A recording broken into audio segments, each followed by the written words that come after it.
I can see people saying, what's taking so long? Oh, okay. Let's just get Instagram inside.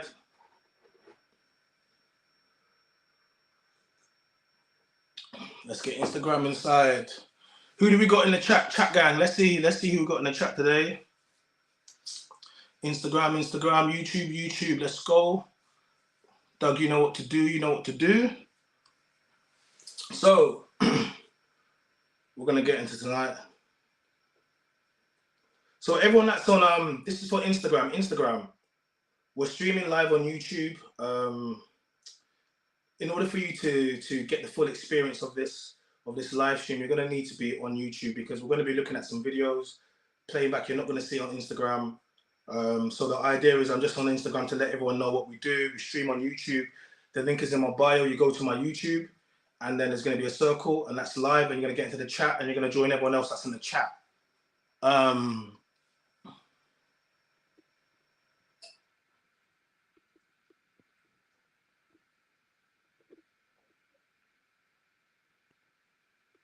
Hold on a second.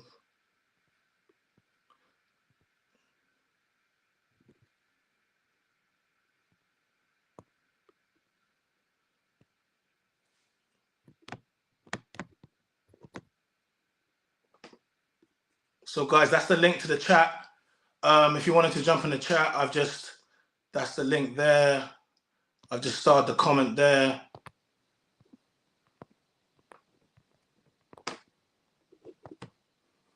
Yeah. Yes, I was supposed to come back on Monday, but there's been a slight change to normal scheduling. A slight change to normal scheduling. So that's the link there. We're gonna let everyone get into the chat, and then we're gonna get into what I'm speaking about. Instagram. We're streaming on YouTube. If you want to experience the full experience, then you need to be on YouTube. It's quite easy. I'm not going to be taking any calls on Instagram. It's going to all be on YouTube, okay? So let me just quickly pin that there. So yeah, guys, so the best way to watch the stream is to watch it on YouTube. And we're going to get straight into what it is. I'm going to be, tonight, Doug, you're not going to be just a moderator tonight. You're going to be my producer on the show. So what I'm going to need you to do, in order for me to do the show today, I want to just completely present it. And I'm going to want Doug to produce it. So Doug, I'm going to need you to pull out some clips for me today. So if you could please jump onto my live, that would help. Because today it's not just going to be me speaking. I'm all about receipts. I am the man them's voice. And it's Men's Mental Health Month, Awareness Month. And I did a podcast last night. Shout out to all of my guests that came on my podcast. Shout out to the girls from Noise and Banter. Shout out to Julia. She came with a partner. Shout him out as well. Shout out Jojo, came down, and we did a really good podcast. So guys, tonight's live, it's about women that falsely accuse men. And I wasn't even going to go live tonight. I'm going to keep it real. I wasn't going to go live tonight. I told everyone we go live Monday to Friday, 8:30 onwards. But today I kind of got drew out a little bit early. So now I need to go live. And I need to explain why I need to go live. Because it is Men's Mental Health Month. And I think we should focus. I want to put a focus on women that make claims against men. Women that say things, even on social media, and feel as if they can get away with it. They think it's harmless. Because men don't have feelings. Men don't have emotions. Men are just men, right? Okay, cool. But I'm not one of these men. I am the man them's voice, and I stand up for men. And I definitely stand up for myself. You might have seen me on podcasts before, and I don't tend to have it from men. Definitely don't have it from men, and I don't have it from women. Especially any of these women that would ever imply that they have anything for me. See, the problem is, a lot of these women are not used to meeting men that aren't simps, that don't want anything from them. They're not attracted to them. They don't want anything. So when they meet these types of men, they don't know what to do. They don't know what to do. They don't know how to handle these men, because these men treat them like men. They reply to them like men. They treat them like men, essentially, right? So what do you do with these types of men? Okay. These types of men, the types of men you might try to make a false accusation, image, say some things, you know. But like I said, I'm not one of these men to go and do that. So why am I speaking about this today? Let me get my producer in the show, and then we're gonna go straight into it. Yo, sorry, hold on 1 second. 1 second. 1 second. I gotta put my headphones in. Forgot. What? So Instagram, if you want to see what's going on now, we're going to be playing videos and we're running the split screen right now with my producer on the show. If you want to see what's going on, you need to jump onto YouTube. You're not going to see this, guys. Before we get any further, can you please like the video? Like the video. We have 54 people in the chat. Shout out to everyone that's in here. Can you please like the video? It's very important. It's the way that we use the YouTube using the metric to push out the content. So please like the video. So if this is the first time you're in the chat, we see some new people here. It's good to have you. Please subscribe to the channel. We have 3 separate membership tiers. The first at the price of a cup of coffee, which is $1.99. If you want to join the chat, you're going to see some of the things that we do here. And if you're feeling what I'm saying and you're liking the content, then you can hit the super chat button and make a donation towards the chat, right? And that's it. And with that being said, we're going to get straight to it. So can you just pull up a video, please, before I get in? Can you pull up a video for me? Yeah, the first one. Yeah, so we can just quick get some sip out one. Yeah, yes, all right. please. Hold on 1 second. If we just put it there before I. Okay, present share screen. 1 second. Instagram. Okay.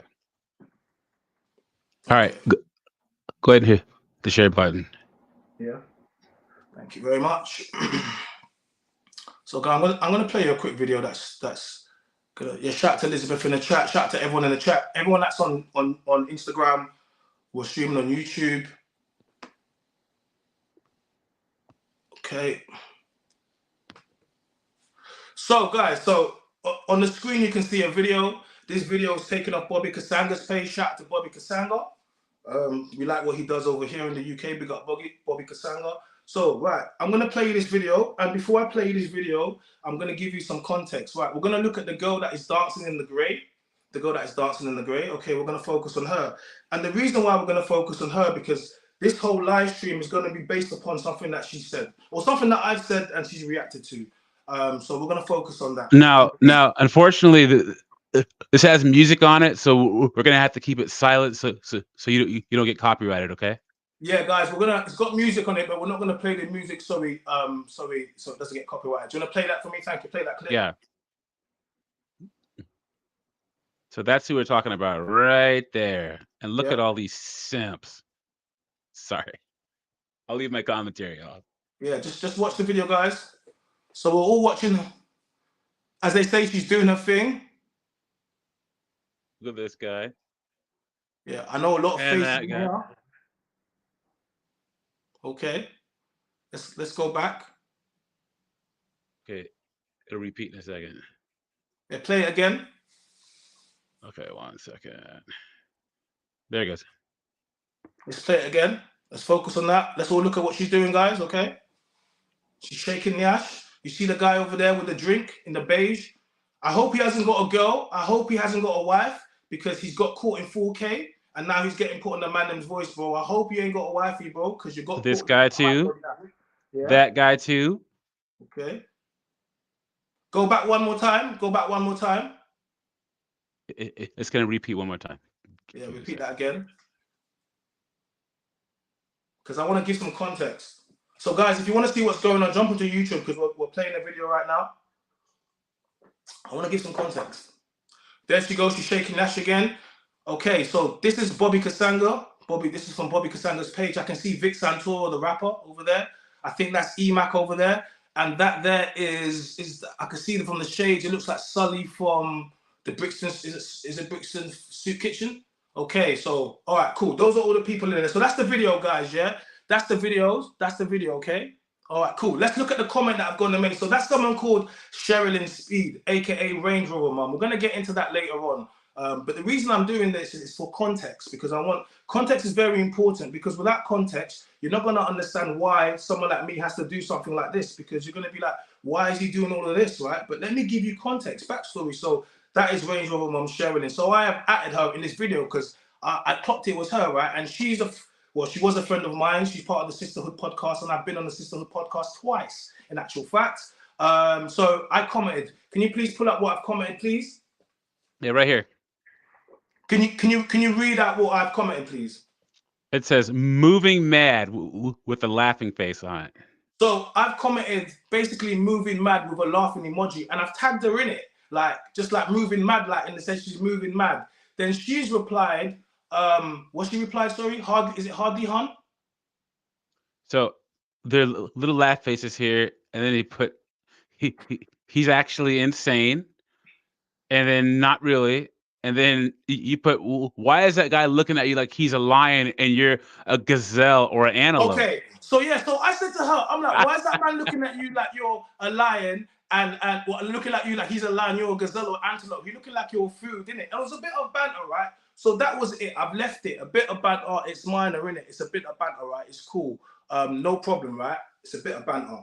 Then today, I'm minding my own business, and man, why is Naomi always in this? Naomi. I'm not a baby mama. Sometimes I think like, I don't know, Naomi, are you my friend or you're not my friend? Because this is kind of started because of you, Naomi. This kind of started. So Naomi wants to jump in the comments a couple of days after. It's quiet, and she wants to say something this morning. And then Sherilyn wants to reply. Can you pull up the comment, please, for me, please? Yeah, it says so it says dancing on a night out equates to moving mad. Next time, play a statue, and then you'll be moving right. And here's where it went left. Here's where it gone. Read it out, please.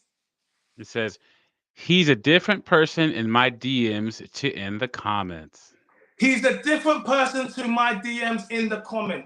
He's a different person to my DMs in the comment. So then from the moment when I saw that, guys, if a girl says he's a different person in the DMs to my comments, what do you think that means? Can I get from the chat before I get to the next bit? I need to check that we're all in here. Please, please, please, please, please, please.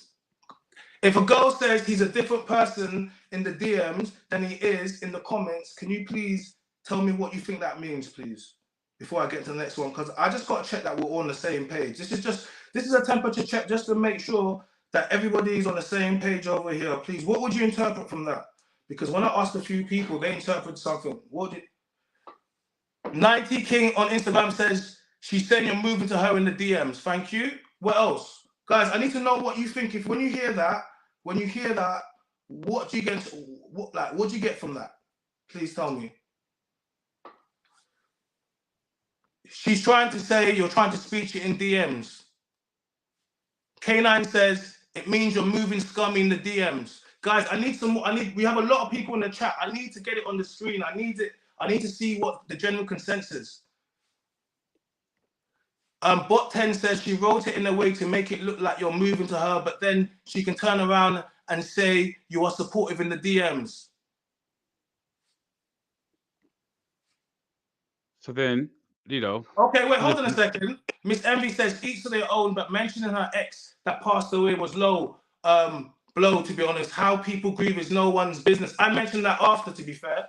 I mentioned that after she's done all of this. So, and we'll get into that. We'll get into that. We'll get into that. Yeah, but I'm allowed to have an opinion. Yeah, if you always go on social media and you want sympathy for people for something like that, and I give you sympathy, then I see you a couple months later after you was going on social media, literally on a train of mourning your ex, and I see you outside shaking Nash every single place, I might have something to say or think about that. I'm allowed to have that. Because if you come to social media and you want sympathy for social media, fine, and I give it to you, and I feel sorry for you, and I feel bad for you, heartbroken for you, then I see you shaking Nash in a place where I wouldn't even be seen in. Yeah, I'm allowed to have an opinion. I'm sorry. Don't come to social media. Don't be a public figure. Don't have a blue tick. Don't have an open page. And don't. I'll do you one better. China, even better, because she said, "Oh yeah, everyone's entitled to grieve in their own way." Remember, there's always two pieces to this. There's what's happening, and then deciding to get it posted on social media. That's another problem in and of itself. Let me just go in. So she says, "Not really, hon." I said, "Why is that guy looking at you like he's a lion, you're a gazelle or antelope?" And then, you know, the real problem is when she said he's a different person in DMs. So then I reply, I say, I'm a different man in what? Sorry, are you trying to imply I'm trying to move to you? Range Rover Mum, please explain. She airs me. She then replies back to Naomi, laughing out loud and doing love hearts. So then I reply again, let's talk about the DM. Sorry, what was I doing? Do you really want to do this with me? She airs me again. Yeah, she replies back to know me again. So then I say to Sheridan, I say, can you please reply, or are you going to make me address this comment on the live on the podcast? Then she unfollowed me on Instagram. So then I said, unfollowing me after making a comment like that, I said, like, basically you're supporting, like, to Naomi, supporting men that lie. So my thing is this, right? There was something which was a bit of banter with someone that I've done a podcast with and done stuff with, right? She decided to get in her feelings, right? And make a statement about something. I didn't like it, and it was quite simple. She could have just said, deleted the comment or replied. She aired me and then unfollowed me. So because she did that and she left that in the public, I didn't like that. I didn't like that. I don't want that around my name. So let me break it down for you. Range Rover Mum, Sherilyn. I've been on your show twice, right? I came on your show, right? Pause. I was on your podcast, right? I did the show, right? Right. It was a good show, right? In actual fact, we had some clips that went viral. It got posted on Made You Think. So many other pages posted it up. And you guys enjoyed the fact it got posted up because you was with me, Mr. Viral. I make any content viral, right? You was happy with it. This is where the problem started.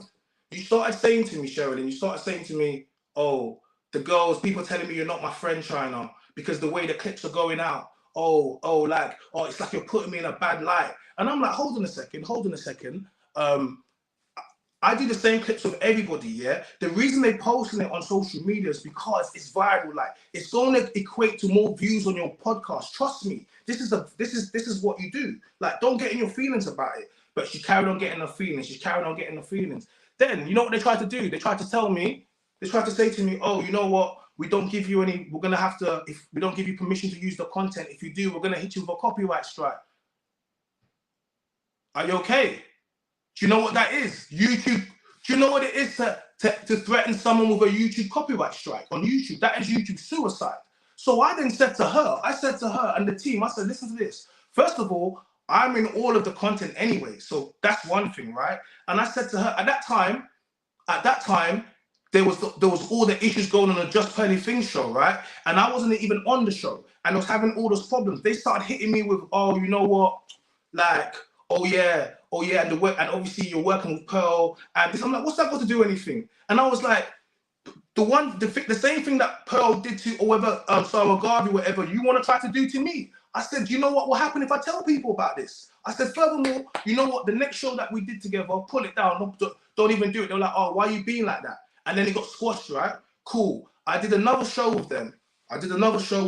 Yeah. I came back, I did another show with them. It was based upon single mothers and basically that. And do you remember I did that show, Doug, A Cold Winter for Single Mothers? Do you remember that show I did? Yeah, So I had all the stats. So I've now come to do a show with them about single mothers, and then they thought they was gonna basically gang up on me, like, and they all were ganging up on me. But guess what? Your boy was moving like Neo in the Matrix. I was dodging it. I'll play that clip if you want me to play it. Yes, you want guys. to play that clip? No, wait, hold on a second. Before I get into that, the clip, yeah. So, and it was like I wanted this show to come out so badly, yeah. Because once everyone saw this show, you was gonna watch me basically be surrounded by women that are in their feelings, that are coming at me with statistics that I've got way up to date statistics, and I've done a whole research on it, bibliography and references. I was on fire. They never let it come out, right? Cool. I want to give you guys some backstory, right? Cool. So, like, I've been quite fortunate in podcasting that I've been around some very successful podcasters, hundreds of thousands, millions of subscribers, make a lot of money from it. They've taught me a lot, and in a short amount of time, I am now doing really well in this space, and I'm making money. We're monetizing, doing stuff, right? So I always try to help, especially women, right? They'll talk all this rubbish about me, but they don't know how many women I help outside of this thing with what they do, right? So then, you know what I did? I looked at what they did and I said, right, this is what you got to do. You need to basically, I basically gave them a whole strategy in order to do their YouTube. And on top of that, I gave them an editor. Guys, are you listening to me? I gave them my editor. I gave them my personal editor, and then he would do their shorts, he would do their thumbnails, right? This is not somebody that's a hater. This is someone that cares, right? So I've gone and done that. So I want you guys to understand, before people start thinking that I need anyone for clout, I don't need anyone for clout. I've got way more subscribers or way more views on my channel than they do. And you're talking about, Oh, she said something to me today about she's viral. You had a 5-minute moment for trying to run over somebody. Yeah. Like, and you've stretched that out for almost 5 years or how long it is. Like, trust me, you're not relevant in this thing. Like you're really not. And if you have 30,000, followers on Instagram, cool, blue tick, cool. But then if I come to your YouTube and you don't even have 700 subscribers, it tells me people don't care about what you say. They just like how you look. So you're not relevant. So when people come with all of that stuff about, oh yeah, I don't need clout off you. I'm doing this because I love my name. I'm the man of voice. And since I've come on this podcast, there's not one woman that's going to say that I've moved to them in this thing, because I know what this is like. You think you women are going to try to Russell Brand me when I'm on my trajectory to flying? Nah, I'm the most relevant right now. You're not going to do that to me. So any woman that says anything, we will check her. Gentlemen, we need to understand, this is Men's Mental Health Month. We are checking women. We are checking women immediately. And we're going to teach them that you do not speak about men like me. Play the video, please. Okay. The one of their show, right? Yes, please, yes. All right, I want you to play the show that I went on the show, please, because I want you guys need to understand context. It's very important. All right. Yeah, hold on. Yeah. The share button. Yeah. Context. All right. Guys, everyone that's on Instagram, I'm about to play another video. If you want to see it, please jump onto YouTube right now. You're gonna watch the video. So this is a clip from the Sisterhood podcast. I'm there, sat with Sherilyn, Lydia. Just to clarify, I remember when this first came out, I saw these clips and like I wanted to see the whole show, but they never put the whole show out. Let's go. Yeah. I know, but I'm just saying, I don't want mums out there thinking that, okay, you spent 12 years getting battered by your baby dad, that's not what I'm speaking and now about. you've broken up with him, and now no one else is going to love you. Because you know what men say to their girlfriends a lot, their baby mums, no man's ever going to want you. Yeah, true. And that gets embedded in them, and that brings low self-esteem. And they should say that to them because it's true. Low confidence, mental health. There's so many big issues. And what do you think here. when you inflate people's perception of ego and expectation? What do you think that does to women? When you make them think they can get something that they can't get outside, and they come out, you tell them they're the prize. You tell them, oh, it doesn't matter, you got kids, you're gonna come outside, and they come outside, and men keep doing this and leaving, not letting them know. And then I come on the platform and I say, it's because you're a single mom. It's because you got a high body count. No, but he didn't say it.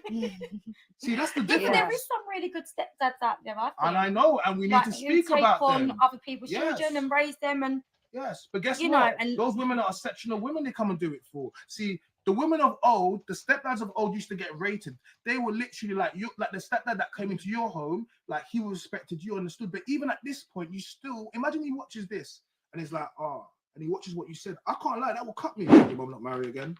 She did, yeah, she did marry again. And to be fair, my stepdad was quite good, and I've always had contact with my dad, so I've not grown up fatherless. I came in after your dad kicked out.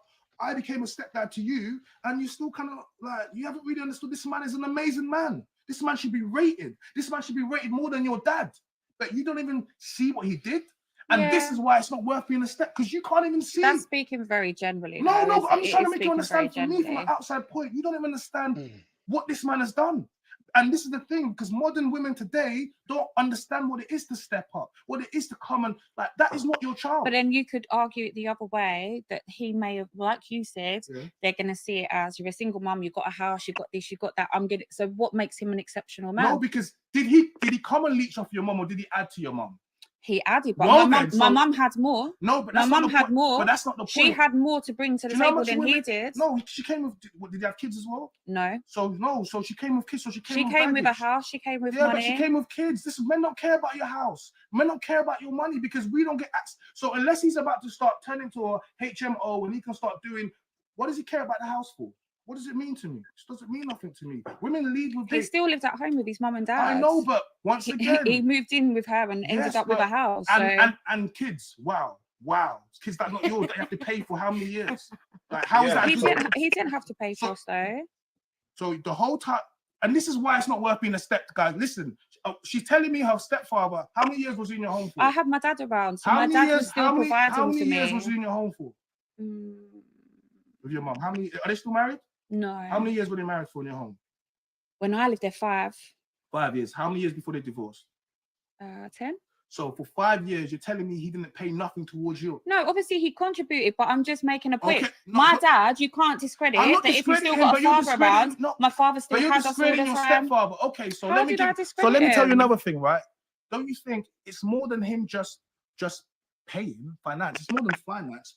He was a protector in the home. You do realize every single night you slept safe because a man was in that home. You do realize that if someone broke into that home, yeah, who do you think was going to go down the stairs and to protect you guys? Was it going to be your mum or you? Was it going to be him? Oh, I'd hope it would be him. Oh, Yeah, no, of you don't course. hope exactly it would have been him. So he would have had to put his life on the line. You had a man every day for But 5. that's an extreme No, example. it's not an It extreme is, because it is, this it is what I'm is. trying to make you understand. You don't understand what men do. You don't understand what it is to be a stepfather. It means I have to lay my life down for you. If I'm dating you, Sherilyn, and you're just my girl, if I'm in your house and someone breaks in, I'm laying my life down for your kids. So you don't even understand what a man did for 5 But years. I think a lot of men would do that in any circumstance, But- whether they was a stepfather or No, not. hold on a second. I am not I out think here they would. laying my life down for random people's kids. I'm sorry, that's a fool thing to do. Like, listen, if I'm on the Titanic, yeah, and there's your family there and my family, you feel I'm trying to save your. No, I'm not trying to be. That's dumb. It's dumb. I'm trying to be there so my legacy can live on. I'm not trying to be a hero and kill off my.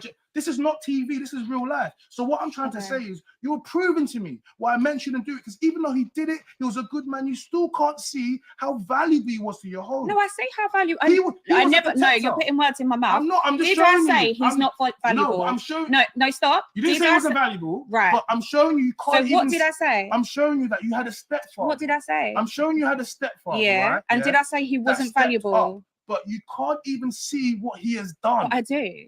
Did Do I you? say I didn't say Do he was Do you? valuable? No, I'm just saying. I just made the point that I had my dad around as I well, know. and my dad was providing. My dad was But having me this guy was in regularly. the house. He lived in the home, so he was the protector. He was your protector. Okay, but I didn't say that he Yeah, wasn't yeah. valuable. No, I don't have any kids. No, he was your protector. So you wouldn't get with a single man? No.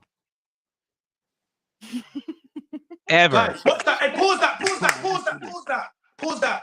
Sherilyn says to me, so you wouldn't get with a single mom. And I look her in the face, dead in the face, and I say, no. Look how she looked at me. Look at her face. She looked at me like, what, you wouldn't get with me? Hell no. No, I wouldn't. You're a baby mama. Why would I get with you? First of all, you're about a 5 out of 10. And the reason I say 5 out of 10, because you have a fake BBL, you have fake breasts, you have fake lips, fake hair, fake nails, and you have a child by another man. That puts you about a 4. That puts you one under a 5. That puts you a 4. And you're going to imply that I was ever in your DMs. Don't you dare do that. Not to men like me. Not to men like me. And here the problem, what's happened now is there's been a lot of simps, and simps have gassed you up, Sherilyn, yeah? I see them in the comments always talking about you, but I'm not a simp. I don't care about you. To me, you're very average. You have nothing on the girls that we deal with, right? So why would I care? So what are you implying? Don't do that. And I gave you opportunity. You could have deleted the comment. We spoke in DMs. You wanted to be aggressive to me in DMs. I'm not going to play the voice notes because I don't got to do that. If you want to carry on, I can play voice notes. You want to be rude. You want to be... if I said what you're saying in voice notes to me, trust me, we're different. But you think it's okay because when aggression against men is okay, violence against men is okay, it's seen as okay. It is Men's Mental Health Month. I'm not having it. We're not having it. Men, do not have this behavior. It's time to put your foot down. It is really time to... We are not accepting bad behavior anymore. We are not. We're not dealing with these women that are basic, that are average, that want to gas themselves up because certain simp men... Listen, all these men want to do is blow her back out. That is it. I don't want nothing. So now we meet at equal playing field, darling. Now we meet I'm at gonna put equal it... playing field. I'm gonna put it back 30 seconds because I had a couple people that want to hear that little exchange one more time. You guys want to hear that again, yeah? We're gonna play it again. Let's go. Because I want you guys to hear where this has come from. Let's go. Ready? Yeah, and there's your family there and my family. You feel I'm trying to save your... Father or No, not? hold on a second. I am not I out think they here will. laying my life down for random people's kids. I'm sorry, that's a fool thing to do. Listen, if I'm on the Titanic, yeah, and there's your family there and my family, you feel I'm trying to save your... No, I'm not trying to be... That's dumb. It's dumb. I'm trying to be there so my legacy can live on. I'm not trying to be a hero and kill off my... This is not TV. This is real life. So what I'm trying to say is you're proving to me why I meant you didn't do it. Because even though he did it, he was a good man. You still can't see how valuable he was to your home. No, I say how valuable. He was I a never. No, protector. you're putting words in my mouth. I'm not. I'm just Did showing I say you. he's not valuable? No, but I'm showing. No, stop. You didn't say he wasn't valuable. Right. But I'm showing you. You So can't what did I say? I'm showing you that you had a stepfather. What did I say? I'm showing you had a stepfather. Yeah. Right? And did I say he wasn't stepped valuable? up, but you can't even see what he has done. But I do. Did I say I didn't say he was valuable? No, I'm just saying. I just made the point that I had my dad around as well, and my dad was providing. My dad was having me regularly. Guy was in the house. He lived in the home, so he was the protector. He was your protector. Okay, but I didn't say that he wasn't valuable. No, I don't have any kids.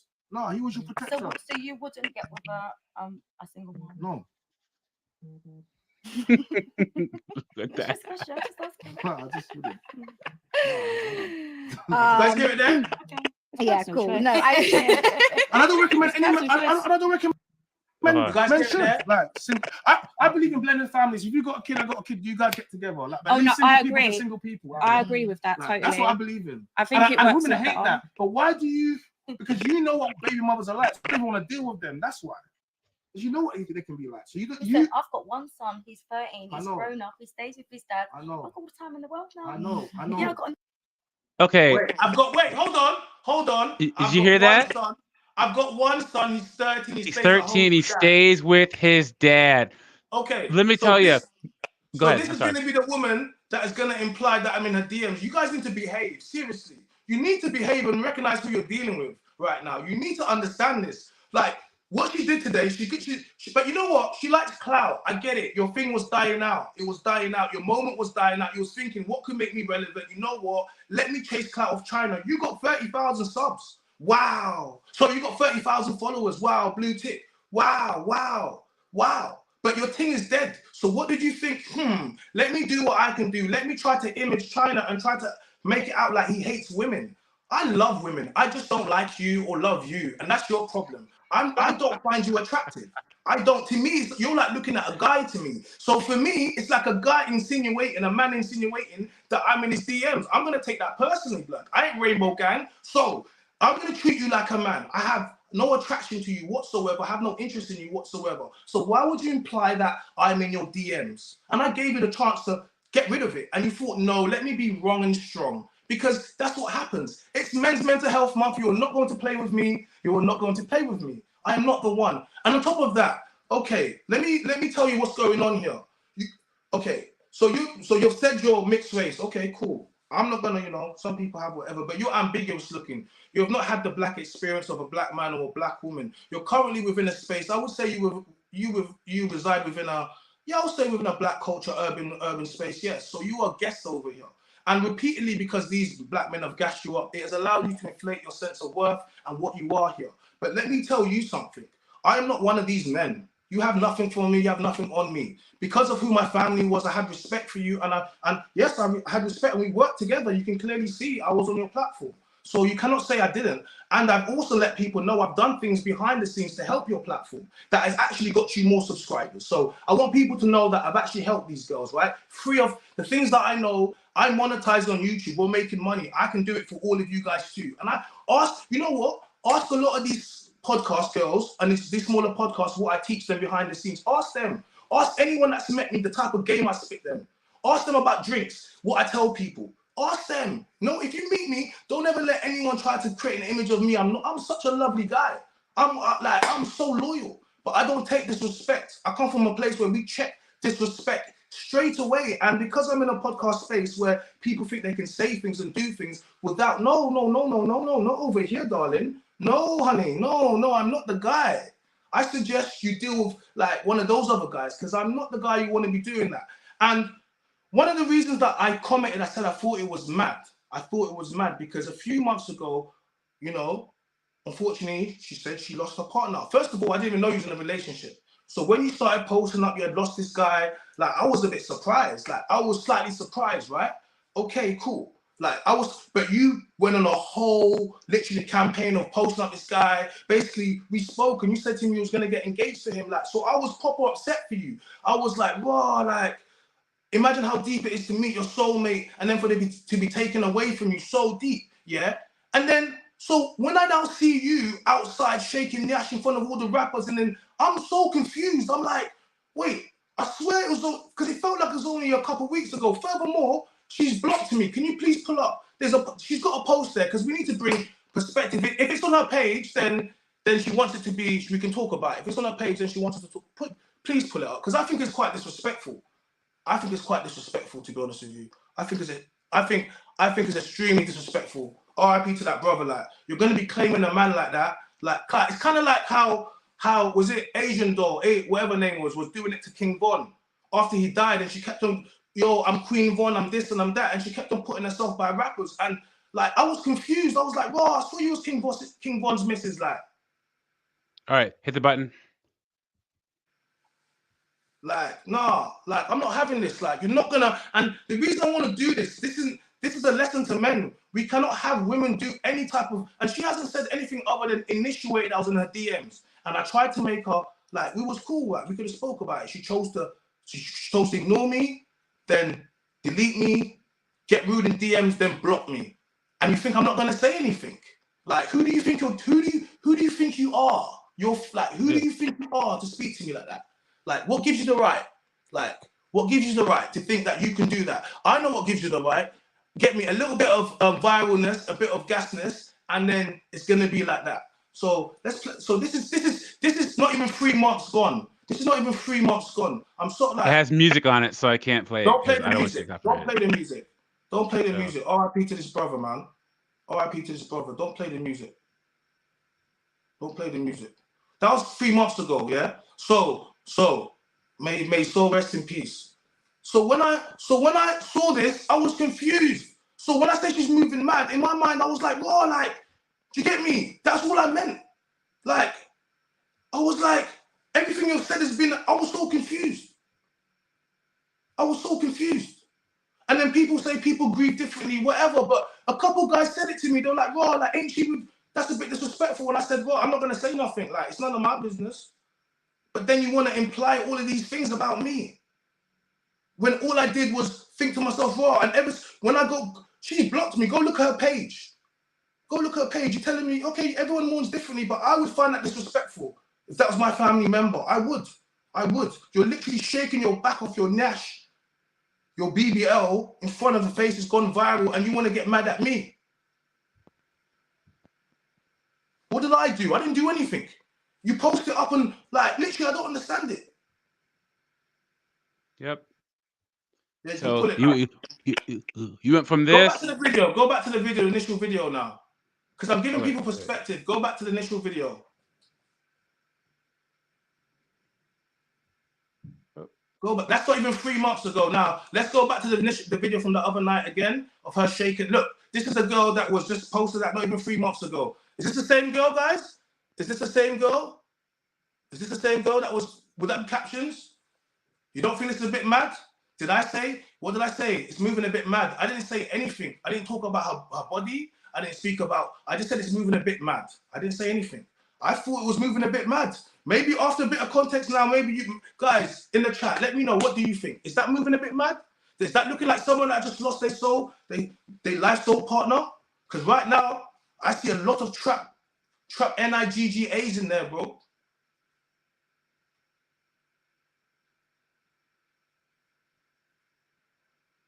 This clip went viral. It's not about the clip. I don't care what she does. I made a bit of banter and she thought she could try to image me. And men, I want you to know something. You need to make women know we do not take any form of disrespect, of any form of, we don't take it and we check it. She could have avoided this very easily, but she wanted to be wrong and strong because she wanted clout.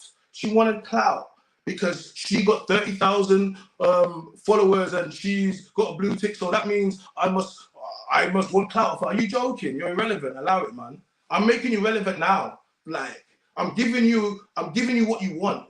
I'm giving you what you want, Range Rover mum, Sherilyn. This is what you want.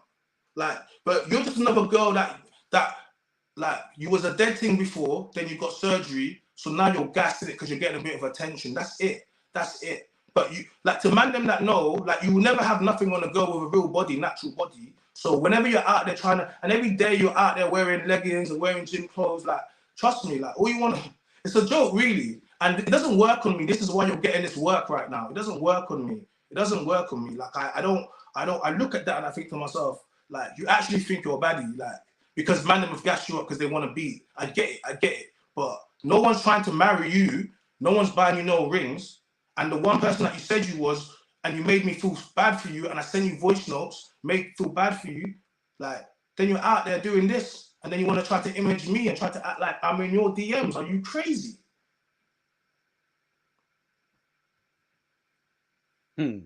See, I haven't body shamed anyone.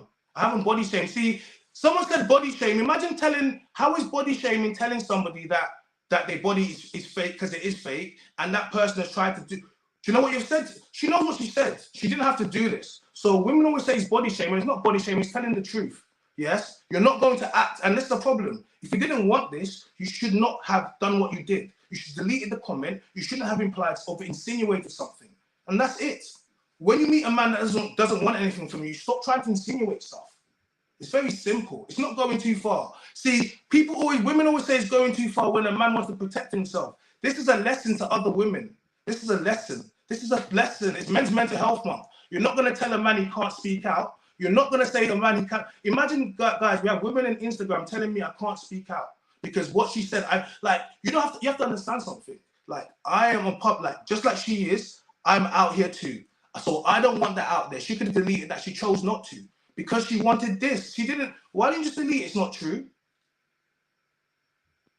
I'm allowed to defend myself. You women think, men, they don't want you to defend yourself. It's Men's Mental Health Awareness Month. This is why I always tell you, they don't care about men's mental health. They act like they do, but they don't. This is part of men's mental health, speaking your truth and saying that you don't want to be attached to certain things. No, you can't say that. No, because you guys want to act like there's no context. You want to act like it was a joke. It was a joke. And in my mind, I was like, wow, you're moving mad. Yeah, because I saw it. Yeah, I didn't disrespect her. I didn't say nothing. I just said you're moving mad. And then I said the man's moving hungry. You're looking like an antelope. He was moving hungry.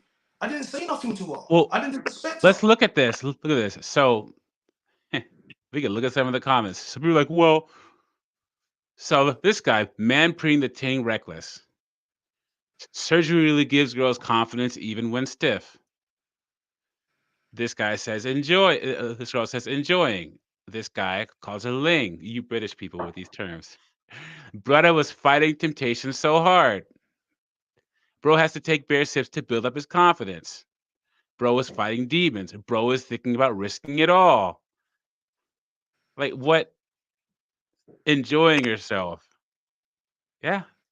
What else? Someone said she was looking like Prey though, and all the man them wanted was to smash. Like, yep. I don't know. Like, and the problem with this is, yeah, guys, whenever women say, "Oh, you're going too far," it's because they don't understand that as a man, you should always go too far. When you're innocent, yes, and when someone is talking on your name, you need to go to extremes. You need to go to extremes because guess what? That's what innocent people do. They go to extremes to prove their innocence. But women don't like that because the more you do it, the more they're like, wow, why is he pressing it? Oh, just leave it. No, I won't leave it. I won't leave it. She's not going to do that again unless she likes the clout. Because like I said, she didn't have to do this. She didn't have to air me. She didn't have to delete me, block me.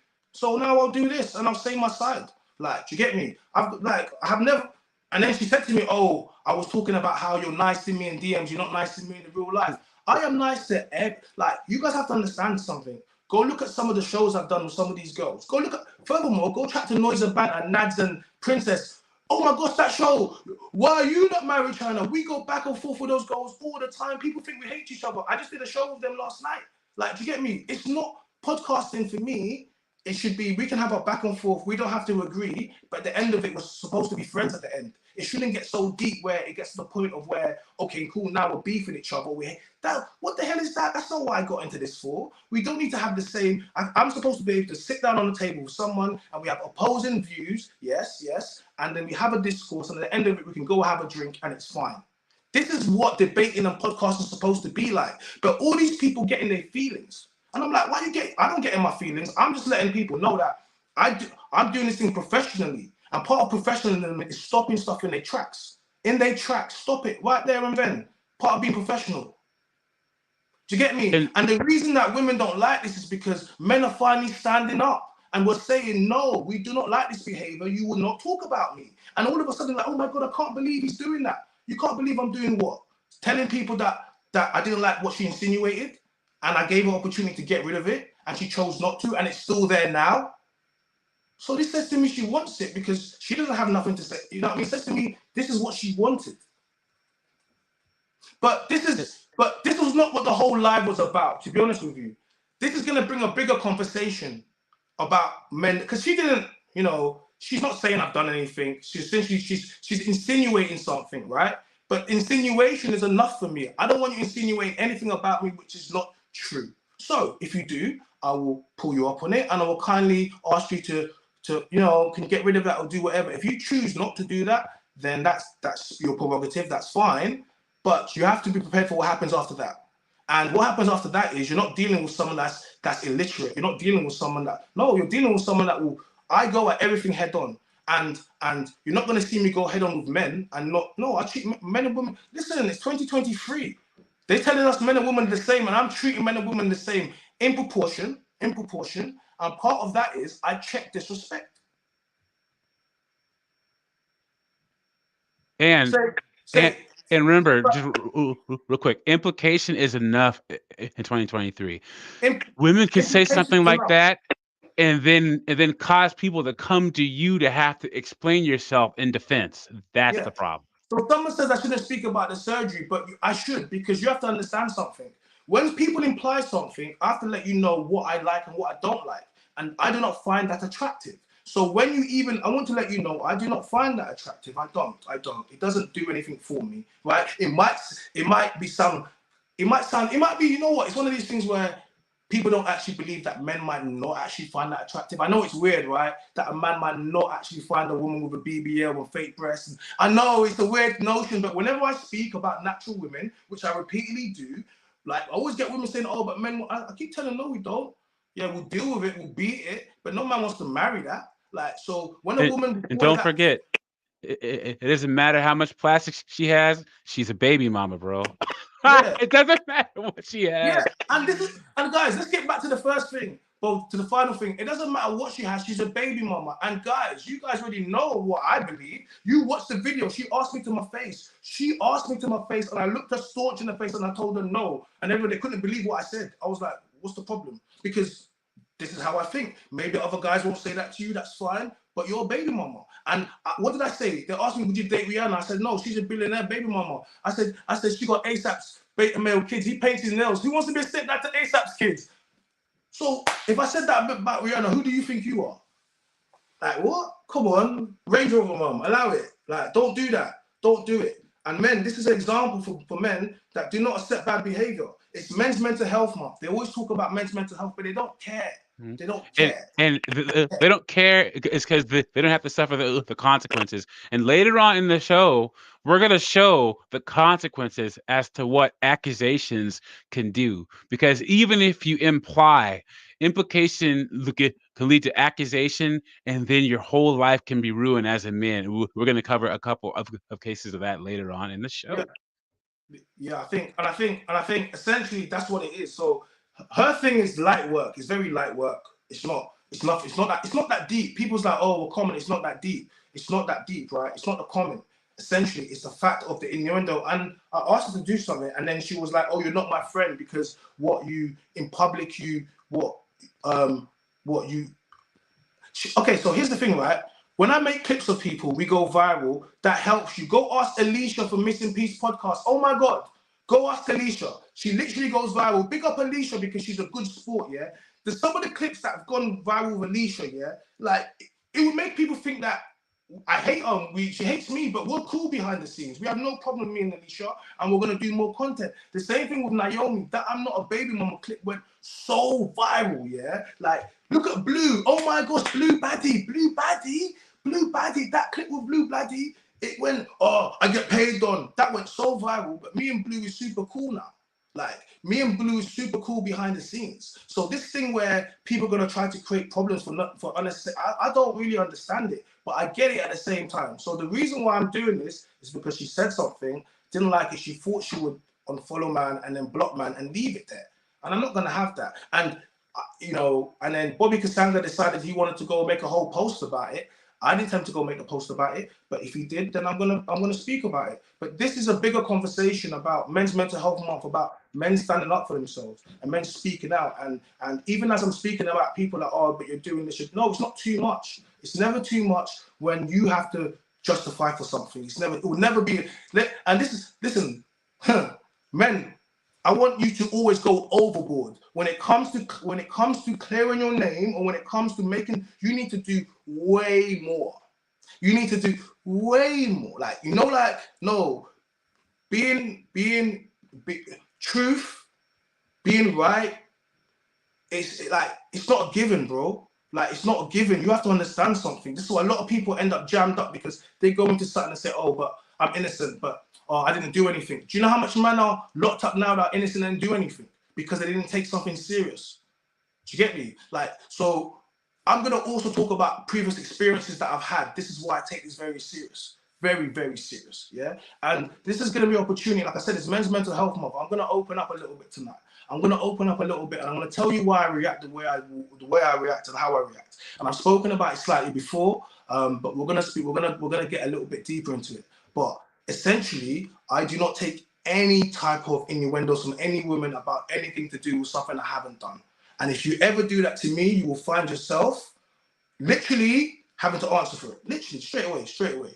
And every man should do that. And that's not aggressive. That's essentially a protection of a man. So when people talk about protecting yourself, this is what you need to do. If someone says something about you do not like, that is wrong, that is whatever, you have to, at that moment, you need to check it and make it right.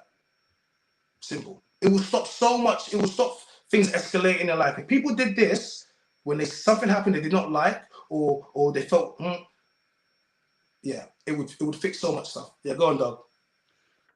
Do me a favor, go to YouTube real quick and wrench up Frenchie, because she I can certify her. She's like the Daniel's number 2, but Frenchie's number 3. Because then when we're doing this, she can moderate, because I'm trying to go back and forth, and she's really good at getting rid of the foolishness. So before, can you just wrench her up real quick? Yeah, I'll do and that. then yeah, it's just women wield so much power with their words, and there's nothing worse than when they choose to abuse that power. Because ladies, and here's the thing, I think karma is a real thing. Okay, a lot of women, they don't understand the power of women's words until something happens to their brother, something happens to their son, something happens to their dad, something happens to an uncle. So you gotta put it in that context. What if it were my son? What if it were my brother? Something like that. And China would never say that men don't do bad things, but the majority of men are just good men trying to do well for society, for their families, for their community. But in the current environment where people, particularly women, are seeking so much social currency, and you can cash in on social currency with wrongdoing now. Yeah. With wrongdoing.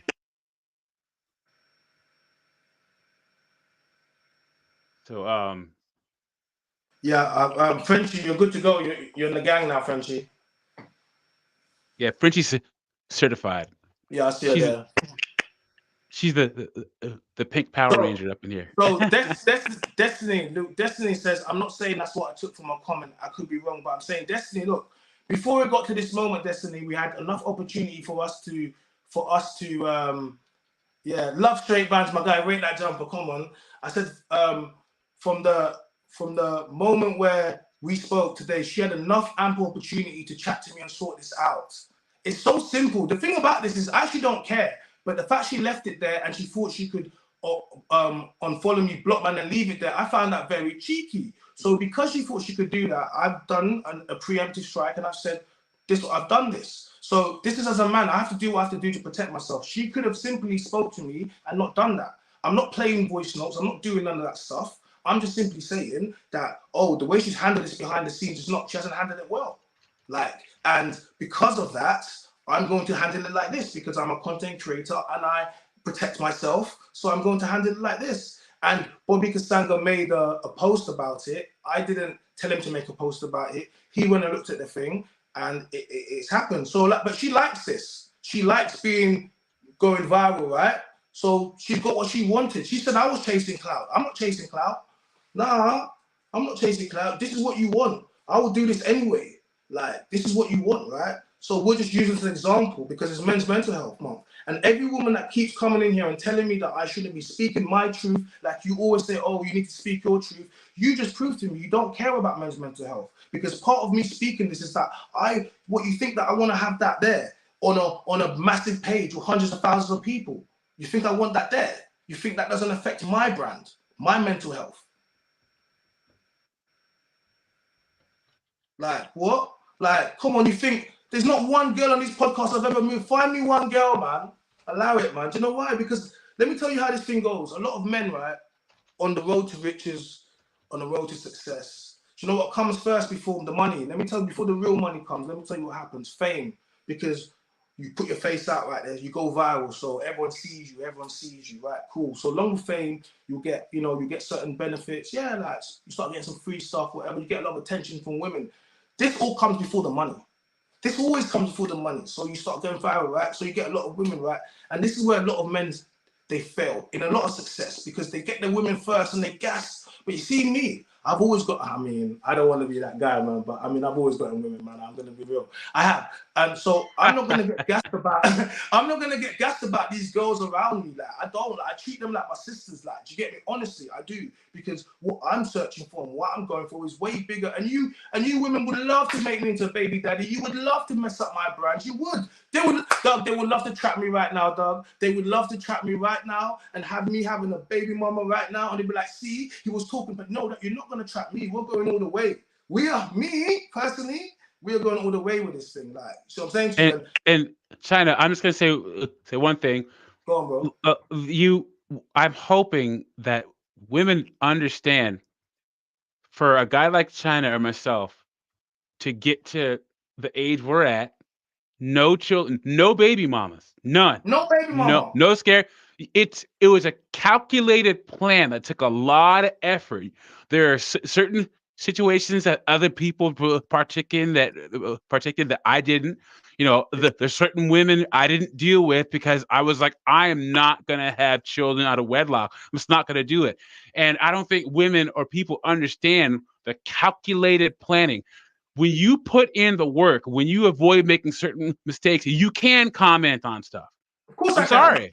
The problem is, right? The problem is, yeah, I meet a bunch of women that are single mothers, baby moms, whatever you want to call it, that now are outside and they're looking for a new man, right?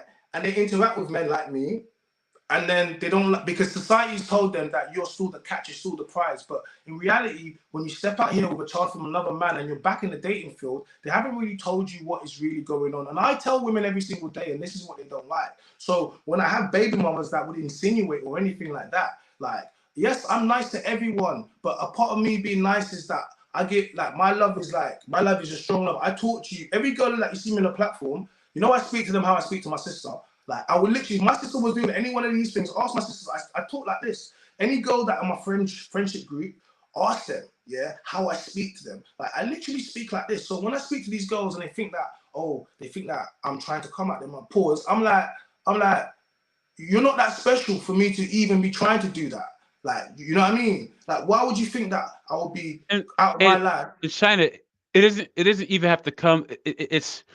That's kind of in response to how these women think that you're coming at them. But when you initially come at them, you're approaching them showing concern and wanting their lives to go better, because women are really quick to talk about their life and you see the results that they're getting and the results aren't the ones that they want. So you approach them like you want to listen to them, understand them, and help them try to get a better outcome. But it always goes to, oh yeah, he's approaching me for this or that. And the bottom line is, ladies, men that don't have children are not looking for women with children. So if you meet a guy who's not seriously anyway, but not me, I'm not looking for you. But some, like, this is the thing, they think because men would be like, but oh yeah, it doesn't stop me from getting men. But I'm saying, what are you getting? Are they marrying you? Or are you just getting boyfriends that are just adding to your body count and then stepping into your kid's life and stepping out? Like, I'm not one of these men. I don't do that. Like, I'm not one of these guys, innit? So my thing with this is someone takes some. This is purely about someone saying something, insinuating something, and that person knows me. That person could have a conversation with me. That person chose not to have a conversation with me, chose to carry on cracking joke about it. In the comments calling me and saying guys, in the comments calling me insane. Guys, Instagram, we're going straight to YouTube now. So if you want to carry on watching it, you need to jump to YouTube. The stream's going to cut off now. And we told everyone to jump across. So if that's what you want, if you want to see the rest of the live and see what's going on, you need to jump across to YouTube, okay? Because it's about to cut out. And that was the whole idea. So everyone jump onto YouTube right now. Link in the bio, because it's about to cut out. Okay, we're literally hitting the first hour. Yeah, let's go. I put the StreamYard link in there, so we're gonna give a couple of minutes to anyone. If anyone wants to jump in, I put the link down and let China know what you think about. What do you think about the situation with this girl? You know, did you read the comments and see the post? Do you think that the interaction on Instagram was out of pocket? What do you think? Or, you know, what do you think about men's mental health and this whole accusations thing? You know, or implications. So I put the link, and as we move into the next part of the show, if you want to come in, click the link and we'll start the conversation about it. And while we're waiting for that, we're going to go into a couple of... Okay, so she's like, see, and this is the problem, Sherilyn. She's sending me stuff, right? And hold on, I can read them out, because essentially, so she's sending me messages saying to her, good messages, take time to heal, spend with his family, your family, stay on your job, go gym. Sorry, dude, you have a good heart. You should, basically me sending her good messages that I said that. Guys, do you remember me saying that I sent her good messages? I sent her nice messages. Do you remember me saying supportive messages? I think she's losing the, like, Sherilyn, do you want to come onto YouTube? Do you want to have a discussion? Because yeah, have her come on. Do you want to come, like, because obviously you're watching it, so just jump onto YouTube. The link is there. You can have. If you didn't want to do this afterwards, you can. She keep, like, seriously, stop sending me these messages. Like, she's calling me. I'm speaking of the. I'm not speaking of the dead man. You posted up a dead man, and no, don't do this, Sherilyn. Come on live. Body shaming me. Come on live, Sherilyn. Stop writing these messages on Instagram. Come on to the live, because I'm not body shaming you. I told you the truth. Your body is fake. I didn't lie. What? So telling the truth is bad now. Now I know what you really thought of me. No, stop that. She's doing that stuff, guys. This is what she's doing. Tell her to come onto the live. Tell her to come onto the live. That's the link. That's the link. You know what? Like, jump onto the live, man.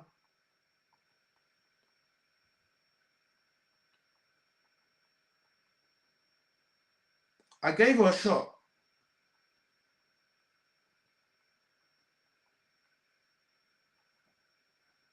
Like, let me just write a message.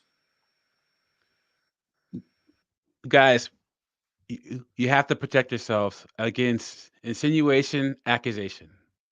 Yeah. You have to protect yourselves, guys. Right. And if something like this comes out, you call it out immediately. Ask them what they mean by that, what they're trying to say. Make sure to get some, and let them know that you've been aggrieved.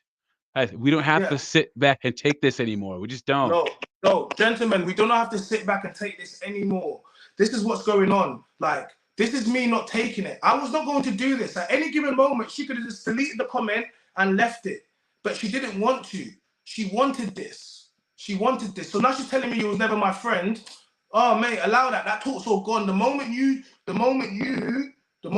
this, now I go on demon time. Forget all that. Now I'll say stuff that I would never said before, because we're not friends. You blocked, man. You thought you could do it, and now you don't like what's happened. Do you get me? This is the truth of the matter, Sherilyn. Like, you have to be taught a lesson today. You've been running around getting gassed up by a lot of guys, and it's allowed you to think that you could just do whatever. Even sending me mad texts and voice. What's allowed you to think that you can do this to me? What's made you think that you can send me all of these messages? Who has told you can do this? What's empowered you enough to do this? What's empowered you? Hello, guys. Hello? Yo, brother. Yes, China. How are you, bro? I'm okay, brother. How are you, okay? Yeah, man. I see all the comments and that before, like, live started. Yeah. I'm gonna pause, bro. My voice is coming after you. No, I can hear you. Go on, bro. what's it? It's crazy, bro. I had this when I was younger, but I thought it wasn't as deep as this. I ain't involved like one's all social media. But I had this and like being Something wrong with your microphone, bro. We're getting Go out. I know. You even come back or something. Yeah, go out and come back in because Go out and there's come just back weird. Yeah, come back in. I wonder So guys, if like, he has any headphones or anything. Yeah. Anyway, go ahead. No, I'm just saying, like, it's not even, and the fact that, and it's mad to me because she doesn't like the fact that I'm doing this, but I didn't like the fact. So you think this is extreme, but when you make a comment and then you unfollow someone, you block someone, then you're telling them that person's not your friend, and then why? I don't owe you anything other than that, and I'm giving context to people. Like, I'm not speaking on dead people. Hold on a second. I'm telling you why I thought it was mad to me. Like, I'm telling you because I wrote those messages. I said, well, like, go be around the family, go take time, go gym. Like, I've taken time out to send you messages. Like, what? I'm a nice guy. Of course I'm going to send you messages.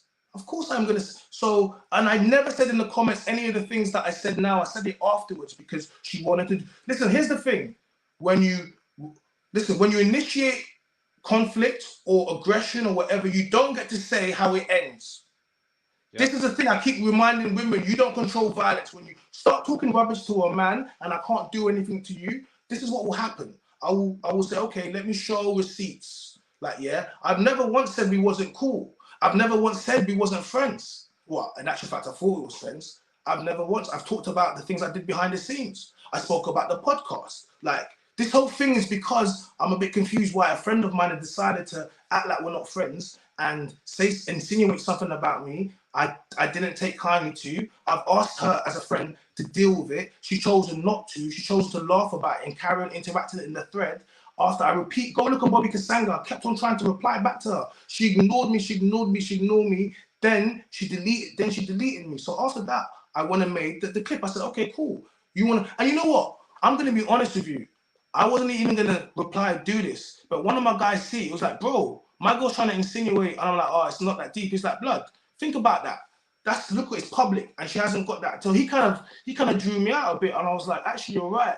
She can't leave that up there. That's the goal. Like, I was like, she can't leave that up there. So I tried to chat to her to let that to go. And then she kept it there. Hey, you all right? Hi, guys. Yeah, hello. She said she's offended by this, just like how you was offended by what she insinuated. This is the thing, right? She was offended. Yeah. And so am I. I'm offended too, right? But how come you're allowed to be offended, but I'm not allowed to be offended by a comment? You might think it's extreme, but it's not extreme because it's a prelude to people doing other stuff. And when you know somebody and someone can just handle it behind the scenes, you've got my number. You know, you've got my phone number. Like, you've got, what the hell? Like, that's a quick call. We have a quick conversation and then everything handles behind the scene. But you want to delete, man, tell me I'm not your friend, then do that. And then you want to complain when I try to tell people, actually, wait. No, sorry, you don't get, when you initiate conflict, you don't get to say how it is. You don't get to say it. And there's nothing worse than when someone comes to you and says, hey, what's this about? It automatically puts you on the defensive. It's like one of the old sayings is people always remember the first version of the story first. And then you have to sift through the first version of the story. Like, wait, what's going on? Like, what? That's the worst feeling ever. Oh my God. Yeah, all right, guys, I had to jump on because this conversation is getting me a little bit hotted, a little bit. I've seen this happen so many times. And China, I really say to you, big up this message so much. The reason why I jumped on is simply because a friend of mine went through this. And basically, the girls made certain comments.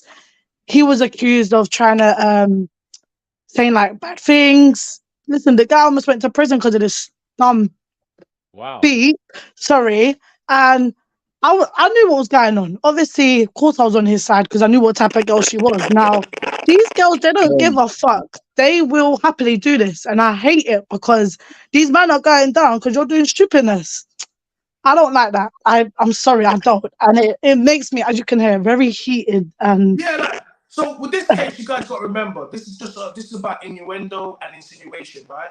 But still, it should be happening. No, I'm just saying. Easily, no. So let's be like, just in give context, right? It's about innuendo and insinuation, yeah. But and also someone that had a working relationship with, right? So in order for that to happen, like someone has obviously gone a little bit too far, and it's quite simple for someone to, when you have a relationship, to say, look, this has gone too far. But she's chosen not to do that, right? And I was not going live on a Sunday. Everyone knows I don't go live on a Sunday. Like, so the reason I've gone live is because she's done that, and then other people have said to me, oh, like, it's other people have seen it and said it makes it look like she's saying you're trying to slide in a DM. So now I've had to reply. If not, I would not even be bothered. But two other people said, oh, look, then when I showed other people in the comment, everyone said, oh, it looks like she's trying to say you're trying to slide in the DM. So then I was like, oh, man, I got to now reply now. And then behind the scenes, she's doing the most. And I'm like, okay, well, we can't even have a conversation. So we're going to do But this is it. She could have commented. She could have sent you a DM, right? And instead of just doing unfollowing bullshit and blah blah blah. That's just. Sorry, you just come back in. Sorry, but you're back in here. Oh, is it still bugging? No, I can hear you. No, it's better now. Go ahead. I'm still echoing. I can hear you, bro. Go on. Oh yeah, bro. I was just trying to say, bro, you couldn't leave that there. You could not have left that there, man. I rate the fact that you came back for it as well, because I can't lie. She blocked you. It's like a cancellation. Like she was just trying to reflect her own side of the story. And believe, like I heard it the day the Range Rover Mum video went viral. I saw it the day it came out. I was like, bro, like she's trying to want people to do it. I had my nuance. Then from Sinners, because I've been on Sinners as well. You've been on Sinners as well. So I know her from there. And then this, I actually read all the comments before I came on, so I already had my perspective on it. This is accusation on social media, bro. Like men get. I'm glad it's men's mental health month. Yeah, I really appreciate you. Yeah, but it's just a thing where like men get this with police, bro. Like I've had this with police. I'm 25. I had this at the age of 19. Yeah. Bro, men live it daily. Men live it every day. I was 19. I was dropping one light, yo. Whatnot. Do you want me to explain the context behind it, or is it because it involves police? Yeah, and I had to back myself on the thing. So it was just like we broke up. Obviously, I was with a girl, and then everything was good. We broke up. Decided to have just like little just friends with benefits. Next thing you know, one time we're at my friend's house, and now I got a witness. Imagine I can have a witness. So next thing you know, and then she's gone back home, and then we had an argument. Imagine then you have an argument. So I'm thinking, oh shit, I started to feel weird already.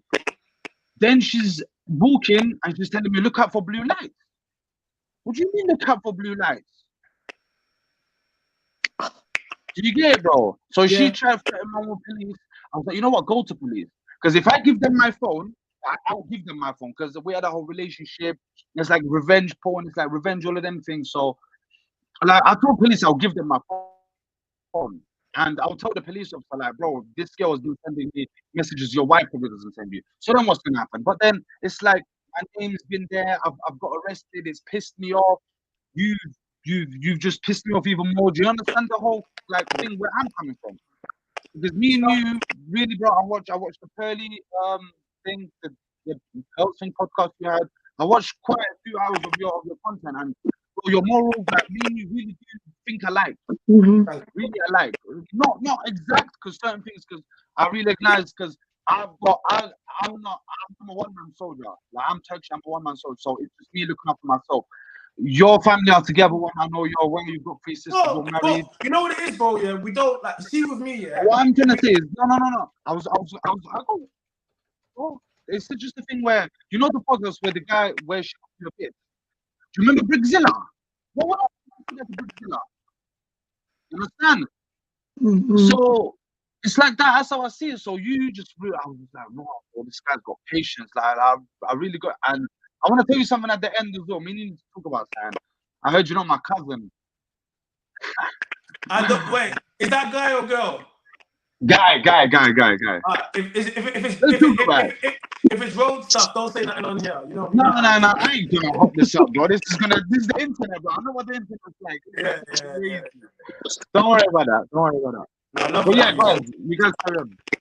Yeah, no, I was just gonna say what Dominic said, that you need to keep your phone on record times. You know, like I'm always about, this whole thing is about just men just protecting themselves and just not accepting bad behavior. And we live in a time where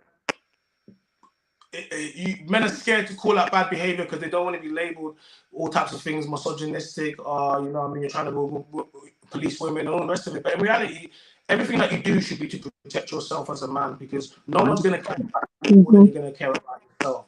So, like, part of the man's voice is I speak on behalf of other men as well. So what am I going to say to other men that find themselves in a scenario where a woman makes an insinuation or comment? Bro, you reply to that straight away and you make her delete that. Do you get me? Yeah, I was like, go to them. I'll give them Agreed. A real. So from then, bro, it sent me things. I don't take back girls home on the first day.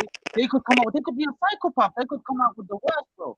And you're so you understand the best, bro. Like, man, them have to be careful with these women. They'll suck a dick and say, sorry, I felt sad. What do you mean? Yep. What do you mean you felt sad? And what's about it is there is no consequence. On a live podcast right now, and you take, bro, that guy has really changed my life for the positive, obviously. Yeah. So yeah, say top G. Yeah, say top G and don't say his name because the yeah. What I'm gonna do is that guy's not free. I was still from free. And so what I'm gonna do is Yusuf, I'm gonna just take you off the stage, and just so we can just the algorithm. Just because the audio and stuff, yeah. Thanks a lot, bro. Thank you for contributing. Yeah. I'm on the chat. Thank you. And the same as well with you, Elizabeth. Yeah, I'll get you back in the chat. Just hang around in the chat. You can jump back in. Let's just. No worries. Yeah. All right. Cool. That way, it just clears up the audio a little bit because it's a bit. Yeah. So yeah. Yeah. How you doing, man? How you doing, brother? How you doing? Okay. Yeah, I'm good. How you doing? Not too bad, brother. Have you been watching what's been going on? Yeah, you know what? I saw it on Instagram earlier on today. Okay, cool. And to be honest with you, I'll be honest with you, yeah. Her dancing in the party is really irrelevant, like, you know, because, you know, back in the day, we had things like, you know, we didn't have camera phones all the time. You might have one person with their video camera, like she's just in a private, you know, situation where she's just dancing with people and, you know, people are watching her. You know, you've always got that one person that's doing a bit more than they should be doing. But then when you made your comment, it wasn't even that deep. Your comment wasn't even that deep. I added her as my friend. Like, basically, I was trying to let people know it was her to give a bit of promo. Like, basically, I thought it was her, and I was basically trying to, like, at her in the like, yo, my girl. I wasn't. Yeah. So when she put that out there, where he's been in my DMs, I'm like, okay, like, where's she going with that? So when you started asking her questions, she did that thing that women do. They put something out there, yeah. You know when they say when you throw mud out there, you just hope that it sticks. Yeah. That's all she was doing, yeah. So everybody started clocking that. Okay, you said that. So where's the proof? Or what? Then she was like, oh no, but he's my friend. So if you're her friend, why can you not go into her DMs? Bro, we've done business together, bro. Like we've had whole conversations. Like, so of course we're friends. Like, we're so, like, it's mad to me that she would say, of course I'm in your DMs. Well, I've been in your show twice. Like, we've had whole conversations. Yeah. I sent you messages of condolence. Like, I know of course I'm in your DMs. Like, what? It don't make no sense. Why she even brought that up? No, but so when I found out that you guys were friends, when she even said that you guys are friends. So when she said that, I was like, okay, that don't make no sense. Bro, imagine what I'm thinking. What I'm saying? I'm like, you're not gonna do that with me. When she did that, I was like, no, wait, surely. Look at the comments. Do you see me keep replying to it? I was like, whoa. I read everything. I saw everything. And what did she do? She ignored it, right? No, she ignored it. Then she made another, because you can't see what she's put. So she now came and said that, oh, he's talking to himself. Blah blah blah. I thought he was a friend, and I'm like, so if he's a friend, why would you bring up him being in your inbox? That's like me going to visit. And what did she say? What did she say? No, she was just like that. She didn't even reply to my one. She didn't even reply. No, because that's a very good question. If he was your friend, why would you say about the DMs? Because you would be, because I am in your DMs because we're friends. But when you say it like that, you insinuate something else. Yeah, she knows what she was doing, but it wasn't gonna work with me, bro. Of course. But you see what I'm saying about these false allegation things and like people doing that. Yeah. Yeah. It's got to a point where we need to stand up as men. Yeah. And we need to back our own, because now it's dangerous out there now. Yeah. It's dangerous out there. I've been a victim myself. I don't know if you saw the whole Afia Rose and the whole Facebook thing, cancel Kwame. What was that, you? That was me, bruv. That was me. Bro, how you still here? How you alive? Bro, you know what? This is what I'm saying. But do you know what I was thinking the other day? No, I'm not even taking a mic, but I'm saying I remember seeing it. No. I remember seeing it. Yeah. I was talking to someone the other day and I said to them, I'm actually happy that it happened to me. As weird as it sounds, I'm happy it happened to me, because had it happened to somebody else that's of a weak mind, a weak mentality, they would have committed suicide. I'm not even going to lie to you. They would have, 100%. Because I've seen people... When you say that, I don't want to, like, look, it's Men's Mental Health Month, innit? So you could use all the you want. But how low did you get, and did you ever contemplate anything like No, I never contemplated. Nah, you know, to me it was a joke thing, man, because I knew from the beginning that I was innocent. I've never done anything. I knew where it was coming from as well.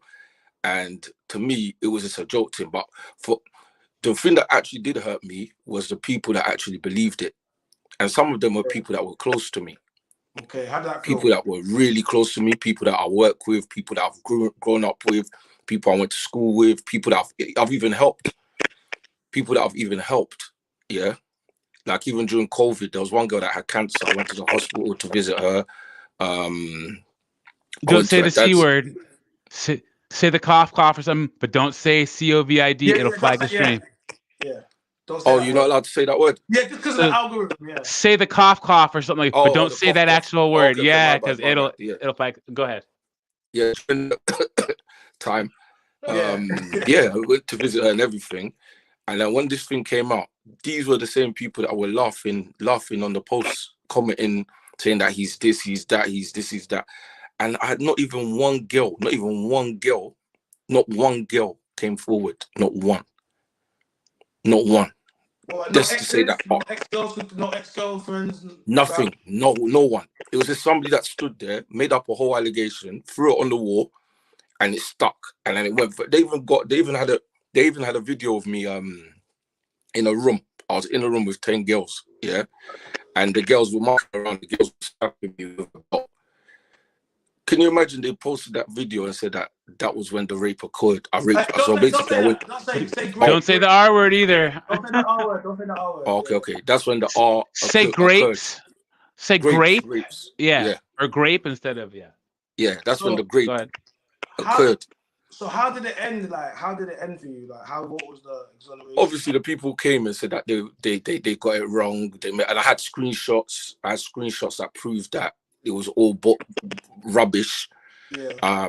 People just started making stuff up, jumping on the bandwagon, and then it took time because I had to come off of social media. So it took time for me to like gather the information, post it, and then that's when people started saying like, "Oh my gosh, we got it wrong." So and they did anything happen to your accuser? Did anything happen to that person? See, that's nothing. The problem. Even I'm trying to take Afia Rose to court because of what she did with the video, because she put my face up there, made up some stories that I was like some kind of like Kingpin Brixton, you know. Like if you watch the video, you see. Later on, when we're off here, send me a DM on Instagram and I'll check it. I'll check it out. Yeah. Okay. Cool, guys. Take care. Yeah. Thank you, bro. No worries, man. Wow. Shout out to Sully, man. Thank you, bro, for coming through, man. It's scary out here, man. It's scary out here right now. It's very scary out here, and it's very, it's like, I felt for him because like there's nothing worse than being plastered all over social media, and like there's some people that are never gonna see the exoneration video. They're just gonna remember. They're gonna remember the first initial video, and that's what it's gonna be. And he's still gonna be whatever. Some people are gonna say there's no smoke without fire. You're gonna have that attached to your name, and that's it. You're gonna be destroyed. Look what happened to was it Ortiz from JLS? He had all those allegations made against him, and then obviously they were completely false, right? But he was ruined. He lost everything. Now he's back in JLS doing his thing, but they ruined him. Like, and he was one of the cool. You know, JLS ain't doing nothing to no women. I thought they were all gay for the longest time. I was surprised. I was like, what? They're not gay? And then you're gonna say you're gonna do something to women. We can talk about Benjamin Mendy, the football player, Man City. Look what happened to Benjamin. I Mendy. have his video loaded up. You want to play it?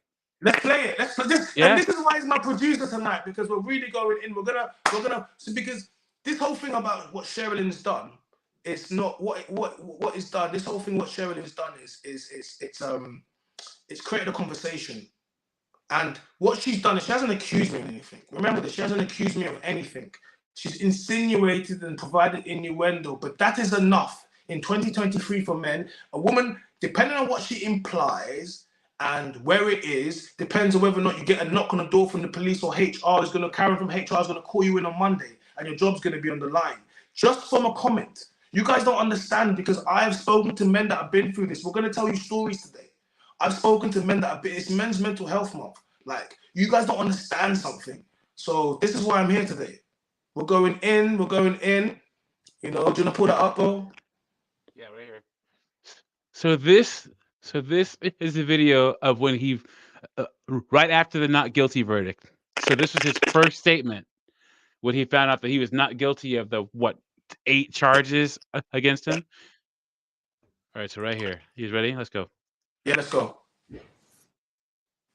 We start with that breaking news in the last hour in the trial of former Manchester City Benjamin Mendy, who's been found not guilty of 2 charges by a jury at Chester Crown Court. And we can hear from him now. But here is now Benjamin Mendy. He was very emotional. He's got a few words to say. Benjamin Mendy would like to thank the members of the jury for focusing on the evidence in this trial, rather than on the rumour and innuendo that have followed this case from the outset. This is the second time that Mr. Mendy has been tried and found not guilty by the jury. He is delighted that both jurors reached the correct verdicts. Benjamin, 2.5 years of your life taken away, your football career affected. 2.5 years of his life. And Guys, how many millions of pounds gone? Just gone. bro, he's lost. He wasn't being paid. All these sponsorships, all these deals. He went through all of that stuff. And look at him. He stepped outside. Just play a little bit more, because I want you to watch his reaction. The question they're asking. Yeah. 3 years since the police started investigating this matter, Mr. Mendy has tried to remain strong, but the process has inevitably had a serious impact on him. Man's hugging his lawyer. Everyone who has supported him throughout this ordeal, and now She wants to cry for him because she knows he's innocent. Yep. And his lawyer wants to cry because she knows exactly how innocent he is. Like, shout out to true Scottish guy. His football career has been ruined. His lawyer is crying because she realizes that, yo, we bust case, but you're effed. She knows, like, yo, you're like, you know what I'm trying to say to you. And I just remember, why some will say it's an overreaction. It's not an overreaction, gentlemen. Ladies and gentlemen, this is what men need to do. It's 2023. And unless men start taking things seriously, and I want women to understand something, you will not make statements online about men that is not true. And if they ask you to get rid of it and you choose not to, then you must be prepared for what happens after that.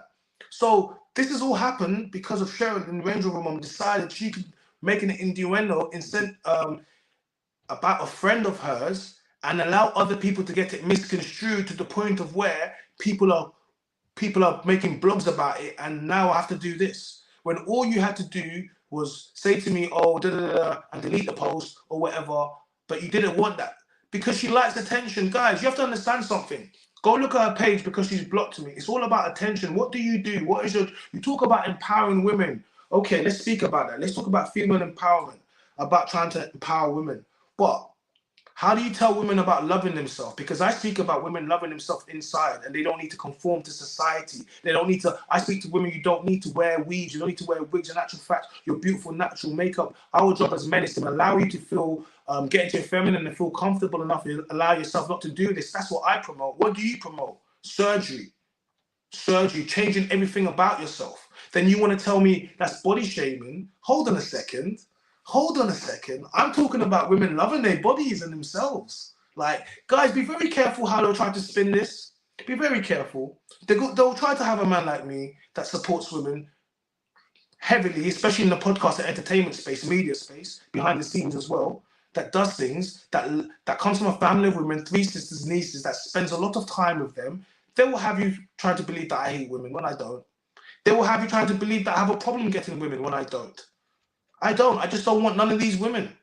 So they will act like, oh, but I don't want you. And I'm sorry that you might have met a man that doesn't want you. And when you meet a man that doesn't want you, you don't know how to act. You want to say mad things towards me. Like, it's not going to work. Can you play the rest of the video, please? Thank you. Yep. Come on. In rebuilding his life. And football fans around the world just would like to hear a few words from you about how you feel. Alhamdulillah. Ben, well done. Ben, where does this leave your football career? You ready? You look fit. You're ready to start playing again. How do you feel about what you've been put through and in the end been found not guilty of every single charge against you? 10 charges across 2 trials, 2.5 year process. How does that make you feel? Obviously, hey, my man says to ask him, what do you say? He said, Alhamdulillah. I think it's that Allah's great, or in Muslim, yeah? Yeah. So, and then just walks off like a boss. He walks off like a boss. Man, I'm trying to chat to him. He's like, listen, you asked me. He said what he wants to say. He's not giving one more statement. What? The same media that was running me through the ground, that were destroying me. Now, you media are going to be the ones I want to speak to. No, he said he's one thing he needs to say. His lawyer said his statement. He don't need to deal with it no more. But this is a man that has gone through so much pain. And guess what? You still have some people that say, oh, you know what? Oh, well, there's no smoke without fire. You still have people that say, oh, well, just because he was found not guilty doesn't mean he didn't do it. No, it means they'll say, oh, there had to have been something there. There had to have been something. What does that even mean? Yeah, and just one real quick. He was exonerated, not guilty. A jury of his peers investigated everything. He's found not guilty. In a world that was right, his life should just go back to normal, but it's never going to be normal. That's the problem. It's never going to be normal. It's never going to be normal. How can it be normal? He's been fully. How can it be normal? His life is never going to be normal. His life is never going to be normal. Let's play the rest. Yeah, his life. Yeah, play the rest of it. Come on now. To you emotional, but put it into words for us. And you're going to stop playing football, yeah? Like a boss. Look at that, like a boss. What about the support of the people who've supported you? I know, obviously, Pep Guardiola spoke up for you. Bro, like a boss. Okay, let's get to Chester Crown Court now and join Gary Cottrell, who's followed the trial from start to finish. Gary, it's been a dramatic hour. Can you tell us what's happened?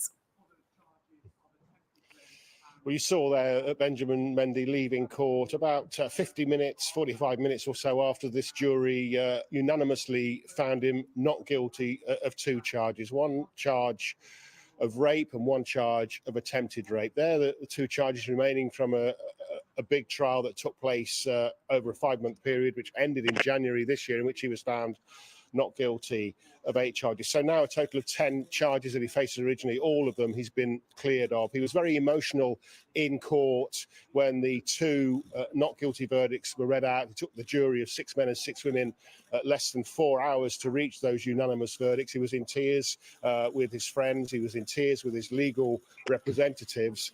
Had a little bit of time to pull himself together a little bit in the court behind me before emerging to make that statement. Well, of course, a statement made by his solicitor. He didn't really want to say too much there, did he? The words that he did say you heard were translated from Arabic, praise be to God. And I'm sure now he's having some time to reflect and just take in what's happened, not just here in the last 3 weeks in this trial, but at that trial, the previous trial, which lasted 5 months. Not guilty on the 2 charges. It didn't take the jury very long at all to reach those verdicts. Very emotional in court, slightly less emotional outside of court, but he now leaves court with his name cleared after a 2.5-year process. There you go. Guys, there you go. And that was just let me who's coming inside? If anyone wants to come up, I'm dropping the link again because between videos we can leave. If anyone wants to come in. Wait, let me we've got some. Let me just get a glass of water and then Go ahead. Yeah, and then you can pull up that. I can see someone in the green room. We can get them in as well. And then I'm gonna go back onto. Let me quickly put that on there. I'm gonna go back onto. I'm gonna get Instagram in there again. See if we can get some more people to jump across as well. Just give me 1 second. Let me get some water. Good. So next up, you guys. Well, let me do. While he's gone, I can do a little bit of the Benjamin Mendy thing. So I have a stop presenting. Okay, I have this article that says former Manchester City footballer Benjamin Mendy has asked for privacy to rebuild his life after being found not guilty of the R word. The acquittals mean the 28-year-old defender has now been found not guilty of all the allegations made against him by 6 women, which destroyed his football career.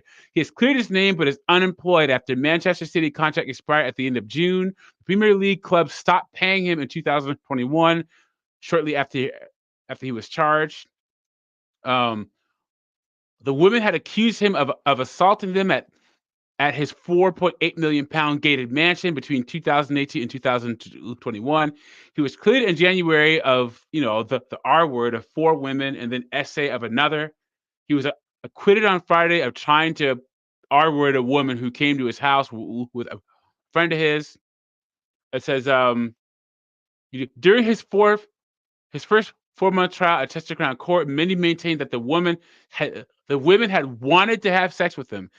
Listen to this, guys. You ready? He told the jury it was normal for him to sleep with lots of different women, sometimes on the same night as they had sex with his friends. And then here it is, guys. Being a famous footballer made it honestly so easy to pick up women at nightclubs and to take them home near the Cheshire village of Prestbury, he said. I'm going to read that again. Mendy said, being a famous footballer made it honestly so easy to pick up women at nightclubs. He said, some of the women said that they're made to give in their phones after arriving at the house and felt unable to call for help. But Mendy said he only asked guests to put their phones in a box because he was concerned about privacy, particularly when holding cough parties, and that women could have their phones back whenever they wanted. And here's one of the worst parts. You guys ready? So this is where I can't. This shouldn't have happened to Mendy, but a lot of these guys they run wild out here, guys. They're freaking irresponsible. Mendy admitted to not wearing a condom during any of these encounters, saying that while he knew the risks, he didn't worry about catching or passing an STD. The morning after having sex with a 17-year-old, he texted her to ask if she had taken a morning after pill. Oh my God, these guys are moving crazy out here. I think you're on. I think you're on mute, China, because I can't hear you. Man's moving reckless. I know, man. He's diving in raw, bro. Wait, Nope. let me read this. Let me read this quickly out. Jazz says, after 2 years of not seeing his children, he was found not guilty of everything, and she was found guilty of parental alienation. The children now live with them. Crazy. So guys, we're speaking about, so this is for Instagram because Instagram is over there. So guys, we're on YouTube. So we're speaking about the Benjamin Mendy case. We just played the video and of him, obviously, of his lawyer reading out the statement. She was almost in tears, and he just simply said one thing, which translates to "Praise be to God." And we're just speaking about it because the case is there, and we're talking about it. So we're trying to bring a bit of context. Look at this guy. All right, someone says, look at this simp. Look at this simp. Look, we found a simp. Let me pin him. Let me pin him. I found a simp. Look. He says, it's that real. Well, first of all, anyone that has "it's that real" in their bio is 100% fake. Like, it's like, if you go write "it's that real" in your bio, 100% fake. I'm chasing clout off a girl. Chasing clout off a girl. I don't need clout. Like, what clout is she gonna give me? Allow it. She's chasing clout, bro. Like, this is the problem with simps. So she's gonna have men like this that are gonna be in the DMs. They're never gonna ever get access to her. But what they're gonna do is when men are speaking and it's Men's Mental Health Month, what they're gonna do, they're gonna run to put on the cape. They're gonna run to put on a cape to cape a girl, yeah, that has said something about somebody, and men are simply saying an example why men shouldn't have this, right? And now we're playing other examples, and you're gonna have men that are gonna say we're looking for clout. No, brother, we're not looking for clout. We're not. We're just men that we speak out. We are men that we speak out, and they might have told you that you need to simp for women, but we're not the same. We're not. I don't need clout off a girl. That's the whole reason. Like, I haven't blocked her. She blocked me. Like, why are you blocking someone for that you know and you have a relationship with? You could have easily messaged me. You have my number. You could have called me. You chose not to do that. So telling me I'm irrelevant when you're in my chat. Telling me I'm irrelevant when you're in my chat. That makes me very relevant. What does that make you? I'm hurt. Guys, we have a you sound like, are you a woman? Wait, you must be a woman because you're saying I'm hurt. Who hurt you? Are you going to say who hurt you? Guys, of course. We have a guy on Instagram telling me I'm hurt. Oh, mate, I can tell you was raised by a single mother. You are, because already you've stepped into a room where men are speaking about men's issues. Men are speaking about men's issues. And rather than you listen, you're going to say this man is clout chasing. I don't need the clout. Trust me. I'm good. I'm good over here. I'm really, I'm really good. So I'm saying, like, and running and trying to put on a cape for women is not going to help you, bro. It's the honesty. She doesn't rate you. I already know the fact that you're in the DMs, now this person's a troll. They're saying holding back the tears. Come on, behave, man. Okay. Benjamin Mendy was mad. He was moving super mad. Wait, we got Yas back in. I think he wants to say something. Yes, brother. Listen, I'm on a live. So basically, I posted something when I came back. I came off. You were saying something, and then someone reacted to my story. Basically, I'm arguing with a girl right now live. She's back in Sherilyn. So basically, she popped up to my story. She goes, "Your views on women are mad." Look, live up. I'm not gonna be out who, but live up. I love women. Then she goes, "How do you know that her relationship with her ex went toxic? Like her baby father, or whoever it is, the guy that died, the brother that died, R.I.P. I got respect, but the guy that died, I was like, what happened to her respect? What happened to her dignity? What happened to her caring?" She's basically claiming that her partner dying could have been a relief. It might have been an abusive relationship. What do you think? Wait, hold on a second. Wait, you know what? It's mad. It's mad. You know what? First of all, I don't want to speak on him because he's gone, so I don't want to focus on that. Cool. But what Let's talk about this one. Basically, what I want to say is I just, like I said, I didn't know, and I saw what she posted, and I felt for her, innit? Okay? I felt deep for her, innit? Yeah? I felt for her, innit? I sent messages, whatever, and then I've seen this, so I'm a bit confused. So that's it. But I don't want to speak on a man that's not there. I will just say, when I said, oh, it was a bit mad, because in my mind, the last thing I knew what you were thinking. You're thinking the last thing I saw, I was like, wow, the optics, you get me? Yeah. You don't have to focus on that, innit? You get me? Yeah, it's done. I thought, let me just bring it back because this girl really got her. I'm thinking, how? No, but I don't think that woman should be trying to push an image of she was in a toxic relationship, because that's not what was being pushed. So I don't think, you know what I mean? So I don't think that she. Bro, she was putting herself out there. She's looking brother in the eye and twerking it off. It's nuts. Yeah, I know. Now she's just got people trying. And here's the thing: what I don't like about this scenario is that rather than listen, you think you can be wrong and strong. you think you're going to try to bully your way, like, And and you're this right. is what's going on now. So all these people that are trying to come into the comments and trying to do this and trying to do that, you're trying to be wrong and strong. Just simply say, I was wrong. I shouldn't have said that thing because you met, like, why are you talking about DMs when I'm in your DMs because we're friends and we've done business? I've been in your podcast twice. Like, what does it matter when I'm in your DMs? Of course I'm in your DMs. I sent you condolences. 100%. Like, we're friends. So creating that air in the public, it creates an image that what everyone has interpreted that as bro, you was in her DMs, innit? Yeah. So she could have easily handled that and she didn't. So this is just a lesson on men. You shouldn't take stuff, and it's men's mental health awareness month. I did a whole podcast yesterday about women not caring about men's feelings. It's gonna come out. It's quite a viral show. I hear you all the time saying men's mental health is a buzzword. It's true. It's only cool, bro. I know they don't give a fuck. I've been flat ass broke with the girl left. I come back up. I say you wasn't here. Don't take up. No, you're brushed off. You burn that bridge. But anyway, man, then, peace, man. Just Thank you. keep, No it, worries. keep it up, bro. Yeah, no Love, worries. bro. Love, bro. Okay, I got guys. Yeah, so like yeah, I know. So Okay, let me present the next case here. People are saying I can tell when men are raised by single mothers. I do this a lot because men that are raised by single mothers, they act differently. Trust me. Yeah. When women are like, oh, I can tell when a man is raised by a single mother. I can tell. A lot of times I can. We can because there's stats that prove and there's behaviors that show how men act. Like, you know what I mean? So people that don't like to hear it tend to be single mothers and their feelings. Go on, what you got to play, bro? So this is an American football player. Let me give you a little bit of background before I hit the video. So you guys know the NFL.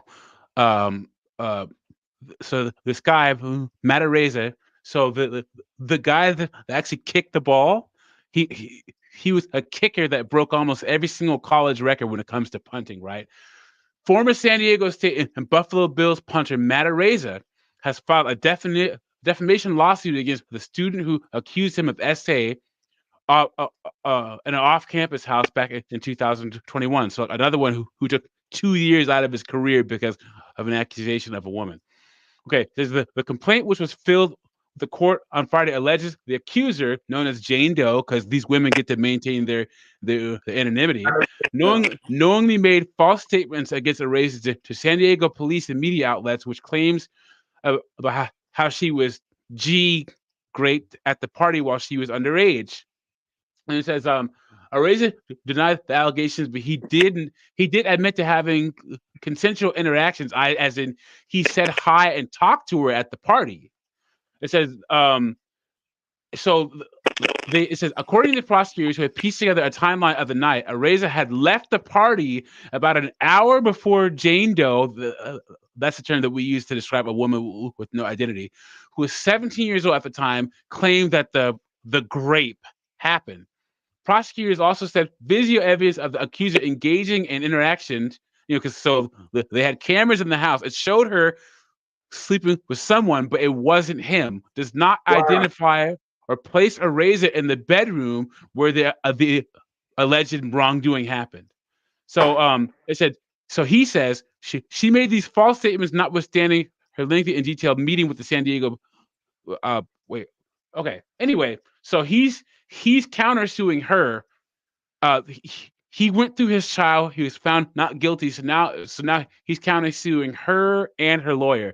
So this is him after. This is his first interview, and once again, he had an $18 million contract with the Buffalo Bills right out of college. Young man, the dream in the United States. I don't know if it's like this in Britain with football there, but the dream is to go to college, have a successful college career, university career, and then they go right to the NFL. His first year, he had this happen to him. So let's get into the story. So this is his first interview after this happening. San Diego State alum and former Bills punter Matt Araiza is training to get back into the league after being exonerated in an alleged rape case. He's joining us now talking about how he plans to move forward in light of new information that came out. Matt, good morning. Thank you so much for sharing your story with us here this morning. Thank you for having me. This is a case that got national attention and took a long time for really the case to unfold. And a lot of that had to do with the investigation that was going on. But you've been exonerated. The DA's office, that information came to light. They found no evidence to charge you in this case. Talk about the moment that you heard that bit of information. It was great. It was great knowing that there was all this evidence and it wasn't a he said, she said type thing, like a lot of these cases are. So I'm grateful that there's evidence that points to the truth and would potentially tell a jury exactly what happened that night. Just looking back on it, on all of it, at what point you made it through the season? Were you unaware that there was any trouble brewing during the entire football season? Yeah, I had not been arrested, not been questioned by anyone. So it was a big surprise when everything came out. I mean, there was so much video evidence. And think about it is Matt Araiza, he was never arrested. Never arrested. Wow. Never put in handcuffs. All of a sudden, he's in court. Evidence in this case, and ultimately, once it was handed over. What's that? That reminds me of someone in the UK called Noel Clark. He was a director. Noel Clark. Yeah. We're gonna have to pull that up as well because. Yeah, I can do that. I can do that after this. To the DA's office, they apparently wanted to, according to what you've told us, they wanted to then look and make sure that they were hearing it right, that you weren't involved, even though the young woman in this case said that you were involved. No video evidence showed that. What was it like for you? I mean, this changed the course of your career. And look at this. She can't even believe it. Like women. So one thing about my channel, guys, I have a video series on my channel called Awful Women and Their Foolishness. And it documents women doing all sorts of crazy stuff. Because we need to get rid of this like callous. I can't believe she do something like this. Believe it, guys. I say women have as much, if not more, of a proclivity for evil in 2023 than men, because women get the social currency off of evil that men don't. Career now. I mean, the Bills let you go after signing you because of this legal trouble. I mean, how did you respond? What did you do? You knew this whole time that I didn't do this. I mean, but you've lost over a year of your career. Yeah, it was brutal. I just had to trust the process and trust that the evidence would come out in the end and trust that the truth would win in the end. That's kind of what I held on to. But do you trust the process? Because there was supposedly a presumption of innocence, which you did not enjoy. The fact is, social media crowd and everybody associated, including people in our own law enforcement, just assumed that you were guilty. Of course. Did you hear that? Did you hear that? You heard that. He said social media, the crowd, and even law enforcement, the people, like, they just assumed he was guilty. People just assumed he was guilty. Remember, this is a man that was never arrested. He's been fully exonerated. How long was it? The 2021. So he made it through the 2021 season, and then he had to miss 2022, and he's still not re-signed to a team yet. Yeah, but someone says, bless him, he's strong enough to see himself exonerated. I've heard stories of men taking unaliving themselves before. Yes, like we always speak about like this is Men's Mental Health Month, and the stats. Wait, Doug, hold on. Wait 1 second. What's that? Hold on, let me don't mind me. I'm just gonna pull up some. Don't mind me. I'll play the story a little more. Of course, yeah, there's that angle. I say I had trust in the judicial process and in the civil court process, but yeah, in the court of public opinion, it was not fair to be treated as guilty until proven innocent, basically. They say you find out. And you know what, China, let me know what you think about this.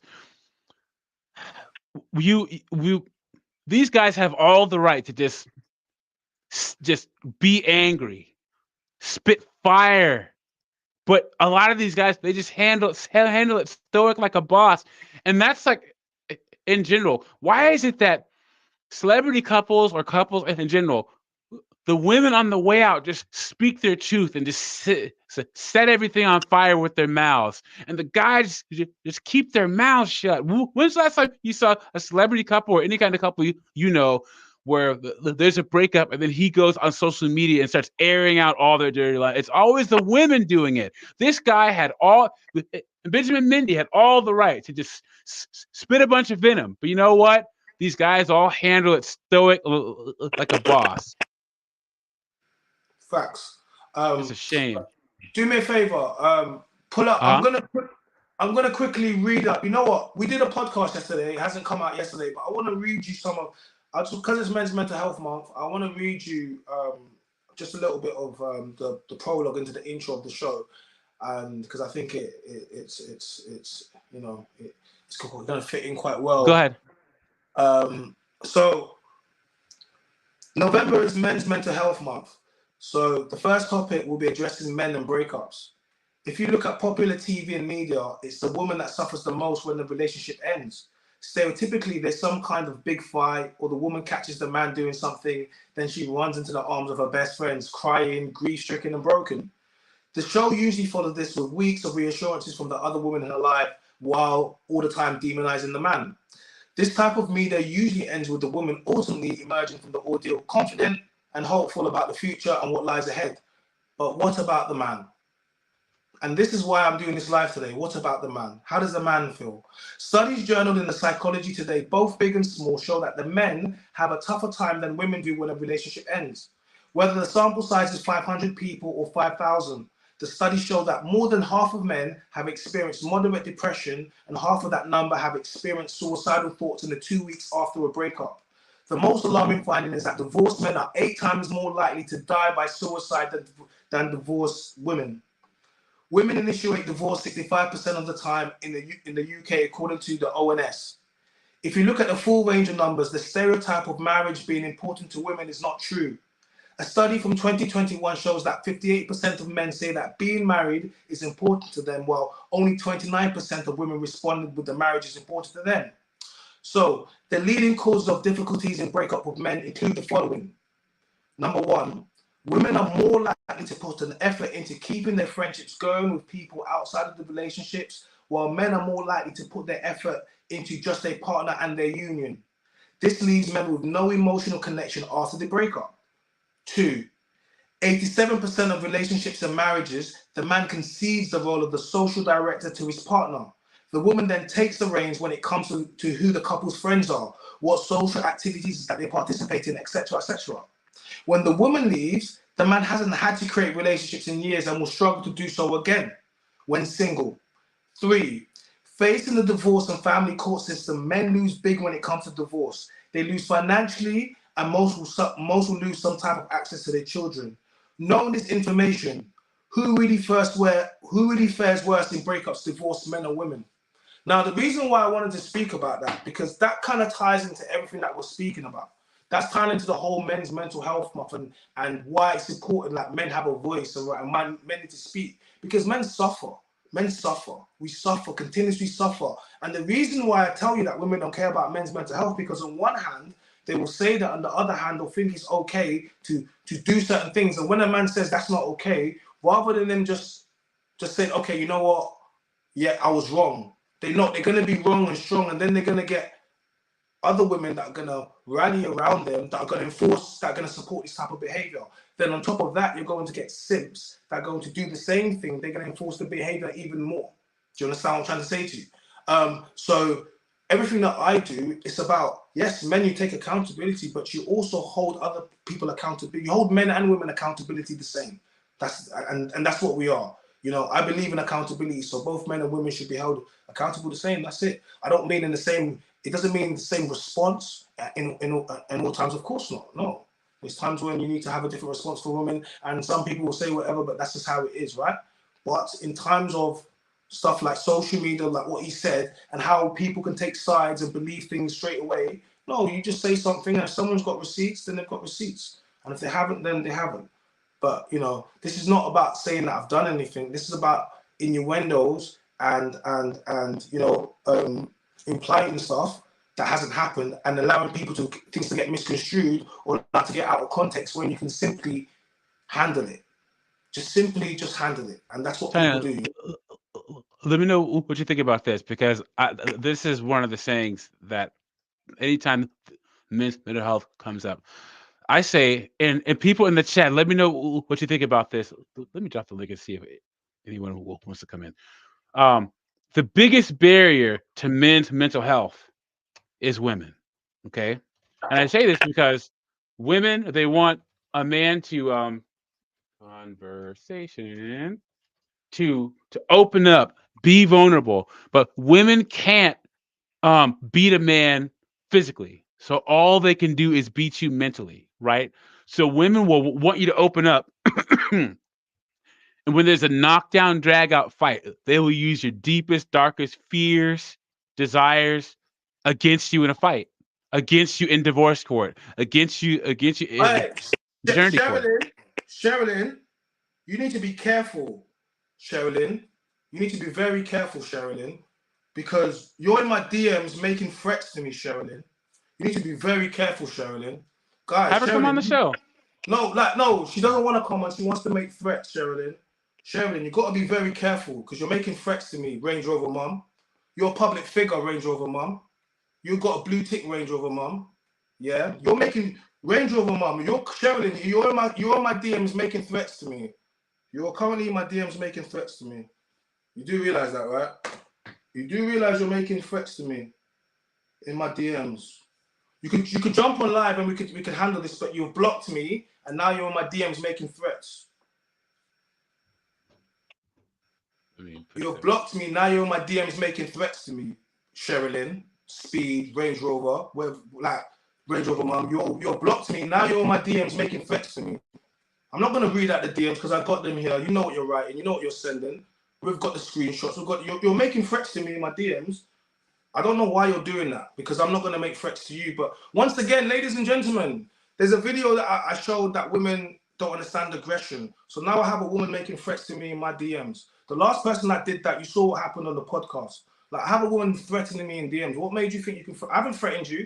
I haven't done anything other than So rather than just accept it, you'll carry on being wrong and strong to the point of now you're going to make threats against me. I don't. Why podcasting? Why? I thought she has blocked me, but she's in my DMs. She's blocked me, so that she can still message me. But you're now in my DMs. I got the screenshots. I'm not going to show it, Sherilyn. But you're currently watching the live. She's in there watching the live, getting upset, and you want to be making threats to me in DMs. Is this what you're doing? Is this what your brand's about? Is this what you're all about, making threats to men? Is this what your brand's about, making threats to men? Is this what your brand's about, making threats to men? Is this what your brand's about? And if I don't have to show the messages, you know what you're sending. You know what I mean? I don't have to show the messages, bro. Like, she knows what she's sending me, man. You know what I mean? And she doesn't want to get on the live, and she wants to keep being rude in the messages. I don't understand why not once have I said she could not speak to me on the phone. Guys, you have to understand, there's not once, if she called me, I'll pick up. Why would I not pick up? What are you going to do to me on the phone? You know what I mean? But what she's doing is she's being wrong and strong. Once again, gentlemen, ladies and gentlemen, there's a quite simple way to handle this. Very simple, pick up, you know me, right? Pick up the phone. But you don't want to do that. Now you want to threaten me and tell me, bro, you want to threaten me in DMs. I don't have to say you know what you're doing. You know you've made threats now, so you want to threaten me? What you want? What you're telling me it's going past me? What other man them? What you trying to set man them on me, Sherilyn? Oh my God, guys, Sherilyn, I suggest you behave. I suggest you be very careful.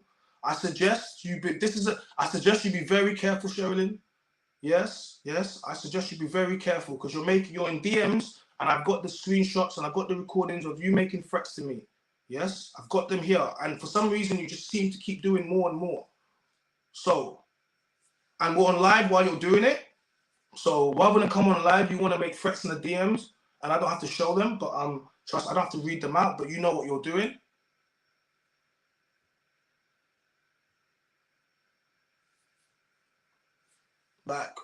I don't find that cool. I don't find that cool. I don't find that cool. Yeah, she was never my friend. No, she wasn't. She wasn't my friend. Like, they just want to use man to go viral. Like, you get me? So I'm saying, like, you think I need you to go for clout? Are you all right?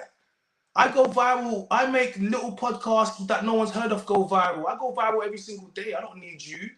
What are you talking about? Have you, after the time I was on your podcast, has your podcast ever been posted or made you think on any of the big blogs? No.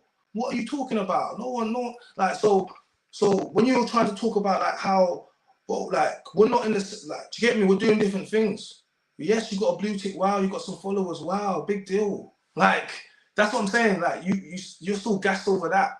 Like, saying to me, I'm broke. She's in the comments calling me you broke. You're not doing, like, Sherilyn, all that stuff that you're doing is just making it worse for you. Yeah, because now you're trying to threaten me. What, you think you're going to put man on me?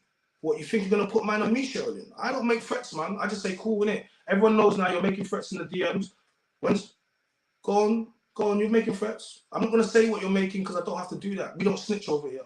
So I'm saying to you, I'm just saying that rather than you come on, you're on here talking grease now, and I'm saying to you, okay, remember you've done that, Sherilyn, because you're in the chat watching me, and you're replying to what I'm saying. So rather than come into the chat, pause and speak, or jump onto live and let's have a discussion and we can end this.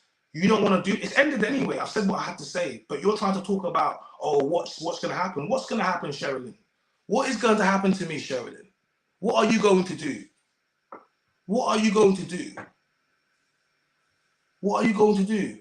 What are you going? Who are you going to do? One of these simps? What man are going to ride out on man? Is that what you're trying to say, Sherilyn? You got man that going to ride out on me? You know what this reminds me of? This reminds me of the Bruce situation. This reminds me of the Sinners podcast scenario, where somebody wanted to do way too much. I make threats. I don't make threats. I haven't made one threat. I just spoke about. I said she was moving mad in a jokey way to a friend.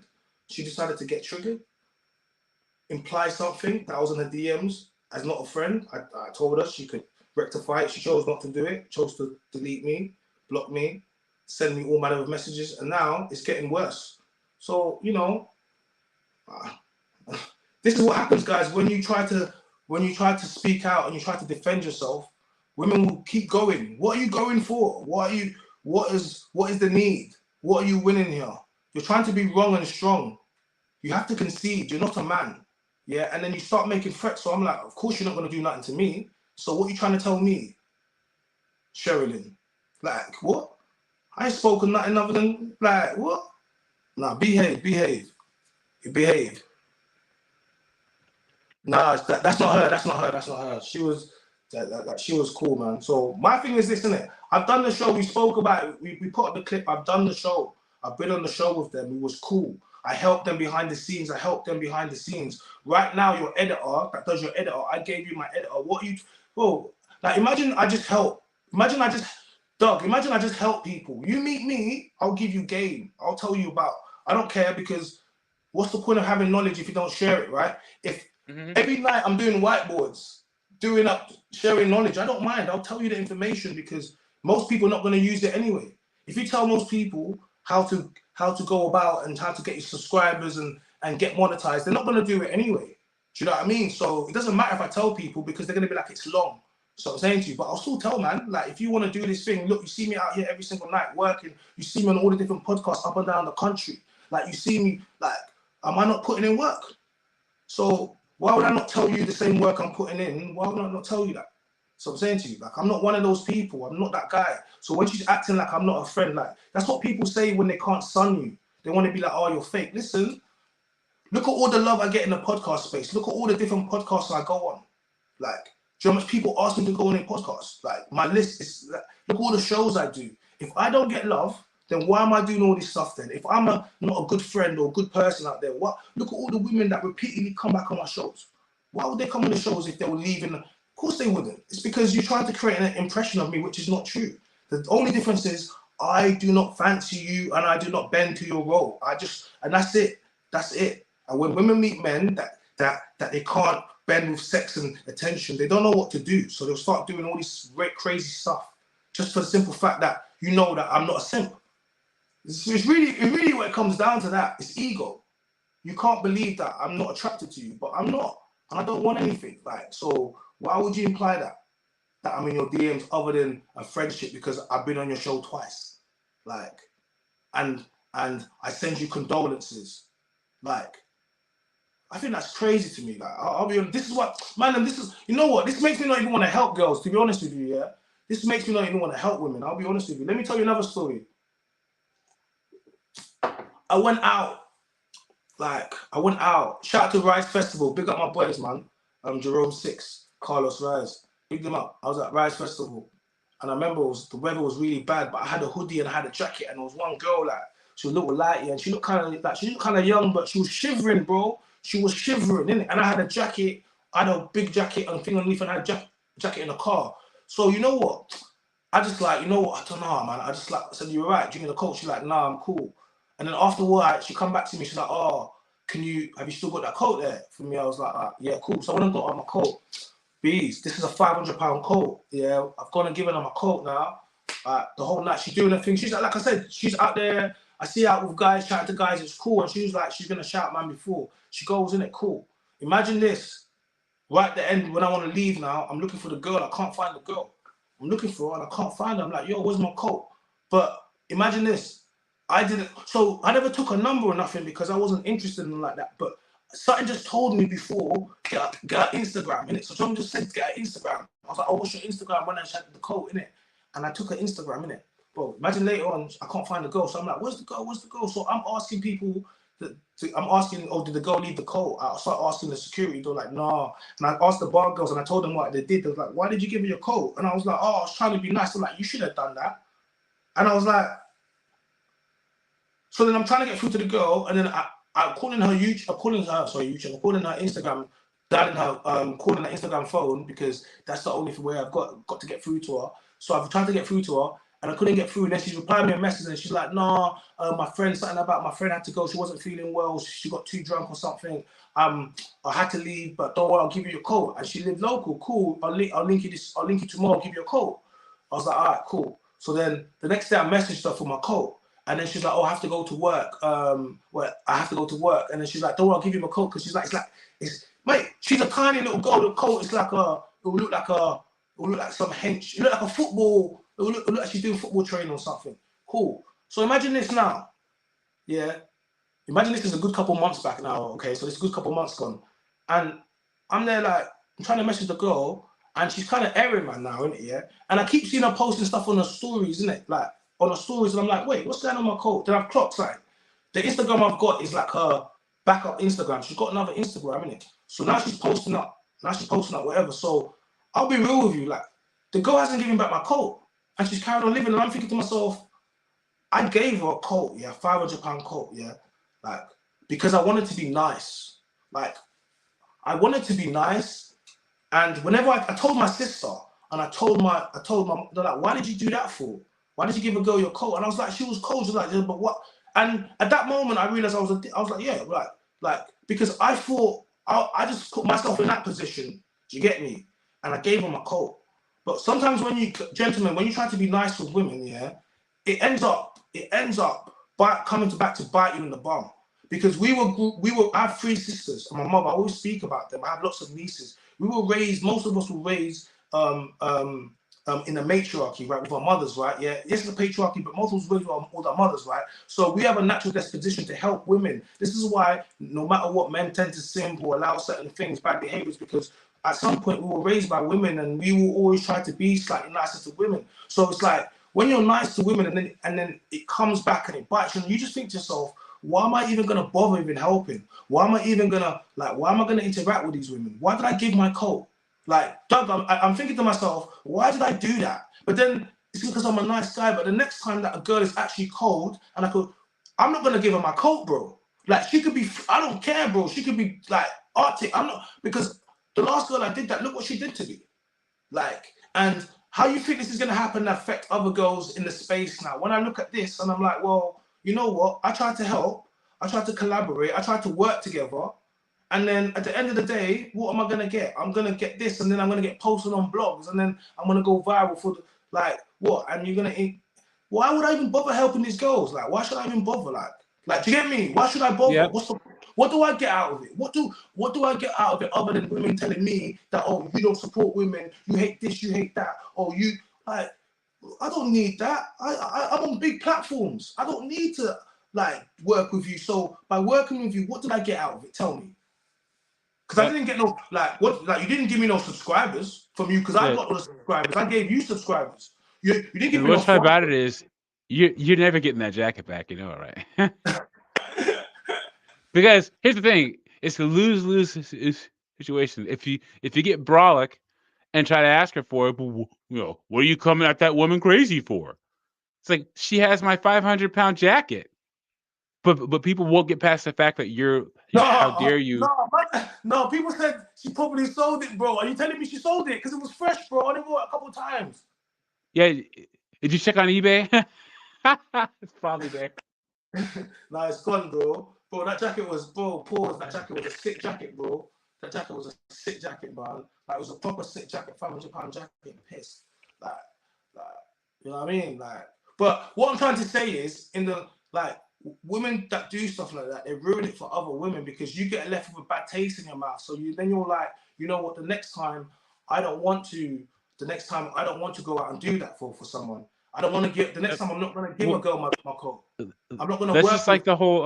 That's like the whole women in the gym that try to catch guys. You know, they wear next to nothing and try to catch guys.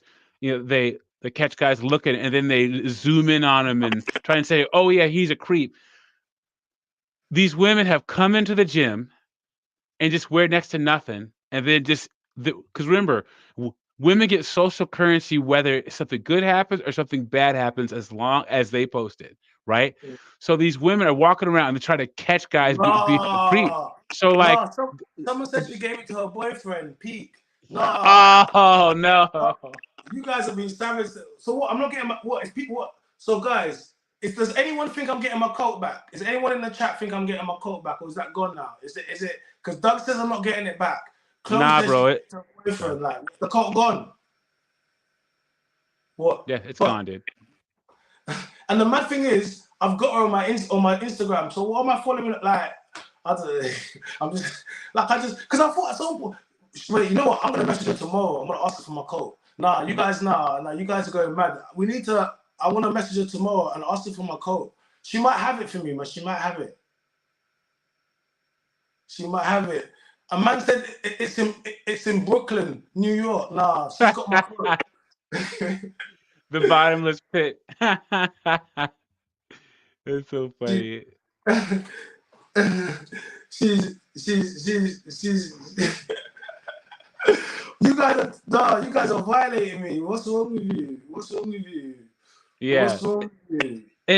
It's funny because one thing that I know about life is there are a lot of takers and there aren't a lot of givers, right? And as a giving person, you have to set boundaries. And it's funny because a giving person, you feel bad about not helping people. In fact, giving people, they feel bad about a lot of things. I helping none of these girls no more, man. F that, man. I'm not helping none of these girls, man. Like, because, like, man said, is there a reward fee if you can get it back? Bro, I don't know, man. Just get, nah. No, I need to pay for my own jacket back. No, yeah, this is mad. This is like, so next time you have a jacket on and a woman asks for it, okay, would you rather feel bad about saying no to the woman and have your jacket, or feel bad about giving another woman your jacket and not getting it back? Doug, it could be Russia, Siberia outside. I'm letting her freeze, bro. You don't understand. You see my last jacket, yeah, bro. It had a button where you could warm yourself up. It was some sick jacket, like, bro. Hey, listen, it was the hardest jacket. Proper sick. It was £500, but it was worth more. So I'm saying, I paid £500 for it. So I'm saying it was the sick jacket. Now this girl's gone, and I'd only worn it like 5 or 6 times. It was in the car. I wasn't even wearing it. Like, do you get me? And then she's gone, and then went off with a jacket. And now I'm not gonna give a girl a jacket. She could be freezing outside. It could be hailstones, but I don't give a damn, bro. It's just like how these guys are not helping women in the gym anymore. And home gym equipment sales have doubled since this whole social media where I said women are trying to catch guys in the gym and call them creeps. And like, or this myth that like gym culture was ever toxic. No, I've never been, I've been an athlete most of my life, and I've seen maybe a couple of guys perpetuate toxic gym behavior, but the gym itself is not a toxic place. And these women going in there wearing next to nothing, setting up cameras are making it toxic. Yeah. It's crazy.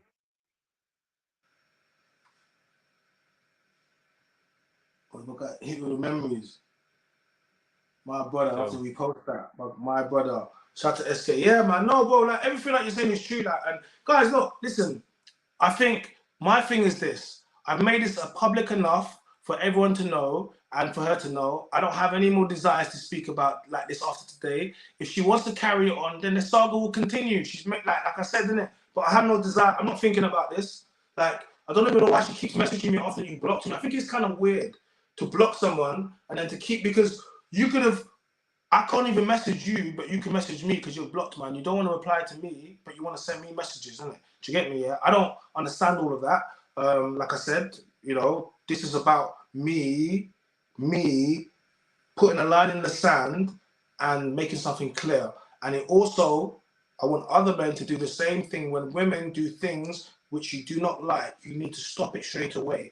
It's straight away. You know, it's something that I wish more men did.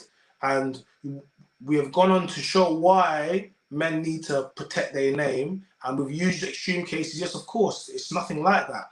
But it is always the prelude when innuendo and insinuation is made, depending on what is being made and how people see it. Yes, and when you put something on social media and you do not clarify, you leave it up to interpretation. Yes, and you know, as a man, that's not something that I want around my name. Yeah. Okay. And she'll say, "Oh, I didn't say you're trying to." You know exactly what you did, and it's how it was interpreted. If you wanted to, you could have deleted it, but you didn't want to. It's very simple. It's very simple. You could have deleted it. So, and that's really what it is. So, I've spoken about it. We've spoken about, you know, some high-profile cases or women that lie on men, or they say things that it shouldn't be, whatever. People might ask, how can a comment get this far? But also, I'll tell you, this is what happens when people want to be wrong and strong, you know, and they don't want to have dialogue. They want to treat people like nothing. It doesn't matter how my feelings. It doesn't matter how I felt today. It doesn't matter how that made me look. It doesn't matter, because all it matters is you. So when a man says actually and puts his foot down and says, actually, I want clarification, and you air that man. You don't even give that man the right to, you know, to any clarification. You just disregard that guy like he's nothing. His feelings doesn't mean anything. He's nothing, right?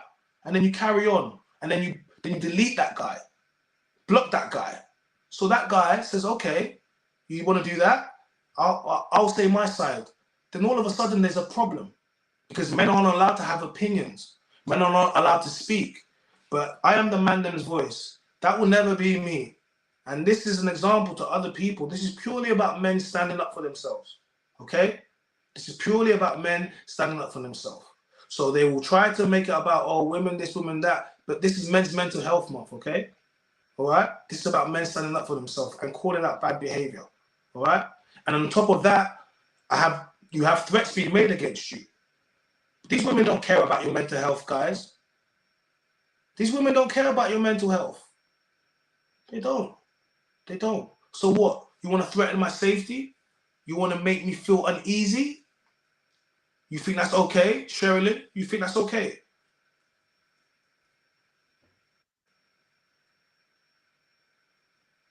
Do you think that's okay? Do you think that's okay? You think it's okay? You think it's okay to make threats? I'm not going to say what you said, but you know what you said. I've got the messages there because you're in here. You've been watching the chat, getting mad. So let's see what simps you're going to get to ride for you, Sherilyn. Is that what you want to do? Ab says, Bear simp guy is trying to back her. We'll see, innit? Imagine whoever's backing her, I promise you this, he's not blowing her back out, bro, trust me, whoever's backing her, he's not getting access, no coochie. Bro, imagine this coming to ride out for what? For what? Because the woman said that like made an innuendo and like insinuated that man was her friend was in her DMs. Who's her friend? Now you're talking about, oh, we were friends, but no, you wasn't. A second ago, you was telling me I wasn't your friend. The problem is when you turn up on a man, you don't get to then say, because you started this. Like, and this is the thing. The problem is you don't get to now like go and be a victim when you was coming aggressive, you was cracking bad joke. You called me insane in comments. I'm not insane. Insane? What you at? Insane in the membrane, insane in the brain. I'm not insane. I'm very sane. Listen, you guys, I'm very, and that's the problem. You didn't want to sit here. You could have had this conversation with me, but you've sat there. Guys, remember this. She's chosen to, rather than sit on the platform and have a conversation with me, like adults and like friends, she's chosen to continuously send me messages and be rude and make threats. That's what she's choosing to do. Rather than speak about it, we'll have other people. This is what she's choosing to do. So she's made a conscious decision. That's how she wants to handle the scenario. Okay? But me, I don't make threats. That's not something I've ever done. You will never see me on platforms making threats to anybody. You'll never see me on road making threats to anybody. I just react to them. I'm not someone that makes threats. I'm reactionary. So whatever it is, you made threats now. It is what it is now, isn't it? You know what I mean? You have to, that stuff that you've been writing in DM Sherilyn, like that stuff that you're writing in DM Sherilyn, you're going to have to hold up to that stuff that you're writing to me now. Yeah? You know what you're writing. Someone says, I hope this is not for clickbait and like. Do you think I will do that? Think I will do that? Think I got better things to do with my time, man. Like, I wasn't even going live tonight. Like, tonight was not my life to go night. It's just that it happened. And other people said to me, look what she's saying. It wasn't me. It was other people that they said, oh, look, she's trying to say this. They were like, you need to address it. And I was like, oh. She didn't want to delete it. And I said to her, you know what? The craziest thing is, go look on Bobby Kasanga's page. Go look at it. Multiple times, I tried to get her to talk to me. And she aired every single, like 4 comments. I added her and she aired every single one. Then she unfollowed me and kept the comment there. What am I supposed to do, gentlemen? Just take it. Just be like, yeah, leave that comment there. Leave that innuendo there. I should just do that. Why? What's made her feel so entitled that she can just leave a comment and I should just allow that to be? Why should I? So please someone tell me why I should be fine with that. Because you have some people talking about, oh, it's too much, but this is not about the comment. It's about what it stands for and the behavior and the entitlement. That women think they can just do that. And rather than address it, she chose to be wrong and strong to the point now she's making threats against me, which I don't care about and I find quite entertaining. So, ladies and gentlemen, men, please, it's Men's Mental Health Month.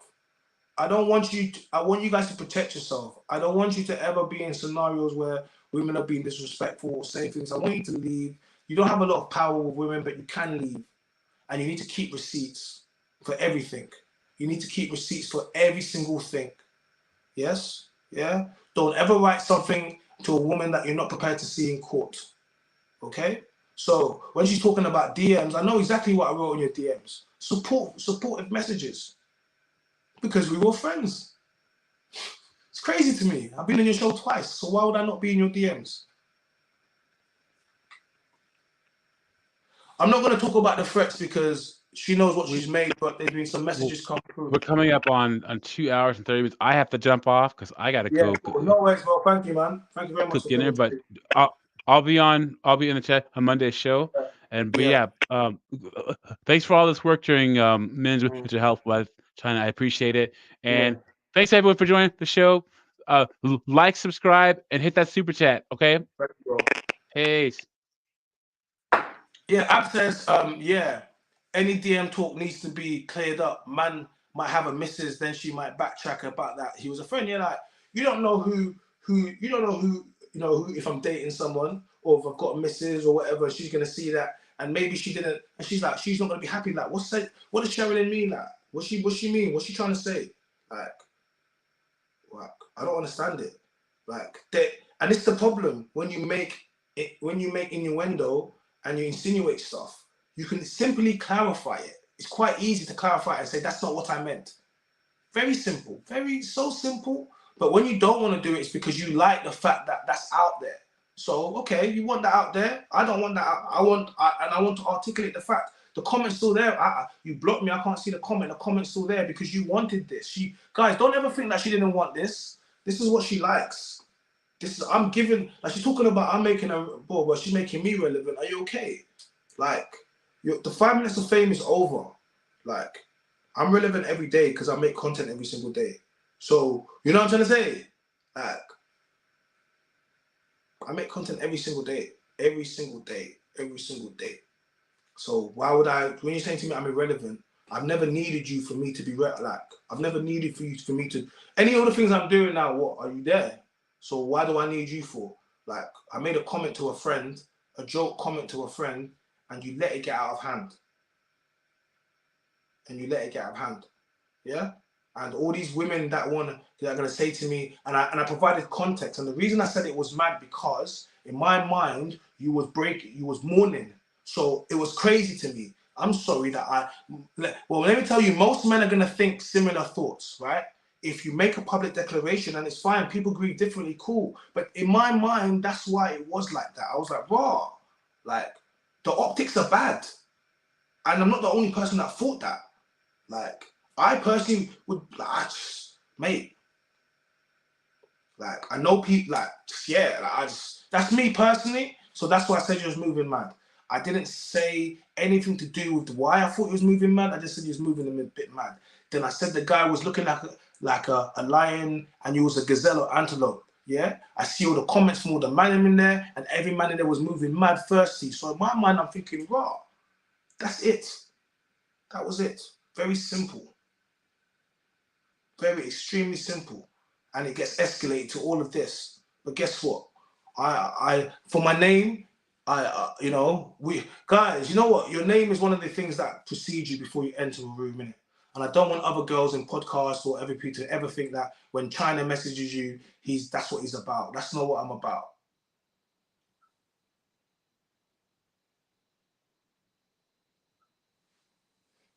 Yeah, look, a man is saying you're still being respectful, not reading them out and them threats, because women being women, they all would not gonna lie. Yeah, they would. If this was a woman, they'll be reading out the threats. If this was a woman, they would be reading out the threats. But this is not about like reading that. It's not about me chatting. This is just her. And I'm saying, what are you doing? Why are you threatening me when you can jump on the live? Like, why are you threatening me? I'm not gonna read out the threats because the threats are there. So if you want to threaten me and you think you could do something to me, like you're jeopardizing your whole bit. Like, you're talking about all these things, empowerment. You're talking gangster. Like, you're gonna do man something. Like, you got a blue tick. What do you think you're gonna do to me? Like, you're trying to do good stuff, right? And then at the same time you want to do what you want to be. You want to have in digital format threats. Are you okay? It's 2020. You wanna actually put into physical digital and let me have the fact that you're threatening me, and then you want to do something to man. Are you okay? These guys are not serious. This is what I said. You're not serious. You're not serious. You want to ruin your whole brand, Range Rover, man, with threats. And I got it in 4K here. You don't think. This is what I mean about women. They don't think. You get emotional and you start making threats to a man. Like, and then on top of that, you give the man more receipts. I suggest you chill out, man. Seriously, because you're just exposing yourself, Sherilyn. Like, I suggest you chill out. I suggest you chill out and you think about it and you stop. Yeah? Because if you don't stop, it will just get worse. Yeah? And I'll just keep documenting it. I'm a content creator. Do you think we're gonna be on the No, I'll just keep documenting it. You want to keep doing whatever, I'll keep speaking about it. Like, that's not what you think. Keep doing that. I'll carry on. I'll allow today. You carry on, then I'll start releasing DMs. Yeah? Because I'll be like, you want to be like, you know what you think? What's your brand? Yeah, okay, cool. If you want to think you're gonna make threats to me, and no. You got to think about what you're doing, innit? This is why I don't make threats to no one. I'm a businessman. Like I'm a businessman. Like I don't threaten nobody.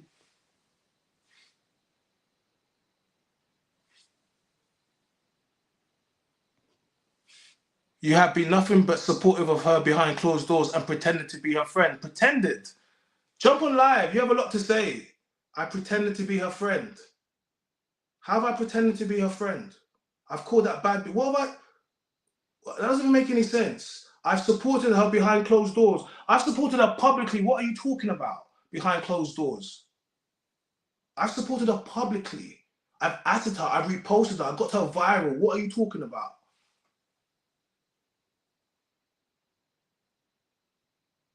No, that's not what she meant. Stop it. Stop it. No. If that's what she meant, she would have said, he's been my biggest supporter in DMs. Why is he moving mad publicly? And I would have said, you know, you'd be like, and I would have said to her, I'm just joking on you. You know I'm joking. Come on, B. You know I got you. Like, everyone knows how I am, yeah? That's not what she did. We're not going to do that because everyone has interpreted it as that. If she wanted to do that, she could have simply said to me, oh, you'll be my biggest supporter in DMs. Like, but publicly, you're a bit mad. I would have accepted, I'd be like, look, Sharon, that's how I am with everybody. Don't take it personally. It's not that deep. But she didn't do that. She could have clarified it. She didn't do that. She tried to imply that man was trying to, you know what she did, and because she left it open and she chose to delete me and block me, I've done this. You don't have to do this. I'm not the one, innit? So I'm not gonna have that. I'm sorry. And if you think that's okay, and if you think that I'm supposed to, then you don't care about men's mental health. You don't care about men's mental health. You don't care. You don't care about my brand. You don't care about the fact. You don't care.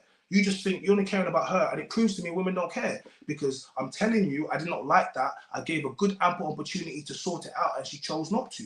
So how am I the bad guy?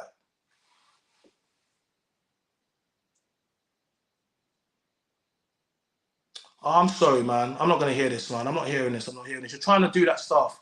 I don't get it. You're made for much better than shit than this. You've made mad changes in people's lives, mine included. This doesn't need your time. It does need my time. You don't need to berate the girl. I'm sorry. I'm tired of this. Women don't care about men's mental health because this was the opposite way around. No woman will be saying to the woman, oh, you should stop that. You don't care. You just proved the point. You just proved my point. Women don't care. Women don't care about men's mental health. Because all you're telling me about is don't speak. Don't speak. You're telling me, oh, she didn't mean this. If that was the case, then she could have just said what she meant. Like, what's so hard about simply saying, Chai, I meant that you support me in DMs, but I support her publicly. What do you mean in DMs? I supported her publicly. Don't act like I haven't supported her. What are you talking about? I've supported her publicly, not behind the scenes. Publicly. Publicly, I've supported her. Yeah? Yeah, because I've been on a platform and I reposted it. And I kept on reposting it till they told me they didn't want me to repost it. So I didn't. So I stopped reposting this because they told me they didn't want me to repost the show. So I stopped it. Like, I stopped it. They told me they didn't want me to post the show no more. So I said, cool, no worries. But because I was like, in my mind, I was thinking, it's not my channel. I'm like, why am I posting it for anyway? It's not my channel. Like, I'm trying to get them views and trying to get the, like, whenever I do a show, I want that show to be the most viral thing for them people because they've had me on as a guest, right? I want those people to be on there the most viral. Like, that's what I want. Whenever I go on a show, I want to make it a good show for the people that have me on the show, right? Right? So it doesn't make any sense. So if you don't, then I'll just, we'll leave it. We'll leave it at that. And that's what I did. So, but no, can't tell me I was there helping. Like, I was right there helping. Like, so I'm saying, and this is just for other people. You won't be talking about me, man. Look, if you can lie about this, imagine what else. Good riddance. Women just don't want men to be able to call out women for anything. That's just all it is. They just don't want women to call out for anything. I get it. That's what they want. They just don't want to call women out for anything. They just don't want to call out women for anything. And all I've said is just, imagine this. Such a simple thing. You wrote something, you could have deleted it. You didn't want to delete it. You wanted to leave it there. Cool. I didn't like it. It was about me. Implied something about me. I didn't like it. Could have got rid of it. You chose not to. That's up to you. And I've handled it the way I've handled it. So I'm allowed to handle it how I handle it. You know? Yeah, you can have your opinion, but it's about me. So when it's about you, you can deal with it how you want to deal with it. But when it's about me, I'll deal with it how I want to deal with it. And any woman that says anything about me, you better be prepared to have receipts or prepared to sit like have a conversation with me. Guilty people run, innocent people don't. Like, so I'm saying, and I can educate you on something. Don't do that in the future. You think she's gonna be doing that in the future? What she does is because she likes the attention. And maybe the other guy would like that, but not me. I'm not that guy, innit? And I don't want nothing from you. So what's the problem? But I've said my piece anyway. Like, I don't know why you're trying to act like I've done something bad or I've just, you know, I've just articulated my position and made it quite clear. I was not. Yes, I'm in a DMs with friends. What are you talking about? Who was friends? Hold on. Yes, bro. Remember? Yeah, I was just having my own perspective on the whole thing, man. Just go for it. It's crazy, bro. You need to be careful, bro. I mean, just don't, delete anything. My advice. It helped me a lot. That's why. Nah, It helped me a lot. Yeah, I don't delete. Your one's man, then, bro. Well, your one is different. I fixed my audio, by the way. Is my audio good? Because last I realized why the first one was echoing. This one's Listen, someone saying her, like, I don't know why you're doing this, man. Seriously, but this is what women do, and this is why. Is this one her? No, this is not her. It's a friend, but this is what women do, and this is why. Like, the problem, women won't call it the bad behavior. The problem here is she didn't reply, and she left it, and she carried on talking to other people and cracking joke about it.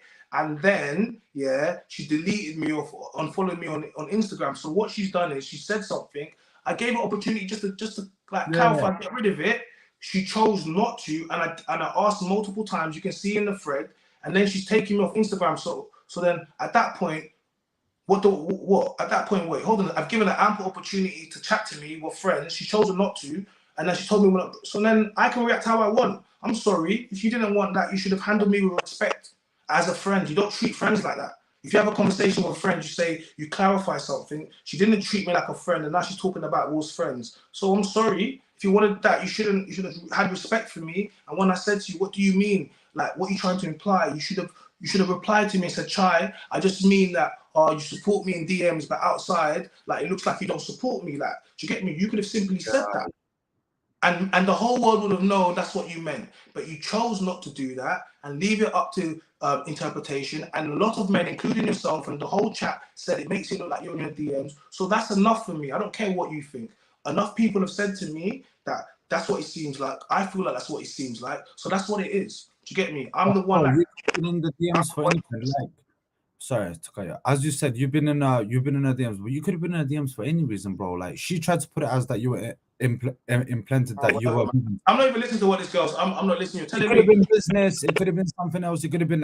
Once again, the woman is saying it doesn't need this heat. You keep telling men, why are you telling me why are you telling me how I should react? Gentlemen, I keep reminding you, this is what I'm speaking about. You're telling me how I should react about a woman that says something that I find to be offensive and I find to be to my brand and actually could be dangerous to me. And if I'm dating someone, could be disrespectful to her. All these things don't matter because all that matters is, oh, why are you talking about it? Because women don't care about men. This is what I'm trying to say. Thank you for proving my point. You're not listening. Someone said in the chat, I think it was her, she said she don't care about men's mental health. They state it, bro. They say it. Yeah, so I'm simply said something that it didn't have to get to this level, but it's men's mental health month, and I'm using it as an example. So I'm saying, so that's it. If she didn't like this, she should have spoken to me as a friend, and that's what friends do. And that's what it is. China, I had a question for you, man. I asked it in the chat. I don't know if you saw it. I don't think you did it. But it kind of relates. It kind of relates to something that men don't have that women can do. Do you get it? What do you think the percentage of women that flirt with a male examiner to pass their license? What do you think? What do you think the percentage of that they're just using their flirtatious side just to get their license? Because I think every single woman I have asked, they said yeah. They openly said yeah. So what do you think? Because you obviously I don't think what I will say is I haven't got the stats for, but they did when Obviously, when the It cough must cough, be, bro. when the cough cough happened and people had to be marked remotely. Okay, students' grades dropped down, right? Because examiners are more biased to grade you up if you are prettier. It's just the way it is. Like, and 100%. so when it went down to remote marking, the stats dropped down because, and it's been proven that if the examiner knows what you look like and you're pretty, you're more likely to get a higher score in it, a higher mark in it. So I could never tell you about examiners No, I didn't ask you for exact stats, but do you think women do it? Of course they like. We both know I that mean- women could flirt in a fucking driving exam Yeah, to well, pass the test. I mean, women Men have don't have that.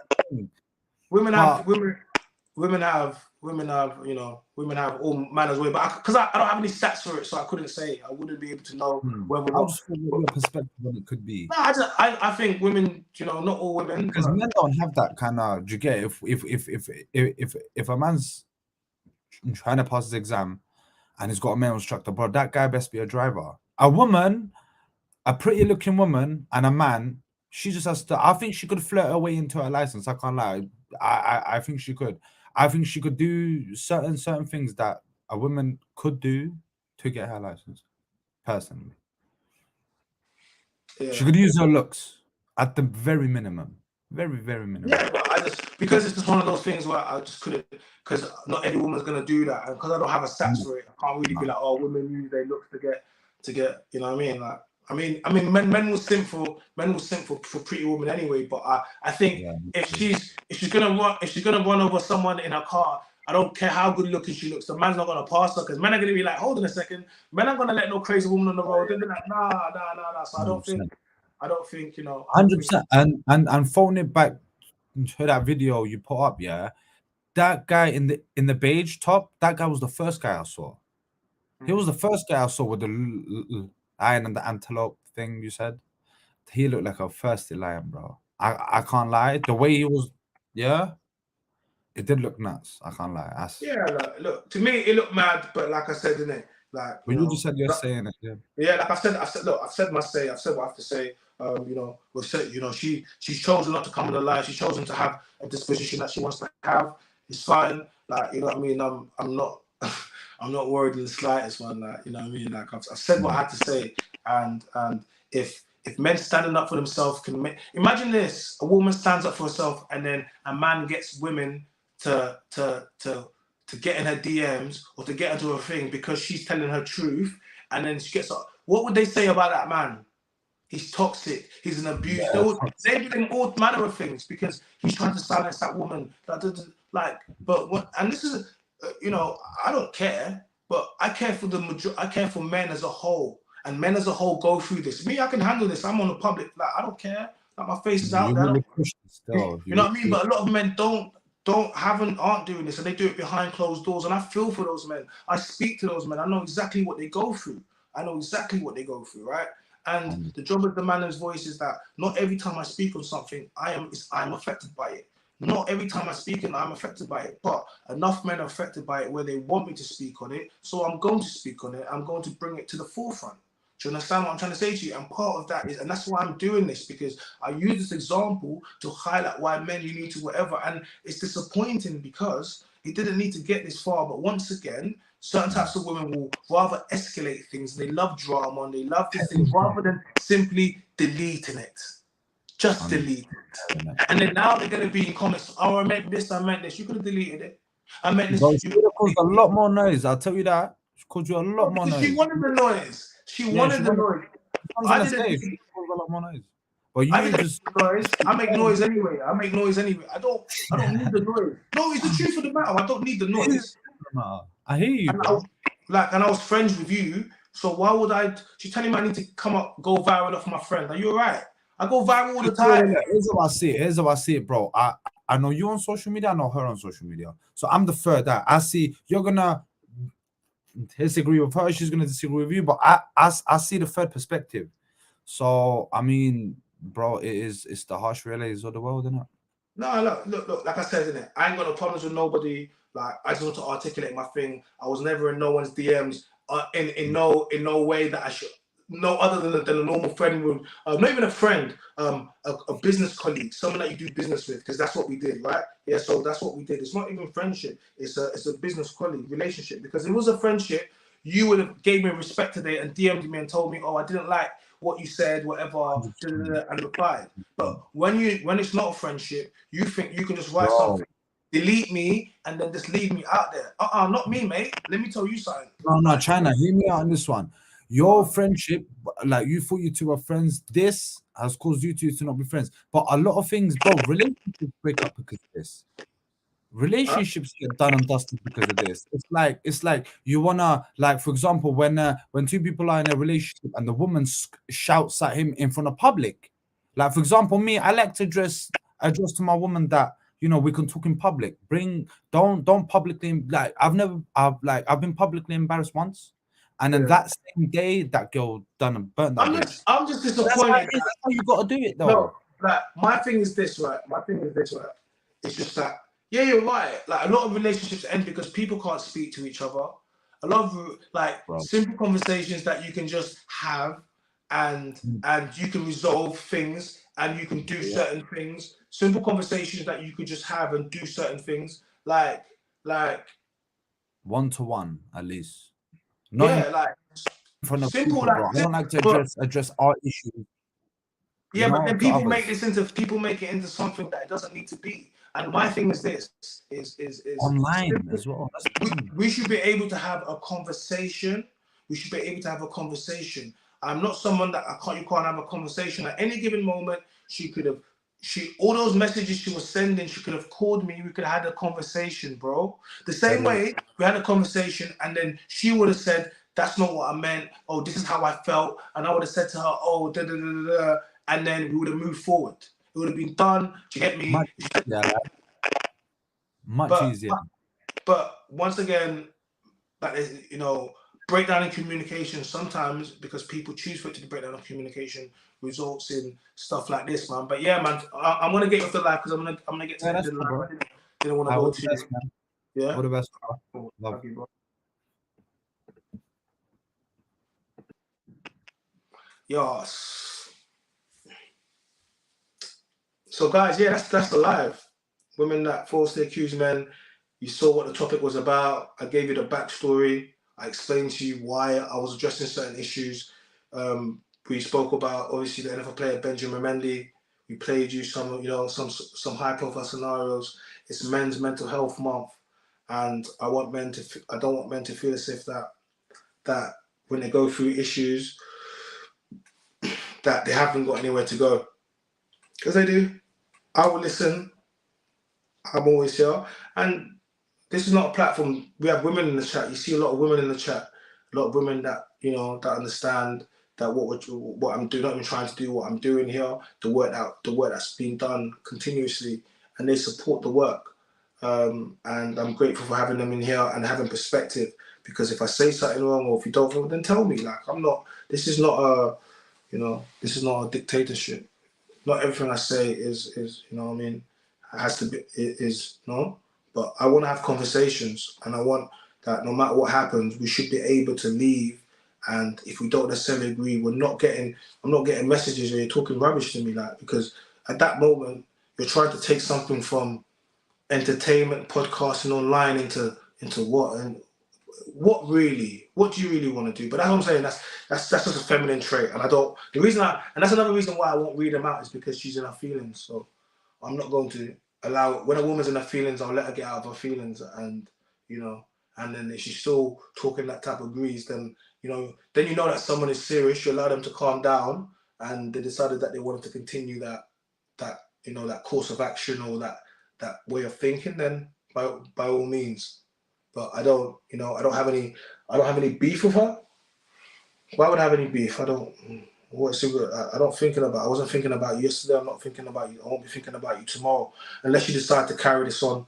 Then obviously, I will. But apart from that, I have no desires. I've spoken. I've cleared my name. I've made my position clear. We've had a lot of people in the chat today. To obviously the last few people now. So I've said everything I need to say.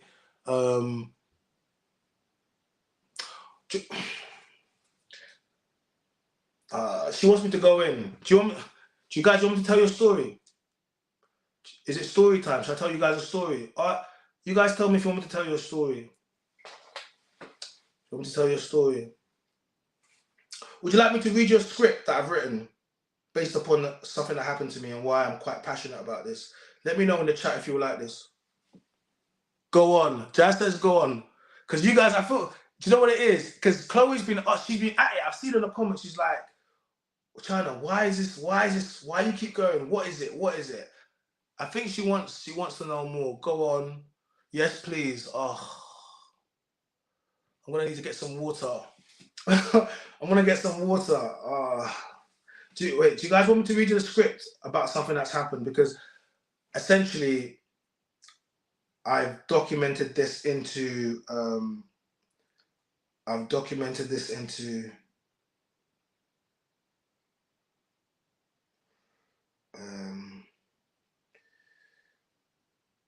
a script.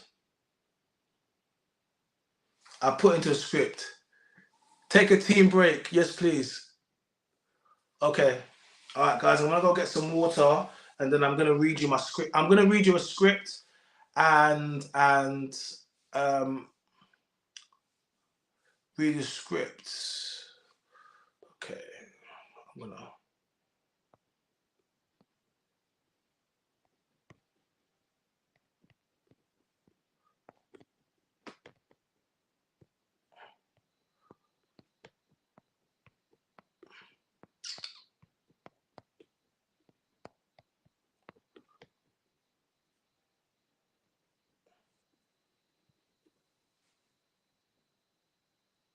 Okay, let me put that in there. So guys, give me 5 minutes.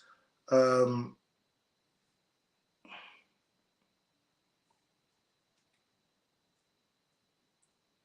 me 5 minutes and I'll go. I'm gonna go and get myself a glass of water. I've got the script here.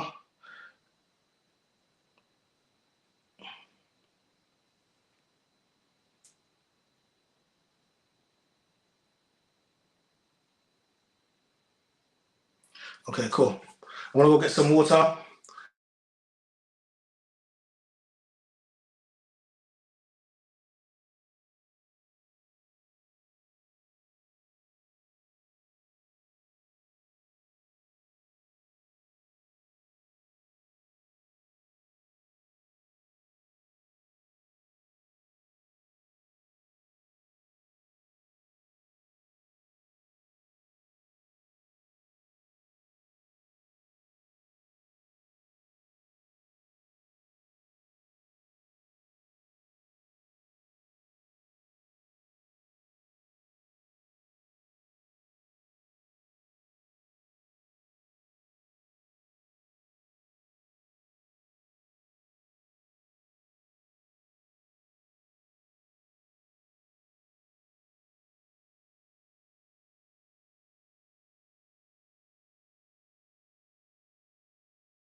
Yo, I'm back. I just got some water.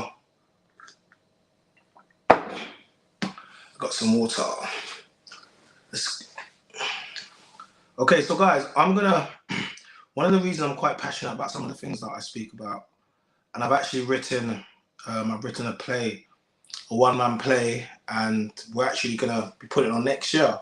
So I'm gonna use this opportunity I'm gonna read you the play because you guys have asked me to do it rather than tell you story form. I'm gonna read you the play. You can tell me what you think, but the reason I want to read you the play and I want to read it to you is because I want you to. It's gonna take you on a journey. And it's not completed, but I want you to read and I want you to take in enough of it. So it's gonna put you on a journey. So it's written by me, and it's called "This Shouldn't Have Happened," a stage script, yeah, and it's loosely based on a true story. Are we all in this? Can I get everyone in chat, please? I need to know if you guys are ready for the story. I need to know. I don't know. Are you guys ready? I need to know if you're ready to ready for me to read the script. Please let me know. If you're ready to read for me to read the script. And I'll go straight into it. I think it's cool. It shouldn't have happened. So the character in this is called Kevin Campbell, who's 23 at the time. He's in North London. It's set in the present time. So let me give you the first scene, the place. Kevin's room, which is a small but clean studio flat in West London University campus, halls of residence. Fresh trainers are lined up, sitting on their boxes next to the clothing rail, adorned with colourful designer outfits, some sitting on their boxes. A small built-in desk with a laptop is directly opposite his single bed, which is also next to his built-in ensuite shower and toilet. The room has a feeling of young student bachelor life about it. Scene 1. Kevin is in the shower rapping along to 50 Cent PIMP with his mobile phone could be heard ringing. He leaves it ringing, but it continues to ring, so he leaves the shower to pick up the phone. Stepping out the shower, dripping wet, wearing only a towel, he looks and sees it's a private caller. Thinking it might be university calling, he picks up the phone, but gets a surprise because actually it's a call from prison. Hello? Who's this? What do you mean it's me? You're calling on private caller? Who's me? Yo, Jay, is that you, fam? Jamie, my guy. Hey, listen, I was literally in the shower. I heard my phone blowing up, so I rushed out. I thought it was my uni. I'm still in my towel. Bro, I haven't heard from you in the longest time. I should have known it can only be you or my uni that calls me on private number. So what are you telling me, cuz? You good? Shut up. Don't chat shit. Nah, you're pulling my leg. Nah, for real. When did you get out? Walking up and down in his towel while using the phone in the small studio. What, literally today? I could have swore it was longer sentence than that. You must have Johnny Cochran and Robert Kardashian for lawyers, bro. Kevin laughs. Look, this is cause for celebration. It's Friday. We need to link up and go back outside like the old days. Leave it to me. I'm going to message a few people and arrange something. What do you mean, no need? Oh, okay. So what you got planned then? Kevin sounds intrigued. Bro, you love Essex. You definitely got a type. You love a one Essex girl, Kevin laughs. I'm really starting to think you knew you were going to be released, he says. So Kevin's on the phone. He says, if we're going to go to Essex, I think we should hook up with Elizabeth and the girls. So leave that to me. I'm going to drop her a message and let her know you're out. What? Nah, you got that sorted as well. So honestly, Jamie, what do you really need from me? Bro, I'm always fresh. I don't know how long you think you were away for, but that's one thing that's never going to change. Okay, cool. You send me the location. I'll link you tonight. Say no more. Kevin puts the phone down. Okay, that's the first thing. Are you guys with me? In the chat, are you with me? Have you set the scene? Can we have some comments, please? Have you set the scene? Chat, I need to know. Are you with me? I need to know.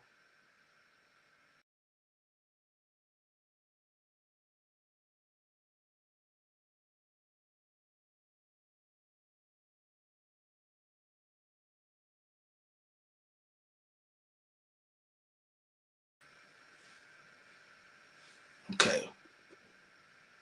You're with me? Good. I'm just checking because you guys are quiet, but maybe it's because I'm narrating, I'm giving the story, I'm reading the script well. Am I reading it well? Because you're with me, yeah? Okay, Jazz, I see you're with me, yeah? Okay, Jazz says I'm with you. Okay, Jazz. All right, I'm with you too. Okay, this is for you guys. Kevin talks to the audience. Jamie's home. I can't lie, I've missed him. To think I would have let the phone ring out as well. My eyes are stinging because I've literally still got soap in them, but I'm gassed he's home. Look, me and Jamie have been friends since school days. He's a couple years below me, so I'm kind of like big bro, whether he likes to admit it or not. I still remember the year 7 student induction day at school. They were getting shorter and shorter, oversized blazers that didn't quite fit, backpacks like Arctic explorers, and feet the size of penguins. I felt like I was watching an episode of Sir David Attenborough Blue Planet. Then out of nowhere comes this tall Arab-looking brother dressed in a tailor-fitted school uniform like he stepped out of Oswald Bolton Savile Row. He had the latest kickers on his feet with matching kickers backpack. Look, I don't know what it's like now, but back then that was a big flex in school.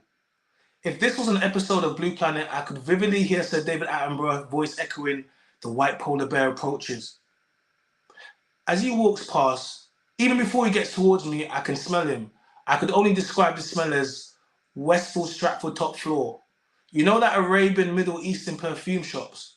But now I know the smell he had on was some type of oud oil. I said, "Yo, big man, what they feeding you?" Jamie replied, "Halal Ak, everything halal." I was like, "Ak, what's that?" He says, "Aki, I'm Muslim. That's how we greet our Muslim brothers." I said, "But I'm not Muslim, I'm Christian." He said, "Yeah, but we're still brothers." I liked the reply, and he wasn't lying. We really have been brothers since. Kevin is now getting dressed. He starts by spraying deodorant. He then puts on boxer shorts under the towel, removes the towel. Now Kevin monologue to the audience. Cam eyes closed. Someone says Cam eyes closing. Cam's there, just locked in. Look, we were so close, but he started hanging around with a different crowd, doing different things, so we became more distant. But look, forget all about that. He's out now. He served his time, and I'm actually want to be around him again. Like I said before, I was that big bro to him, so I'm coming out tonight to celebrate, but more importantly, reconnect and have a real heart-to-heart with my boy. Kevin begins looking through his clothes on the rail, trying to pick an outfit for the night out. He's even managed to get Elizabeth and the girls to come out, so you know I need to be fresh to death. Oh, you don't know about Elizabeth? All right, let me tell you about our connection. How can I describe it? It's like pure energy when we're together. She's 5'5" with thick lips, thick thighs, hourglass figure. You know what they say? A white girl with a big booty, that's damn near every black man's kryptonite. Look, I'll be honest, she's a good girl, but right now, I don't think I'm ready for anything serious. I always say that line, that's until I see her and all sense goes out the window. But wait till she sees me in this. Kevin selects his top for the night and shows the audience. Look, she always seems to get a new boyfriend, and I'm not saying I want to be her boyfriend, but I do know one thing for sure. I don't want anyone else to be her boyfriend. Does that make me toxic? Look, yeah, it has to be these jeans, as Kevin picks up her jeans from his clothes rail. Kevin starts getting dressed for the night. I don't know how I'm going to tell her, but I'm going to tell her. But I don't know what I want to tell her, but I want to tell her. Scene 2. Kevin is in the queue outside of the nightclub. 2 things really piss me off. 1, I hate queuing for anything, and I hate having to wait for people. I'm currently doing both, as he shakes his head and eye rolls. Kevin lights a cigarette and leans against the wall. Kevin gets a text on his phone. The text reads, "Bro, I'm inside. The bouncers give him your name and say you're on the table. You will get straight in. P.S. Elizabeth is inside." Audience monologue. How's man got me outside waiting for them all inside getting turned up and I'm talking all the way up? Look at the text he just sent me. So how do I look? Well, on the phone he did say fresh to death. Take a good look at me, because I'm just about ready to hit the coroner and the Grim Reaper to take me down as Kevin laughs. Right, fresh breath check. Kevin breathes in the audience. How's that smelling? Smoking probably didn't help, but chewing gum will. Kevin takes the chewing gum out of his pocket and starts to chew. Final checks. Kevin walks towards the bouncers, takes his ID from his pocket. Hello, mate. I'm here to join a group of my friends and get a table already inside, as Kevin says, slightly cockney. The names on the booking is Jamie, should be down on the list. The bouncers reply, yeah, of course, as he gives his driver license. Kevin hands over his driver license to the bouncer. Is everything okay?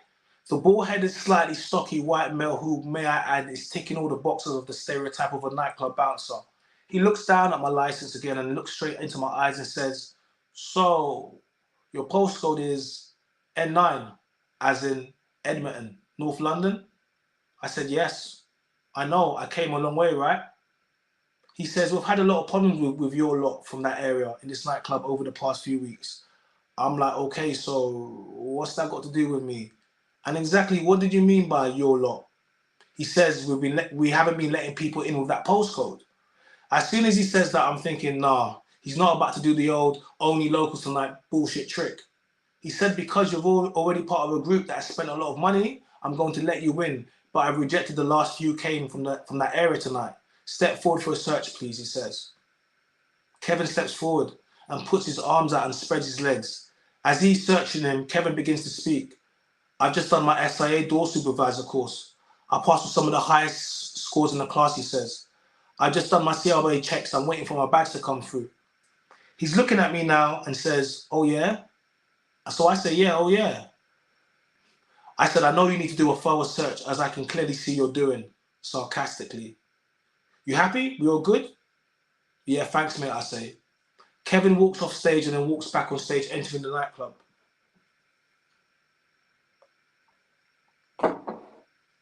Scene 3, the nightclub. Kevin walks in, music is playing, and goes straight to the table where Jamie and some of his boys were and hugs him. Yo, Jigger man, welcome home. Jamie hugs me tight and says, bro, it feels great to be free, and I plan to stay that way. Jamie then grabs a bottle of champagne in one hand with his other and thrusts the champagne flute glass and fills it to the brim. They can lock the locks, but they can't stop the clocks. You see those guys all around? These are some of my realest niggas, Jamie says. And he screams drunkenly at the group. No more screw sweating me. No more having to smell another man's shit. No more bashing the bishop to Babe Station, he laughs. In my mind, I can only think that sounds like my ultimate nightmare. And Jamie finishes his speech and we all toast to his return. Sooner had he finished the toast, Jamie drops back into his seat and starts giving his best Donny Montana Scarface rendition. You see, you need guys like me. So you can point your finger and say, that is the bad guy, he says. As he points his finger across the dance floor, I immediately caught eyes with Elizabeth. She was sat on a table with a group of girls. I recognized 2 of them. I could vaguely hear what Jamie was saying as I was too busy in awe of Elizabeth's beauty. Jamie clocks the fact that I'm not paying attention and says, bro, I did this all for you. Go do your thing. And he gives me a gentle push. You don't got to tell me twice, I say as I get up. Look, I'm a confident guy when it comes to women, but for some reason when it comes to Elizabeth, I just lose composure. I still don't know what I want to say. I still don't know what I want to do, but if I let her get another boyfriend without telling her how I feel, then I'm a grade A dickhead to the 4th power. Too many people live lives of what if and shoulda, woulda, coulda because they didn't chase their dreams. That's how they end up on X Factor or Britain's Got Talent. And that will never be me. So wish me luck. Kevin walks across to Elizabeth's table. As I'm walking across the gyrating couples and singles on the dance floor, Elizabeth waves to my table immediately and gets up. She points to the bar and mouths the words, meet me there. Bar scene with Elizabeth. As I'm walking to the bar, I see Elizabeth almost effortlessly floating across the sea of gyration. Damn, that peach of hers is looking ripe as fuck. She's wearing a yellow 3/4 length bodycon dress, 6-inch stilettos with the subtle red soles that lets you know she's a Louboutin type of woman. I take a deep breath and approach her from behind. I can smell her perfume, Thierry Mugler Ghost. To anyone else, it might just seem random, just another nice perfume, but she was sending me a sign. You smell nice, I said, as I reach in to give her a cuddle. Elizabeth says, yeah, it's your favorite, if I remember properly, and smiles, and she reaches in for a big squeeze. At this point, I'm having butterflies, and I'm going to be honest. I can see myself simping for Elizabeth. Look, Liz, I say, I never call her that, so she looks at me attentively while giving me a cheeky pinch. You look, wow, you look amazing. She has the most amazing smile and is instantly calming. She says, Mr. Charming as ever, so smooth with his words. So you like my outfit, I take it, she says. I said, nah, I don't, to be honest. She instantly puts her hand on her hip and raises her eyebrows. I say, I don't like it. I love it. As she twirls around and lifts up her heels to lightly flex her Christian Louboutin heels. As she's doing this, I don't know what made me notice it. I actually do. It's the fact that I recently done my SIA security course. I could see Jamie. He was away from the table we were on. I could see him with two women. I didn't recognize them. The music was loud, so I couldn't hear what they were saying from the body language. I could tell they were having an argument or disagreement. As Elizabeth walks towards me, I have one eye fixed on her and the other eye on Jamie and these mystery women. Just as Elizabeth approaches me, I see the situation begins to escalate, so I immediately stop her and point. I think something is wrong. I'm going over to make sure Jamie's okay and everything's all right, I tell her. She nods and gives a wink as I make my way straight to Jamie. Yo, Jay, you look like you need some help, I laugh. What's wrong? He said, these girls have no manners. I was walking through and they knocked my drinks all over me. It's not the drinks, it's how she said I'll do it again. I said, mate, I'll get you another. Some people are rude and we're not raised right. As I said that, one of the girls, the slightly larger of the two, screams at me, well, at least I wasn't raised by a bunch of monkeys like you lot. Completely surprised, I said, what the fuck did you say to me? Before I could even finish my sentence, I see her turn around, she picks up a ceramic ornamental ashtray. She launches it directly towards my head. And I'll be honest, the way I swerved out like Morpheus would have been proud in the Matrix. I ducked it like Neo. And before I even had a chance to take in what had happened, both the females run off into the women's toilets. I made chase, but stopped when I saw them go into the female toilets. At this point, I was angry, and out of nowhere, Elizabeth comes and grabs my hand and says, I saw what happened. I don't like it in here tonight. Come with me to mine. I'm gonna grab my stuff. Meet me at the door in 5. I'm thinking, what would have happened to my face if that hit my face? But with cat-like reflexes, I avoided it. But she said, stop worrying about it. I said, you don't got to tell me twice. And I made my way downstairs to wait for her. As I'm making my way out, I'm approached and stopped by the same two bouncers I saw in the front door. They stopped me and say, mate, you can't leave. I said, I beg your pardon? What do you mean I can't leave? They reply, we've had an allegation of assault against a female and the police have been called. I said, this is a setup. If anything, it was me that was assaulted and racially abused. Let me explain what happened. I said, check the CCTV, but the two security, they weren't interested and said the police would check it. A few moments go by, then I see Elizabeth make her way. She says, right, get your coat, you've pulled. I'm not laughing, and before I get a chance to explain, I can hear the echo of police radio when two white males appear. I see the bouncers explaining to them while pointing at me. An officer came across and says, we've been called in because an allegation of assault against you has been made. We're going to review the CCTV. I replied, it's a fake allegation. I did not and would not assault anyone, especially a woman. Please hurry up, the sooner the better, and you will see it so I can leave. I mouthed to Elizabeth, it will be okay. The two bouncers are blocking off my way as an officer comes back and says, I'm here to take your official statement. As I'm giving my statement of account, it must have been about 10 minutes had passed when I see the officer that went to review the CCTV begin to walk back. He walks over and calmly says, we have reviewed the CCTV and taken the statement from the two victims. Two victims, I say, and before I could even finish, the officer slaps handcuffs on me and begins reading me my rights. We're arresting you on suspicion of common assault. I literally burst out.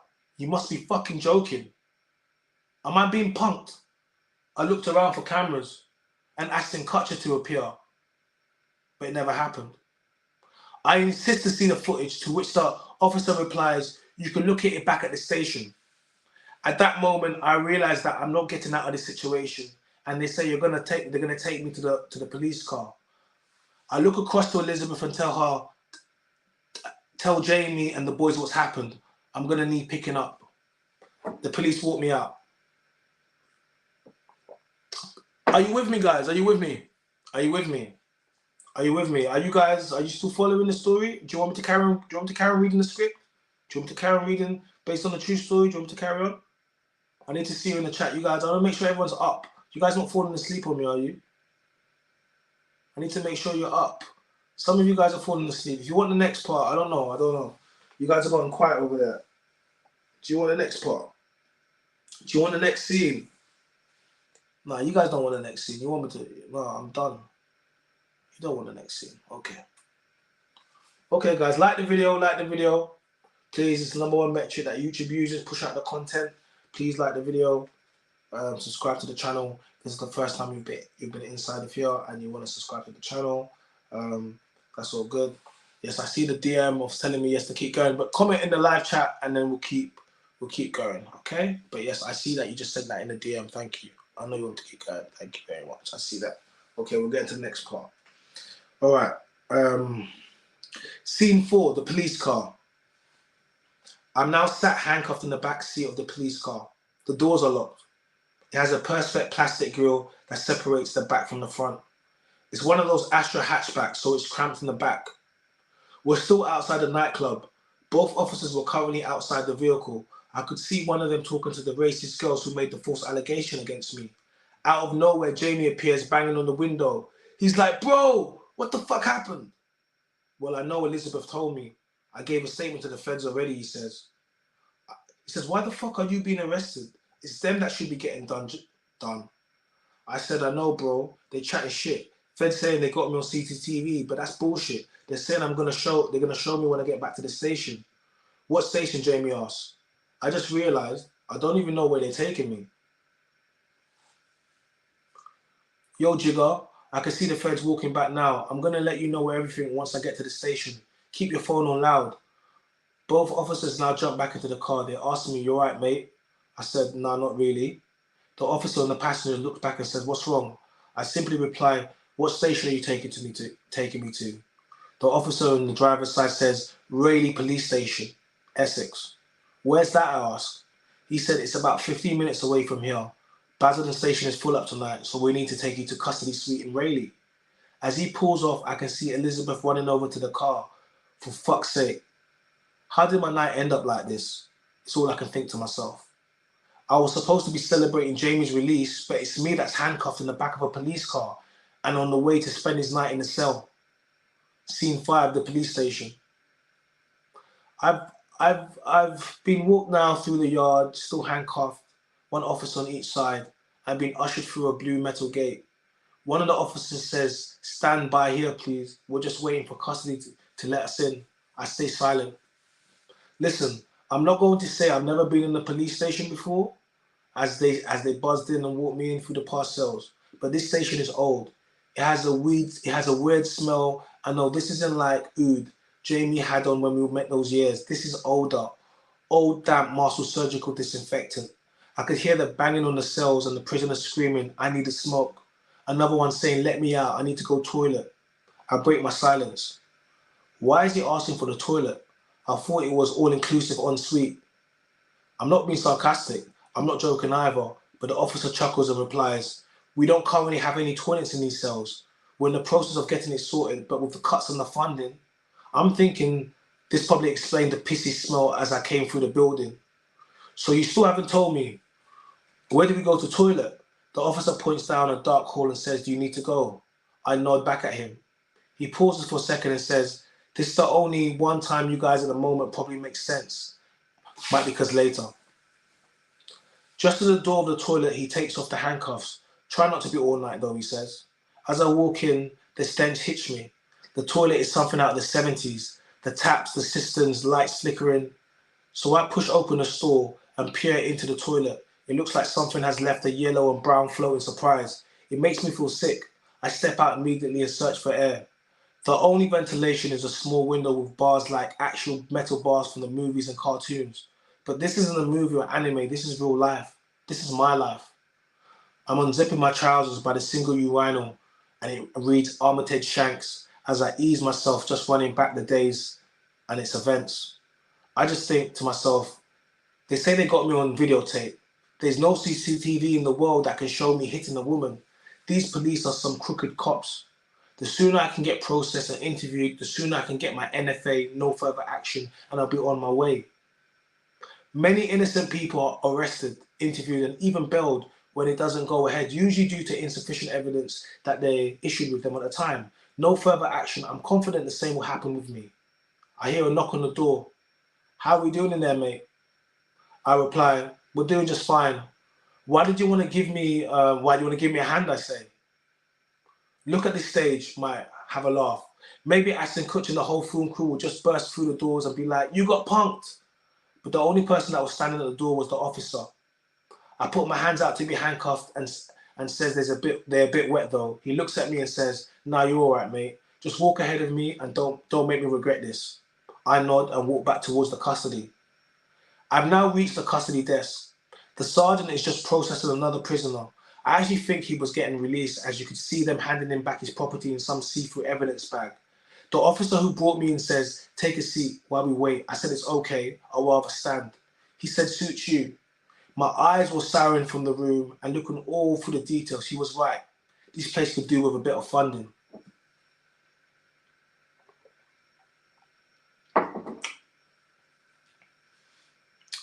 The sergeant speaks and says, please bring your prisoner to the desk. He introduces himself as Sergeant and my name, and then he asks me my name and says, you have been arrested on suspicion of common assault. He then goes on to read me my rights before asking me, would you like to arrange a duty solicitor? I said no. I was told there was footage of this supposedly assault, so I don't need a solicitor. I just want to have my interview and see this footage. He now is asking me about my mental health and have I ever been suicidal in the past. Thinking to myself, they act like they want to help. If they do, then let's see this footage that apparently they have on me. He asked me to hand over my property I have, so I take off my jewelry, my wallet, my phone, which I switch off and I give it to them. He says, you decline legal aid, but you're entitled to make a phone call, and points to a yellow post box. We just need to search you thoroughly. It's a procedure.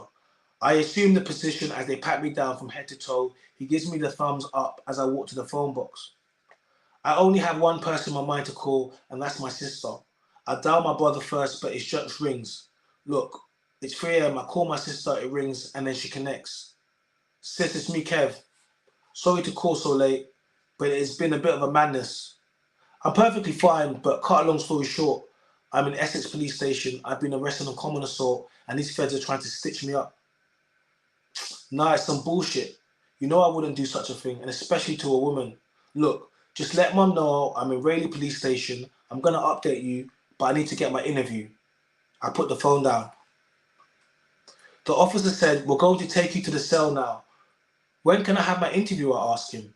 He says, we need to give you a certain amount of rest first legally, then we can conduct our interview. And as you decline the solicitor, once you rest, we can take you to the interview room. This sounded like good news to me. The officer says, we're going to put you into this cell. Please take off your shoes. You can have them inside, but you need to take your laces out. Also, please, you need to take that belt out and leave it with us. I know this is standard procedure, but if they think I'm going to try to commit suicide because this racist girl's false allegation, they got another thing coming. As I step into my cell, I can hear the officer saying, if you need anything, just press this buzzer here and someone will be along shortly. As he closed the cell door, which had little submarine fishbowl type window, just enough for them to see in. In the corner, I can see a built-in toilet, but with a huge firmly out of the U sign. A small single blue mat and a brown tweed cover, no pillow for the bed. At this point, I began to feel tired, and the chill off it was too cold, so I'm not taking off my shoes. I climb into the bed. The blue mats were not designed for comfort, that's for sure. They reminded me of the blue mats we had in school when we did PE. As I'm lying on my back, staring at the ceiling, I can see the words "rat on a rat, Crime Stoppers." If you have any information, call anonymously directly on the ceiling. I wonder how many people have been in the same cell, seen this and decided to rat on someone. You know, snitch, get themselves out of something they done. But in my case, the only person I'm gonna rat on is the lying racist girls that threw the ceramic ashtray at my head and cracked everywhere on the floor. No way they're gonna stitch me up for common assault against a woman. My eyes are now feeling heavy. The sooner I sleep is the sooner they can interview me, is all I can think, as I slowly drift off to sleep. Kevin sleeps. Kevin sleeps. I don't know how long I was asleep before I hear the clicking and clanking, then a loud scrape as the door was open. The light from the hall is shining through. I realise my cell light is off, and at some point they must have turned off the light. I hear an officer introduce himself as PC Baxter. He said, "I'll be conducting your interview," and the other officer has finished their shift. I immediately was woken up properly now, and I wiped the sleep from my eye and then jump off the cold blue mat. I've still got on my trainers minus the laces as I follow the officer out. He asks if I would like a hot drink. I said yes, as he signals to the officer to get me a drink.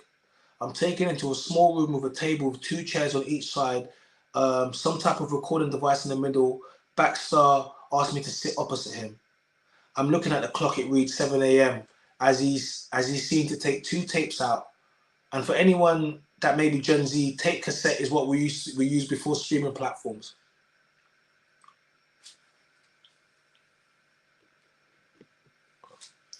Is what we used before streaming platforms. He goes on to say, "You have rejected your right to have a solicitor present." I said yes. He says, "Okay, well, the interview shall commence shortly. I just need you to fill out a few bits of paper." The officer gives me a formal caution, then begins to read from the notes he has from the witness statement. Once he finishes, I ask him, I was arrested based upon CCTV evidence. The 2 officers said they had seen. I would like to have access and see the footage, as I was promised this when I was arrested. Baxter now says to me that the CCTV was not able to be withdrawn from the club as yet, and would be able to get a copy once it's available. So I said the evidence that the police had the basis of my arrest on the grounds of common assault is not available. I said, well, that's convenient. The officer continues to read out the statement. Now he begins to tell me she suffered bruising to her face. She has been taken to hospital. I jump in and say, look at the size of me. If I did what you said I did, I wouldn't be arrested for common assault. I would be arrested for GBH section 18 with intent. He looks up and says, "Oh, you think you know the law?" I said, "I know enough to know if I did what you're saying I did, it wouldn't be common assault. You see, I've done my SIA license close protection course," I told him, "so I can work within the security industry as a door supervisor and bodyguard." Baxter is now looking surprised. So I would never do anything to put that into jeopardy, I tell him. He now is saying to me, common assault is basically a slap on the wrist.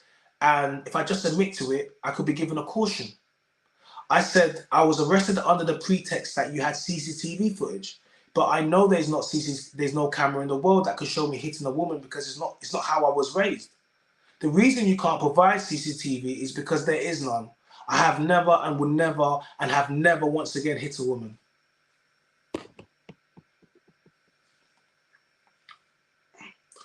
I will not be having a caution because I will not admit into something I didn't do. It was her who racially abused me and threw an ashtray at my head.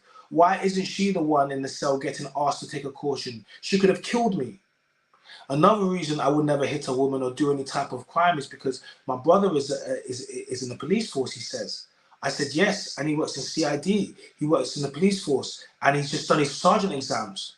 Now, that doesn't make someone innocent, I tell him, but I will never do anything to jeopardize my future and bring disrepute to my brother's name. I can see the headlines now. Sergeant brother arrested and convicted for common assault on woman. And the only positive is that they would probably use Stormzy or Idris Elba's picture instead of mine. Because you know how the papers move, all black people look the same. They will put a recycled statement as an apology, but the damage would have been done. He then asked me, do I have anything to add? I said, well, when will the CCTV be available? He then says, we're going to place you on bail and you'll be hearing from us. He says the interview has now concluded and stops the tape and places one each cassette into a clear bag. And he says, you'll be able to have a copy of this along with the statements. Please wait here for the time being. It must have only been a few minutes when he returns and says, I can confirm you were granted bail, but first we need to take your fingerprints and photograph. Please follow me to next door. I follow him into the next room as he takes me to the corner and says, unfortunately, we don't have a high-tech fingerprint facial scanner here. It's going to have to be old-fashioned digital camera, black ink and white paper. He asked me to sit down and talks me through it.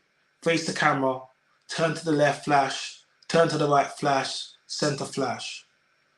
Please come over here. Place your palms out, he asks, as he smears black ink all over each and every one of my fingertips, as he instructs me to press my fingers, thumbs, palms and sides, leaving my fingers and handprint. He takes a good look over and says, that will do. You can wash your hands from there. As I scrub my hands with whatever type of hand wash they have, as the water turns black, no matter how much I scrub it, it will not completely come off. I can have a Dettol bath when I'm home. I want to get out of here as soon as possible, I think to myself. Next scene, bail. I'm back at the custody desk where I was first signed in, as the sergeant hands back my property while explaining that I will be placed on unconditional bail to return to the station in 8 weeks. 8 weeks, I said, to which the sergeant replies, you will be contacted by the letter or phone as he gives me back my bail papers. I don't even bother to put my laces back in as I walk back the same way I came in. Released. I'm outside the police station. I turn on my phone. All the missed calls and texts now begin to flood through with the alerts. Elizabeth, Jamie, my sister, my mother, and a call me back text from my brother all came flooding in. I log into the Uber app and book my ride home. First person I think to call back is Jamie, but before I even got a chance, my phone starts to ring. He must have got the delivered message as soon as I turned it back on. Phone call to Jamie. Yo, bro. Yeah, I'm cool. But man, what the fuck? How the hell did I get racially abused, attacked, and I'm the one that's ended up spending the night in the cell? They said they had me on CCTV and I will be able to see it. They're talking shit because I didn't get to see any CCTV. They just spent the whole time trying to get me to admit it. Of course I fucking didn't. I've been released on bail. They said an 8-week deadline before I need to come back. Nah, I didn't have a duty solicitor. I rejected it at the time. Yeah, bro, if you can plug me in with Johnny Cochran and Robert Kardashian guys you got. Hang on, bro, I think my Uber is here. Uber ride home, conversation. Yeah, I'll be honest with you. From the moment I was in the queue, the bouncers were moving funny with me. They tried to pin that ridiculous accusation on me, and the police are lying because they arrested me because of evidence they said they had on CCTV, which still has not been made available to me. Yeah, Martin Carroll's sons are okay? They any good? Well, if they're the ones that got you released early, then they're the proper, and I'm going to use them. Send me the number. Okay, bro, I'm going to shout you when I get home. 8 weeks have passed. I waited 8 weeks. I returned back to Essex police station to answer for bail. I thought maybe I would turn up and someone would say, this has been all a big mistake. I would get my no further action and be on my way. As I made my way to the front of the police station, clutching my bail papers, I present them to the officer and say I was bailed to return today. He looks to me and says, we've been waiting for you, please follow me. As I followed him along a familiar route to me, oh yes, I might have came in through the front door, but now back where I was 8 weeks ago as with materials back in the custody suite where I was bailed. He points and asks me to wait there, which is directly in front of the custody sergeant. The sergeant says, we have not been able to gather all the evidence we need as yet, and we will rebail you for a further 8 weeks. He presents me some papers to sign, literally the exact same papers I was asked to sign 8 weeks ago. As I signed them, I asked him, when will I be able to see the CCTV? I was arrested because the officer said they had footage of me, but it's been 8 weeks now and I'm on bail with still no footage. The sergeant says, your solicitors contact us and they'll be able to access it. So I had contacted the solicitors Jamie put me while I was on bail for the 8 weeks. They agreed to take on the case. Why wouldn't they? There is no case. They instructed me to sit tight and await for the police's decision. Police decision. We hope and are confident they will issue you with an NFA, they say. No further action, which will put an end to this matter. If they charge you, then a court date will be served, which they would represent me, but they shouldn't. They shouldn't if it would come to that. As I made my way back outside the police station, right by where the Uber picked me up 8 weeks ago, right back to holding my bail papers, but it's a different frustration. Okay, Maybe the girls that night made that allegation were drunk, okay? Maybe they were just being spiteful due to their prejudices. Okay, you can't change some ignorant people, and I'm fine with that. It's the fact that police arrested me based on this CCTV, which I haven't seen, but apparently shows me attacking these women, even though you know I didn't. What's the motive? Are they prejudiced too? Look, Essex hasn't had really the best reputation in the past with racism, but this is just ridiculous. I'm not going to start praising the Metropolitan Police, but interacting with them is a completely different experience. I suppose in London, the police interact more with the ethnic and diverse communities. They blatantly racially profiled me and probably looked at me as a stereotype. They see me as some form of caricature, big muscular black man, jewelry, fresh clothes. Sorry, when did this become a good enough reason? Because all I know is I'm on bail for another 8 weeks. 4 weeks later, at mum's house. It's been 4 weeks since I've been bailed. Before I go back to uni, I'm spending some time with my mum at my family home. Nothing like Mama's African cooking. Uber Eats could never deliver such flavors. You might have had a full English or continental, but you've never tasted breakfast until you had a full African. I'm talking omelette with so much flavors, spicy beans. I'm not talking kidney, fried plantains. Yes, I said plantains, not plantain. Look, if we have any West Indians in the audience, we're not about to do this plantain versus plantain right now. So shh. Kumba bread, or some call it sweet bread, hard-dough bread with pap, which is cornmeal sweet porridge, not to mention watermelon, bananas, grapes with freshly squeezed orange juice. As I made my way downstairs, I just knew what was being made. It was funny how certain smells can literally take you on a time warp. Look, I won't front. I'm a bit of a mumsy's boy, but I'm just trying to spend a bit of time before I go back to my uni halls of residence. Before I even get into the kitchen, I see some mail delivered, so I pick it up and I have 2 letters. You know the plain white ones that look like debt or fine? So as I open the first one, it's from the SIA badge. I'm getting excited as I'm waiting for my close protection badge. It reads, your SIA license application has been placed on hold pending your recent arrest for suspicion of common assault. You do not need to do anything. Pending the results of the police inquiry, we will make a decision as whether or not to grant you with your license.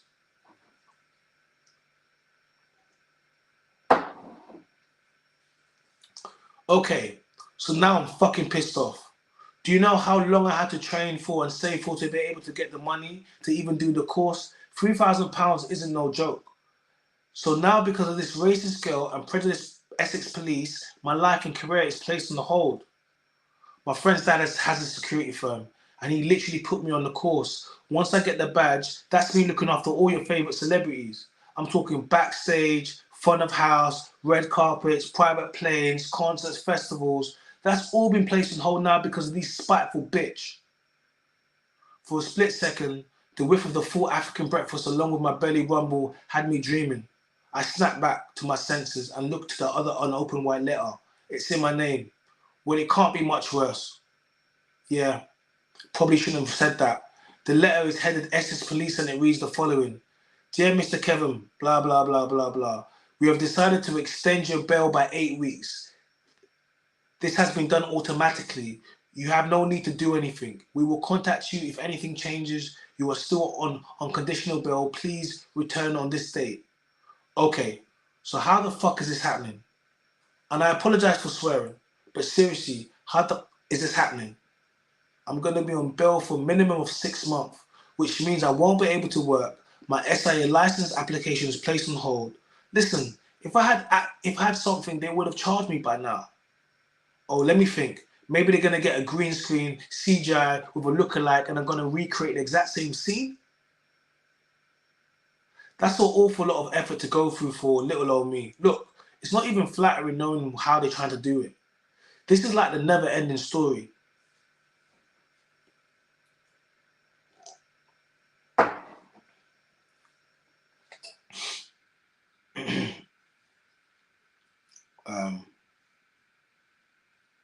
Drink some water.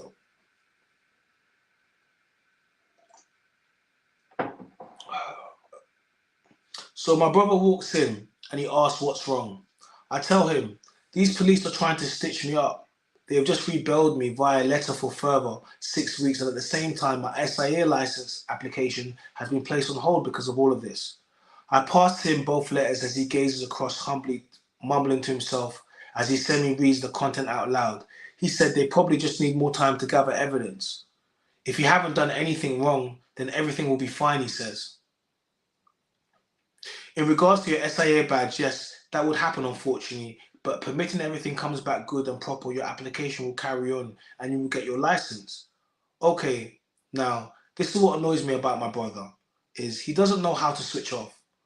I said, what do you mean more time to gather evidence? There is no evidence because I didn't do anything. I haven't done anything, but everything isn't correct and everything isn't currently fine. You would think having a police officer in the family would help. But no, you're useless, I tell him. It feels like I'm being interviewed under caution all over again, but this time it's by my brother. He shakes his head and hands me back my papers as my mum comes in and places the full African breakfast. I'm somewhat lost my appetite. I take one bite and reach in my pocket and dial Martin Carroll off my mobile. Hello, hi. Is it possible if I could speak to Martin Carroll, I ask? My name is Kevin Avner. He's currently handling the case and there's been some developments. I think you should know. Yes, I'll wait, that's fine. Kevin and Martin go on the phone. Hi Martin, it's Kevin. You told me to let you know if there had been any developments. They most definitely have. So they have just extended my bail by a further 8 weeks. This was done via letter. Also, my application for my SIA close protection badge has been placed on hold pending the outcome of this case. I'm really not happy as I'm no closer to finding out what's going on and I'm back at uni next week. I don't want this looming over me and affecting my studies. Okay, I understand I'll do that for you if you think it's best course of action. I'll sit tight, thank you. So, I just got off the phone to my solicitors to update them on recent events. So they said the fact they haven't charged you is a good thing. He said that Essex police haven't had the best record in the past, but he's still hopeful at NFA, but at this stage, you may benefit from a court appearance. He said he made representation and request application for the copy of the CCTV, but it has not been sent yet. As soon as he gets it, he will let me know. He said to go to uni and try not to focus on this. It's easy for him to say, but it's not so much that I can do, so I agreed. It's crept into so many parts of my life. I haven't even seen Elizabeth since that night. I have PTSD from the whole experience, that I don't even want to go back to the area, even if it is to see her. She has messaged me and asked me to come down, but she can understand why I don't want to come back. I know what you're thinking. Why doesn't she just come up here instead, right? No, wrong. You see, the thing is, if I'm honest, I just don't want to be seeing anyone at the moment. My head's not in the right place. I'm currently being accused by some random white girl in Essex of common assault for no apparent reason, and it's been supported by the police. The last thing I need to do is get involved with another white girl from Essex, regardless of how much we love each other or our relationship. Some might argue it would look good having the same demographic of woman on your arm as the one accusing you. I'm not some, and I will never use Elizabeth or waste her time intentionally for my own personal gain. That's wrong. If it's meant to be, it will be. And I mean, if I was looking for a sign for why we shouldn't be together, I could probably find a reason in all of this mess, but I'm not thinking like that. I'm also getting ready to go back to uni. I need to focus. I can't be getting distracted. I'm going to my final year of my 3-year Bachelor of Arts in Media degree. Time passes. Back to the police station for bail. So I'm back in Essex. I'm about to surrender for bail. It's different now though. I feel different. It's been a full 12 weeks since we spoke last, and I received a letter from the police extending my bail and from the SIA suspending my license application. I'm back at uni and I can't lie, it's been intense. I kind of pushed this to the back of my mind, but not before writing a letter to the Essex Police and CPS. Following advice from my solicitor, I penned a quite powerful letter. I sent to them this. To Essex Police, I was arrested for common assault, which is an absurd allegation against me, even though I was racially abused and almost physically assaulted by my said accuser. I was told that this was based on CCTV and that would be viewed by the arresting officers. I was told this footage would be made available to me at my interview at the police station. It was not. It has now been over 6 months, and this footage has still not been made available to myself or my legal team, even after repeated requests. I've been going back and forth to Essex, which isn't easy, especially as I'm in university doing my full-time degree. It is now beginning to affect my mental health. At this stage, I request to be charged in relation to this matter. This is by no means me accepting any wrongdoing, quite the opposite actually. This is me merely being exhausted by the process, and I feel it's in my interest to be placed in front of a jury, given the opportunity to speak to a judge and outline what has happened thus so far. I look forward to hearing your reply. Yours faithfully. We got simps in the chats, bro. We got simps in the chats, bro. Bro, we got simps in. Let me. We got simp in the chat. Tommy, simping. Tommy, did she send you in here, Tommy? Did she send you? Tommy says this. Tommy, you got issues and time on your hands. What's wrong with a girl dancing? You're telling she's moving mad on comments. You could have done that in DMs. You're moving like a girl. Bro, I had the banter with her. You're moving mad. It was banter. And she replied back to me. And I said, the man are looking like a gazelle. And she replied back, oh, I'm not moving mad, hon. And I like the comment. It was banter. It was banter. Yes, it was banter. Okay? Okay, so that's not what I care about. That's not the issue. So, you know, it's what happened after that. Her insinuating that I'm in a DMs trying to whatever. And I told her to like, what do you mean by that? Clarify. And she chose not to. And she chose to block me and delete me. Okay? That's it.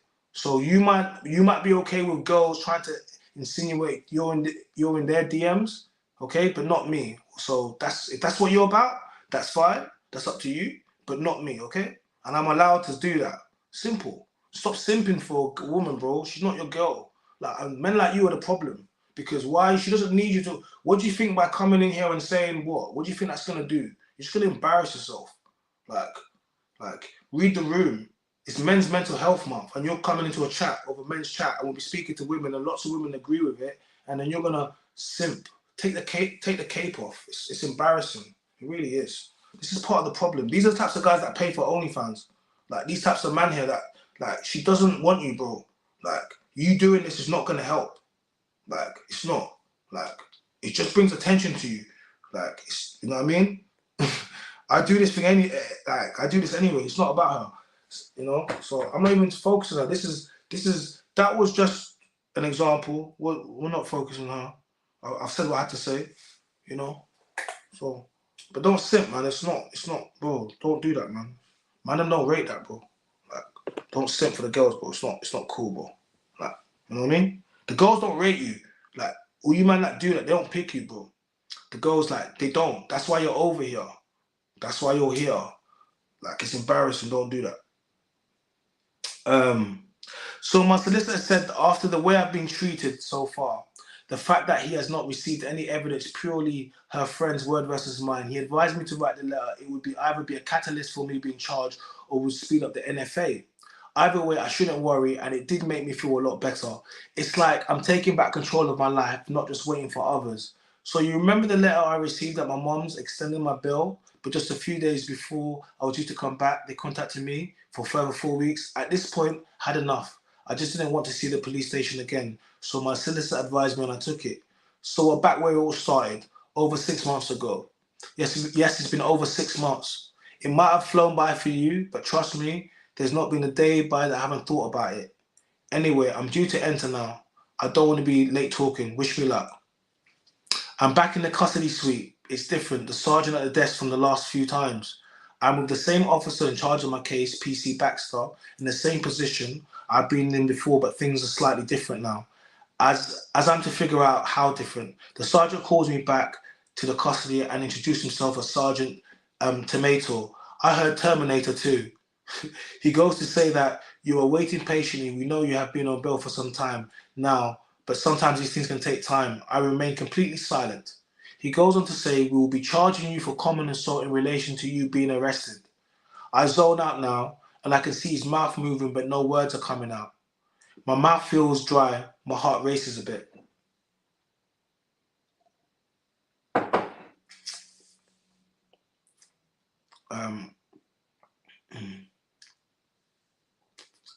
But my heart races a bit.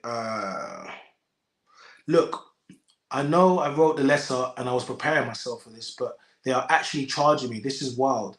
As I zone back in, he presents me with a charge sheet and a court date to appear at Basildon Magistrates Court. If there's one good thing out of this is I don't have to come back to this police station. I better call my solicitor, but let me leave it till I'm outside.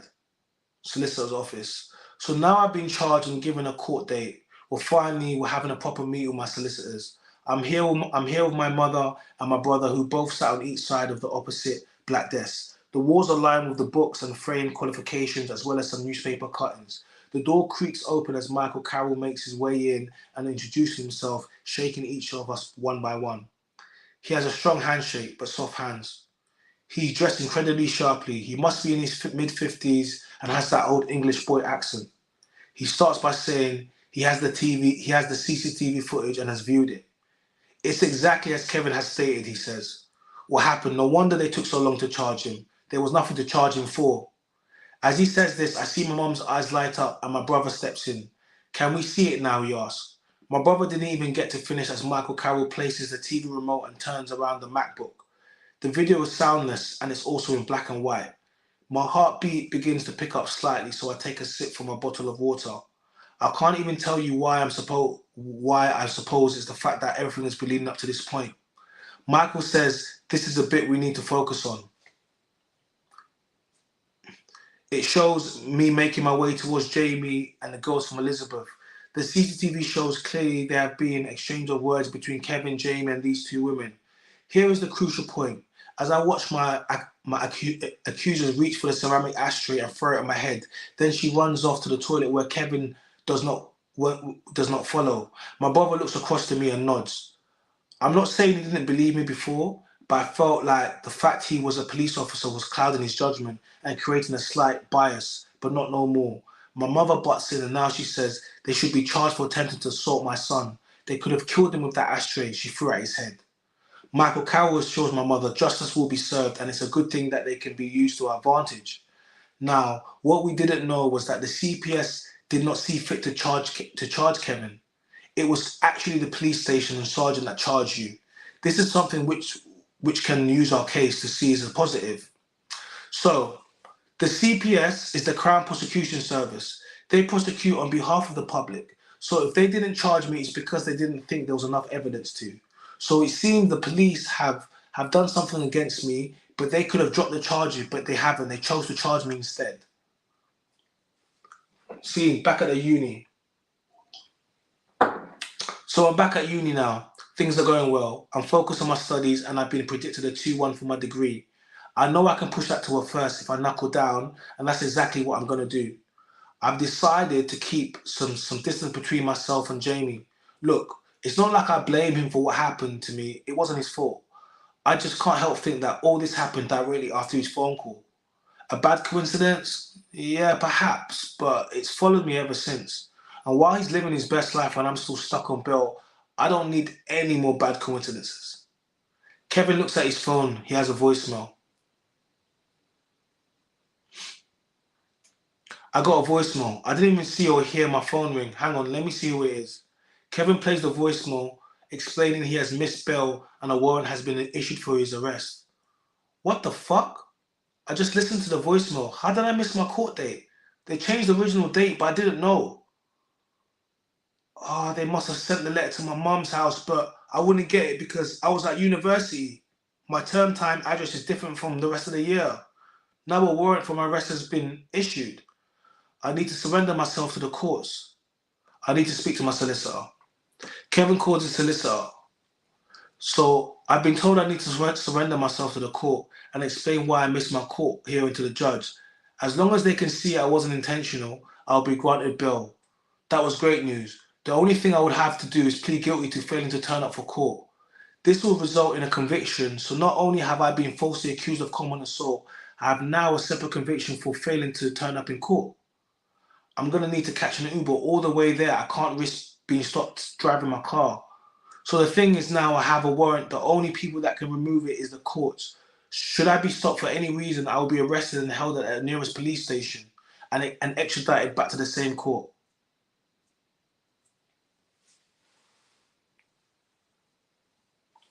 So guys, I know some of you want to hear the rest of the story, right? I know some of you want to hear the rest of the story, but you're not going to hear the rest of the story. You're not. That was the script. That's half of the script written. And yes, that's based on a true story. Literally based on a true story. And partly one of the reasons why I'm the way I am, what I am the way I am, because of scenarios like that. And that is a true story. That is documented.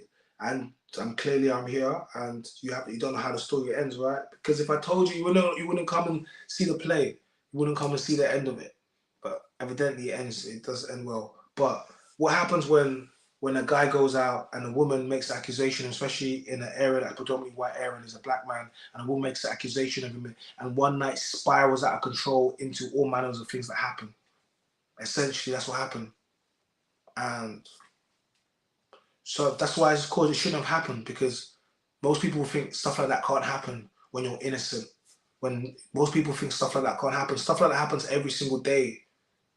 Innocent men get, you know what I mean?